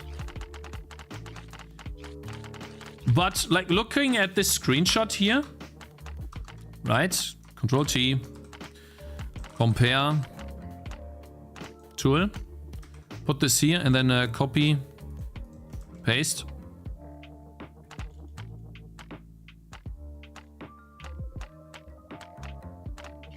This just feels way too zoomed in. You see this? How zoomed in this is? Even if I take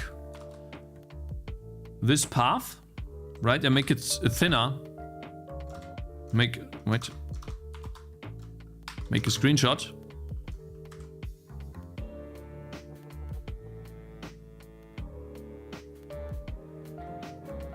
Still too zoomed in. No, it doesn't look the same. You need to look at the spots here in comparison to the heroes.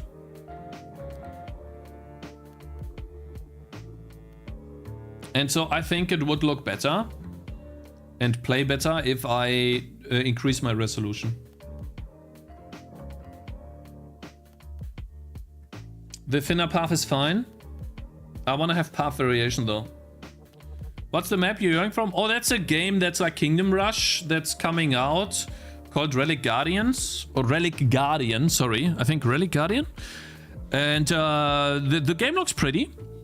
But it's essentially Kingdom Rush. That's what it is. And this map, I think this map sucks. I'm sorry. But it looks cool. But that's all? Maybe not. We'll see. Looks a bit odd though. If you had enemies that got stronger with distance, you would want to have to kill them before the point where all paths merge. If you had an enemy that buffs other enemies come from other paths, you would then again want to kill them before they join with others. That's a good idea for an enemy, yeah. But I will probably still... looking good. Easily a my man Godot Enjoyer, how you doing, bro? Nice name, it's yellow now. My man! How you doing? Welcome back! Mr. Galaxy Media? Holy! Sorry guys, I'm just excited to be back, okay? And it felt good to have a break from streaming and from working on the game, but it didn't change anything in what I want to do. I want to make a good game and sell the game and want to do that again and again and again and again and again and again and again. Okay? Welcome back. Thank you. You too. You can have map paths that move. Yeah, you can do all of that, but that does not change the fundamental problem. This does feel a little too zoomed in. Just a tiny bit too zoomed in. I think.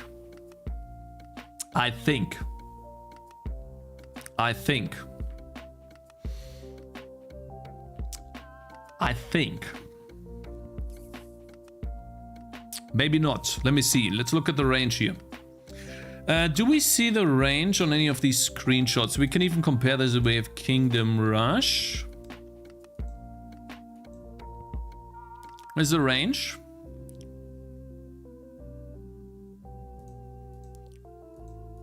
Copy image. Put it in the compare tool. Let's get rid of some of these old images here. We need that. Let's get rid of that. Put it here, then get rid of that image. So this is a, whatever that's called. And then we'll put that here. It's comparable. Let's get a Kingdom Rush screenshot going too.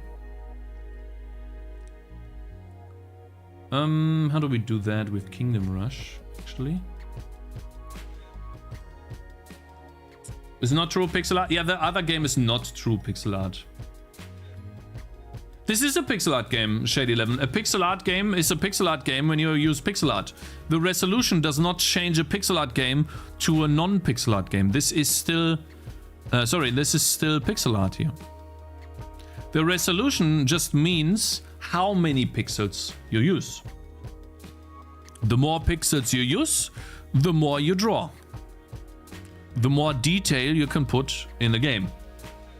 That's all that changes. Nothing more. 8K pixel art incoming now.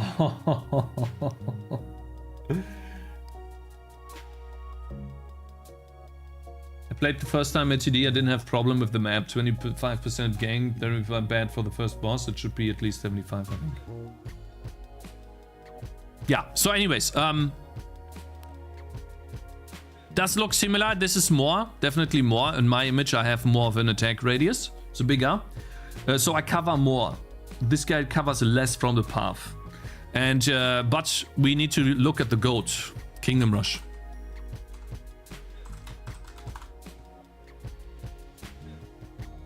Steam.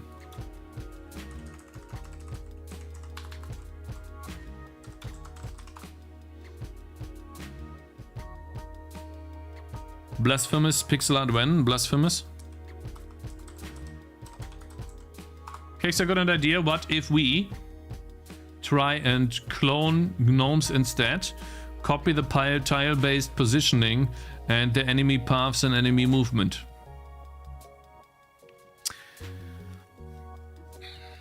I don't think it works, man, because my game is too different.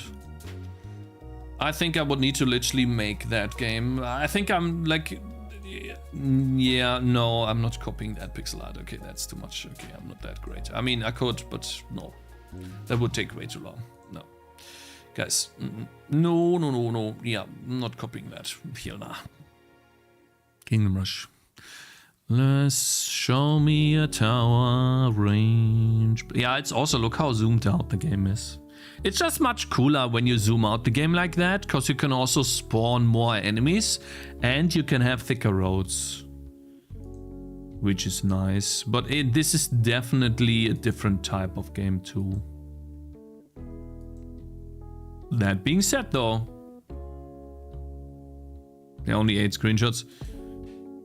Unfortunately, I don't see tower range, but we can see that in the trailer, right? So that's what they show. They show how to upgrade towers, right? I'm ready with screenshot. Come on. Show me tower range. Don't do that. Show me the entire overview, please. Come on, don't zoom in. That's not what you see in the game. You're not zooming like that through the game. God damn it. I know. Show the full map, bro. Imager. Do you have one? No. You don't. You're just making fun of me. Okay, that's fine. Now, please. They're just gonna continue to zoom like that, right? Yep, they do. Do I really need to like open up a YouTube video or something? Okay, we're wasting our time here. Okay, bro, it's good enough. If you want a top 10 TD, you need wide roads. No, you're not necessarily. Bloons can get away with very thin roads too. That's not true, and it's the best TD game out there, but I'm not building Bloons. I got heavily inspired by it, which maybe was a mistake. Kingdom Rush is great, yeah, I like it too. It's actually the one tower defense game that I play offline sometimes. Because it's challenging. And I kind of want to collect all the stars. Because the stars give you direct power. If I'm being completely honest, I'd rather play Kingdom Rush than Bloons. In my free time. How long have you been working on this game? Oh, I've been working on the game for about 3.5 years. Something like that. Since I'm making an engine too, a lot of that is also spent on the engine. Sorry. I need to play again because of the launcher. So, I would like to do this resolution. Can you go away, please, so I can click the play button, man? And then I would like to do full screen. But then it's gonna start on the other monitor. And I'm gonna move it over. There we go. Okay, so slot 1, that's my play. I just wanna see the range of a tower on a typical map. So let's say this map, right? We load up this map. Oh wow, that zoomed out a lot. You can see a lot of the map. And so for example, I place a tower here. This is the range. And then this is upgrading the range. I think that's a great screenshot. Let's compare that with the image compare tool.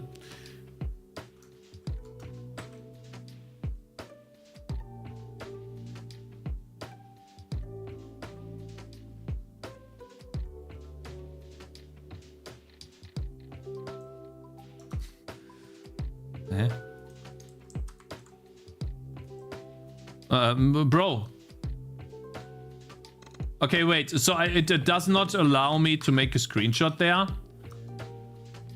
So...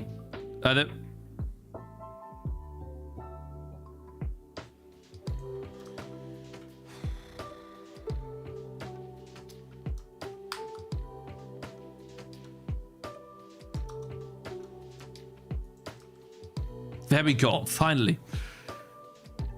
Yeah, just look how zoomed in this is. Can I reorder them? Thank you, AQ. You're doing really good stuff here. Yeah, you can see my game is just way more zoomed in. And so I think I need to increase the resolution in order to have the same effect and being able to design maps in that way. That's all.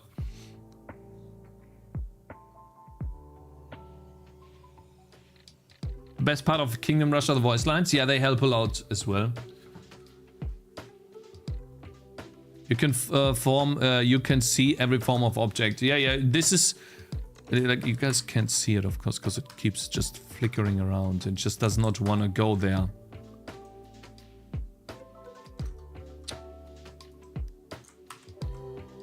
There we go. Can you see it now? Hopefully you can. Yeah. Knowledge is power. Hocus pocus. Power. Unlimited power. Kind of magic. Anyways, I think that's what I need to do. It will make my game clearer to read. Gives me more action. I can spawn more enemies. I can spawn more heroes. Have more battlefronts, and I can build more interesting paths that are thick as well. Thick paths. So probably gonna do that. That's gonna be tomorrow. What the hell? What was that? Anyways. Yeah. Probably gonna do that.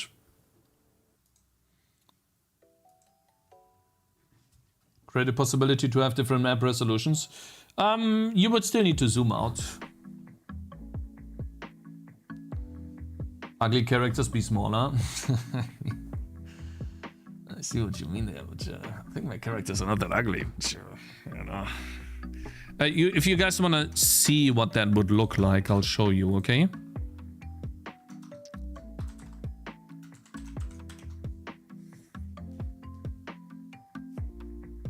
I think I'll do this. Let's not spend too much time on just thinking. Let's just do it and see how it goes. Your first levels would look empty? Probably. Yeah.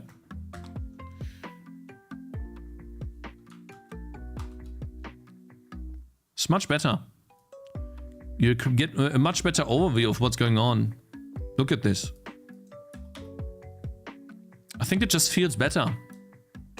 If I'm being completely honest. And let's say we are using the same road thickness as this. It just feels better, man. Look at this.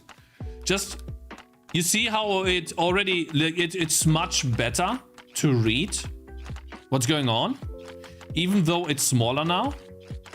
Resuming game out again, yeah, most likely. And by the way, I've got quite a few followers. Lordan, Zons, Abyssal Writer, Intervision, and I don't know, Words. Thank you guys for following. I can't see it all. Collector's Alt, yeah, of course. I'm not gonna read that message. Yeah, I like it. No, I'm doing it. I think that's a good change. We're gonna do that. Yeah, and now it feels like more like a global ability here too. Like it a lot. Awesome.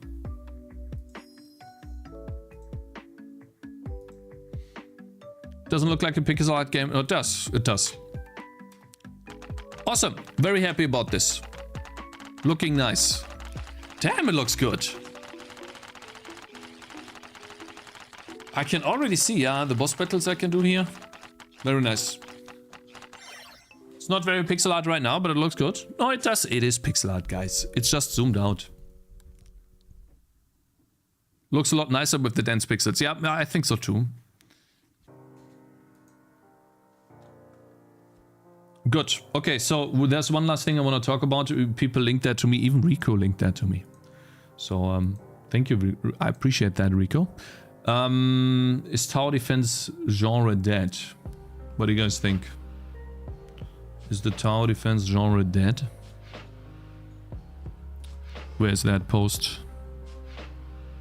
I saw that. I was sitting on the toilet and I was reading Reddit and was like, is tower defense genre dead? I'm like, damn, that looks interesting. I don't think so. Is it though? Is the tower defense genre dead? No! We just looked at one. It's not. This is also a Kingdom Rush clone, but Gnomes. If I make a game like Gnomes on Steam, look at this. Does that look dead to you? 800,010 reviews. Actually got a review while we were streaming. It was 9 before, I think. Now, you might be thinking, well, 41 players right now, 84, and then only 400 peak. That is an indie game. And the indie game, like some might say, okay, it doesn't look that great. It's definitely an art style. Reminds me of the old type of games, right? The CRT type games. That's good. And so 810 reviews. We did the calculation earlier. Maybe we still have that. It's about 200,000 of revenue for these guys. And so it's definitely not a AAA type game like Diablo 4. It's not to that level, but when we're talking about the indie space, there's a bunch of tower defense games that even have come out recently. This one, BioGuard, it's another clone of Kingdom Rush. is doing decently well too. Look at this. Probably, yeah, 140 followers. That means about 1,000 wish lists. Not that much. And even this guy had a decent player base and has 36 reviews. So he probably earned quite a chunk of money as well. No way I was starting a TD game. And the tower defense game is one of those games that typically, one of those games that you start doing when you're learning game development. Like, how many of you guys have seen a tower defense game tutorial or started thinking about, well, I want to make a game, let's make a tower defense game. It seems to be the easiest type of game to do. And so, is the genre itself dead? Well, probably we should look at something like Bloons to figure out if it actually is dead, but I don't think so. Blooms, yeah, great naming. 300,000 reviews. That's the biggest player. I don't think so, man. If holy, look at those numbers. It actually, if anything, it released to 700 people. And it's been falling off a little bit. But just look at those numbers comparatively to a genre, in my opinion, that is actually falling off, which is Vampire Survivors, or the Survivors genre. Not DT, sorry, SteamDB, sorry about that, DB. Vampire Survivors, that genre, in my opinion, is actually falling off. Just look at this. So this is where it blew up, 77,000, and we can compare the two. 50,000 comparatively, 300,000 reviews, and this guy, how much does he have now? Yeah, 250. So very similar, right? And the price of Vampire Survivors is even less than the price of Bloons. Bloons is sitting at almost 14 euros for me, and Vampire Survivors, I think, is still, is it 5? Let me see.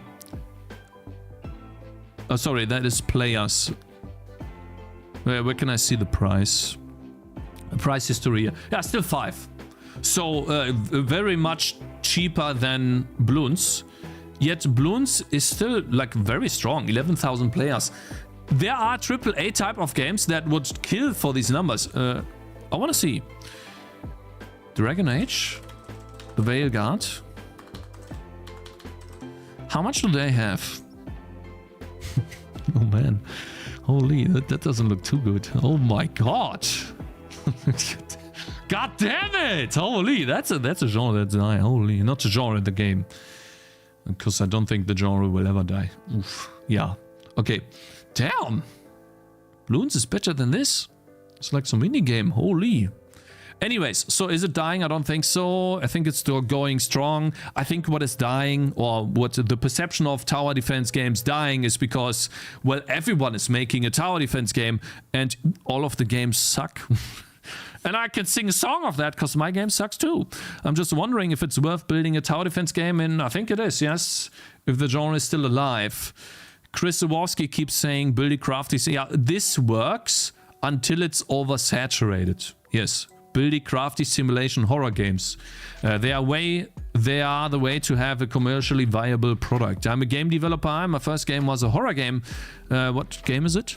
First game. It did not do too well. Yeah, because horror is one of those genres that is also overly saturated. So in order to stand out and not have a terrible game, you gotta do something really good. Because most horror games that I see, let's say many of you know Queso, they are like a half an hour long. He plays a lot of these games, and they're not very well made. Maybe terrible effects, terrible jump scares, and that's it. You can toss that together in Unity in an afternoon, or like over a weekend. And so, yeah. I'm not saying that that's his game. Sorry, all right? Don't, please. I'm not saying that that is his game, but most games are that. And so it's very easy to make a horror game. And so obviously the market is saturated, right? I started working on my second one. You see that? I said it's oversaturated. This guy made 2 horror games. God damn. And then I realized the genre is not for me. I'm a kind of person who played a lot of Dota, World of Warcraft, Dungeon Hunter, and many FPS games. Okay, and I love playing it. You should probably make a game like that then. I played a few Vampire Survivors games, enjoyed that too. I played Tower Defense games back in the day. Dota All-Star. I had this mini games, I loved it. I'm now planning to build a tower defense game. Now the questions everyone keeps asking is, what is unique in your game that we cannot find in others? Yeah, for example, right? BioGuard, in my opinion, the game looks good. Pixel art, I think it's a pixel art game. Is it though? Difficult, I think it's a pixel art game. Yeah. What is making this game better than Kingdom Rush? At a first glance, I can't tell. If you're seeing the screenshot, what is making this game better than Kingdom Rush, guys? Just looking at the screenshot. Would you play this or Kingdom Rush? You don't know the price. I don't know the price either. I haven't looked.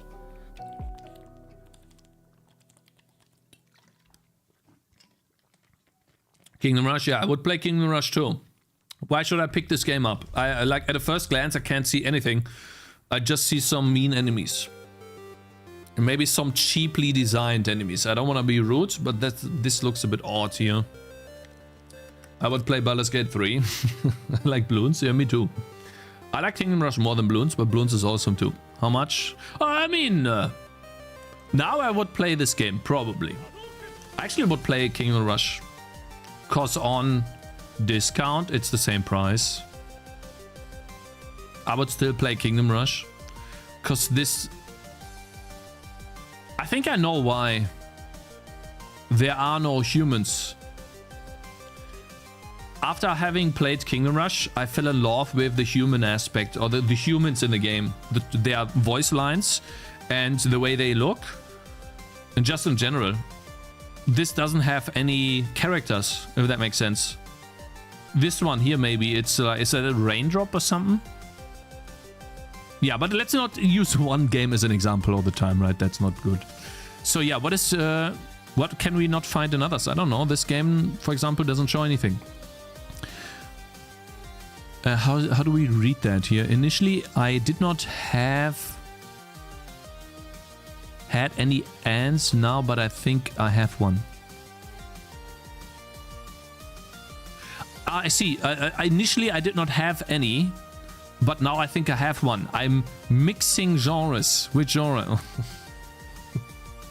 That's me! Oh no! It's not me, but that's me! There's some bit of a Vampire Survivors Tower Defense RPG exploration. I have crafting now too, man. Instead of, oh god, Vampire Survivors chests? Exploration, yeah, we are exploring a map. Like exploration here. Wait, actually. Here. That's the exploration part. Okay, I know. For solo dev, this is too much. Yeah, it is actually. It is 3.5 years, bro. But this will be designed in such a way that it does not lead to years of... No, it will. You stupid? No, sorry. Sorry. I didn't mean stupid. It will lead, because you don't have a clearly... This is not a defined gameplay loop. So he is just as clueless as I am about what type of game he wants to make. So what? Yeah, literally me. And so what will happen here is that you will have years of development time, because it's gonna change all the time, because you don't know exactly what you want. You're not ironing out. You're just saying games rather than what you want to do. So for example, if he says Vampire Survivors, I want to have chests in the game that drop items that the player can then put on the towers to upgrade them. That is what you want to do, not the game that you want to do, or the inspiration. RPG is not defined, or what does that mean? Do you have characters, heroes? Do you have units? Like an RPG is like an exploration. Is that a map? It's basically a nothing burger.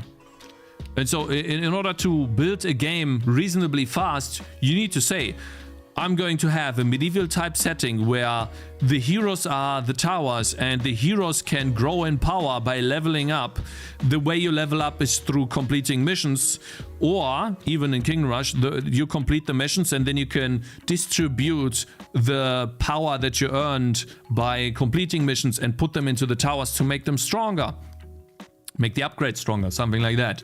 You need to say specifically what you want to do in order to keep the development time as short as possible. And many call this a game design document, but it could also just be a step-by-step to-do list on what exactly you want to have in the game and how the core gameplay loop looks like. So for example, he's making a tower defense game. I want to start a mission on a map, go into the mission, then place my heroes, and while I defeat enemies, I get gold, and that gold will then be invested on the heroes. When the game is over, when I win, I have defeated all of the waves. The heroes stay the same, but I get power-up juice, power-up stars to make the hero upgrades more powerful, so when I start a game over, another map, the heroes start at baseline, but their upgrades are more powerful with the gold I get from the enemies.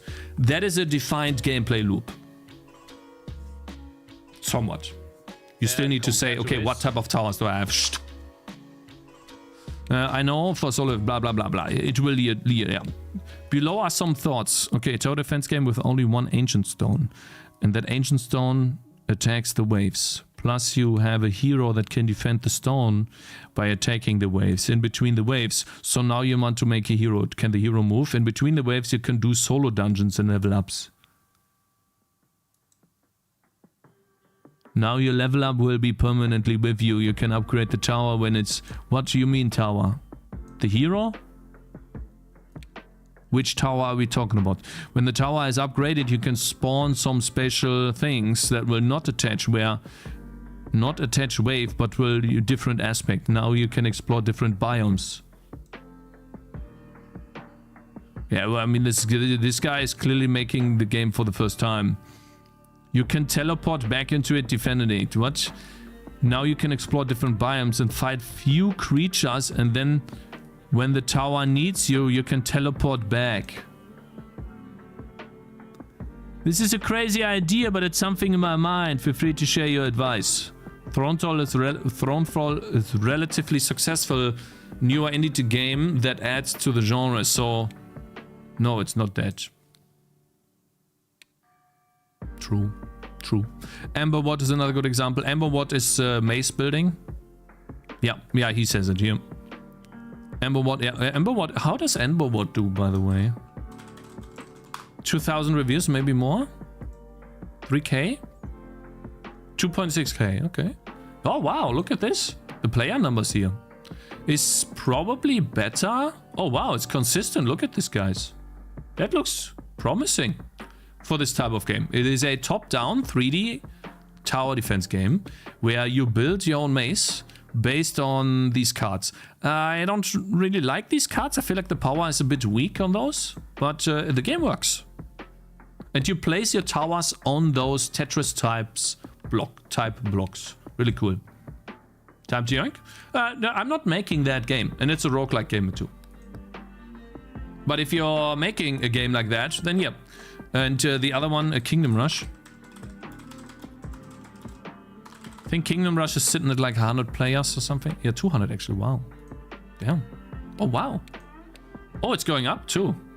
No, it's definitely not that. Wow. Kingdom Rush is doing... This game is amazing, guys. I can recommend it. If you want to have a good tower defense game, that one, you should play it. Really good stuff. For sure. I'm probably why these guys are all making the tower defense game Kingdom Rush style, huh? Yeah. Okay, let's see. According to SteamDB, Thronefall has sold over... Yeah, that game is crazy. But if you're talking about traditional tower defense game, not the crafty, buildy stuff. Document making this game, yeah. Bloons massive, yeah. Bloons is consistently on top of all of the tower defense games, yeah. And Bloons, even if it's an older series, to stay on top for such a long time means something. Cookie Cutter basic tower defense game is kind of dead. True, but there's been lots of fun variants in the genre. It's the same for every genre of games right now. Make it a basic game, every other game, and you will be lost. Yeah, true. You have something interesting. You have to do something interesting. Bloons 36 is extremely popular. Kingdom Rush was very good. The Kingdom Rush genre, by the way, there's more Kingdom Rush games, right? So, Kingdom Rush, there's more than one game. We have this, then we have, I think, this. Frontiers is also another one. I don't know how many are just expansions and they count... I don't know how they count this, right? So this is another Kingdom Rush game. Then we have another Kingdom Rush game. I wonder if it's just taking the base game and adding these on top, or if this is a separate, entirely separate app. But if you add all of the Kingdom Rush variants together, you are clearly over 1,000 players, easily. Way more than that. These are separate games, yeah. All Kingdom Rush, but separate games, I would assume. So no, definitely not that. Where's the article, lol? I've lost the article! Where are you? Wait, is it in a different... Yeah, it's here. I'm just making a Celeste-inspired platform as my first game. No combat system, just collecting items and overcoming obstacles. After that, I want to make a simple top-down RPG. I wish you good luck. As far as I can tell, unfortunately, the side-scrolling platformers are not doing too hot. It's really difficult to stick out there. Welcome back. Thank you, Solim. I appreciate it, man. This game is better than yours. Pixel art is superb. Yeah. Many games look better than mine, for sure. Let's see. If anything, I would expect tower defense game plus some hybrid of genre or a mechanic to do better than a classic RTS. The problem with tower defense is that the most part, if you've played one, you've played them all. And lots of us have played our one game. Yeah, true. Kingdom Rush. I don't think it's true necessarily. It probably comes and goes in waves. I think it's actually growing in a way, the tower defense genre. So that's a good sign. I have a 3 favorite series on PC and would love to purchase another one in line. Kingdom Rush, Defense Grid, Creeper World. What is Defense Grid? Let's test that. Defense Grid. I think I've seen this before. It's an old game. Yeah. Alright, so I think it's not that, to be honest. Oh no, that's not me that asked this question, but you can definitely summarize my journey as this paragraph right here. That's how I went about making games. So yeah, don't do that mistake. Clearly define this gameplay loop. Don't just name a bunch of things. Clearly define the loop. That is what you do in the game. Starting a mission, upgrading the towers, and then finishing it, and how do you permanently upgrade your towers. Define that loop and then make the game. Speaking to the side-scroller, can't wait for Blasphemous Dev's Ninja Garden game. What's that? Oh wow. That looks good. I mean, they have an incredibly talented artist. It's like same talent as Adam C. Yunus. Looking great, man. Holy. That looks crazy. Damn, I'm not that big of a 2D side-scroller guy, but I can see the appeal on this, man. Holy, how many? 80,000 wishlists. Okay. Yeah. That looks interesting. Yeah, it does. Look good, yeah. Skilled is not the same as talented.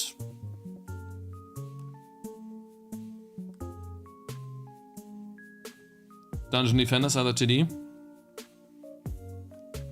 Anyways, guys, I'm done for today. I will probably do some coding on... I'm gonna have to redesign the town again. Oof, that's gonna be a lot of work. I'll probably do this tomorrow. We'll see. We will probably increase the resolution of the game, my brothers, tomorrow. Yeah, I've got stuff to do. I've got YouTube to get to. So yeah. And it seems like no one is online, so I'm just gonna go offline because I need to go to the bathroom! I mean, I can raid Janet, and you can say hi to Janet, okay? Janet CRR. Wait, CARR. Let's see, right? Janet. Wait, is that how? Janet A. Janet A. C.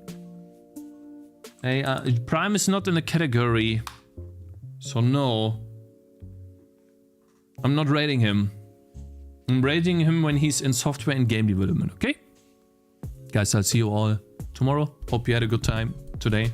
Hope you enjoyed the stream. And you have a wonderful evening, okay? My brothers. It's good to be back. Let's make a good game.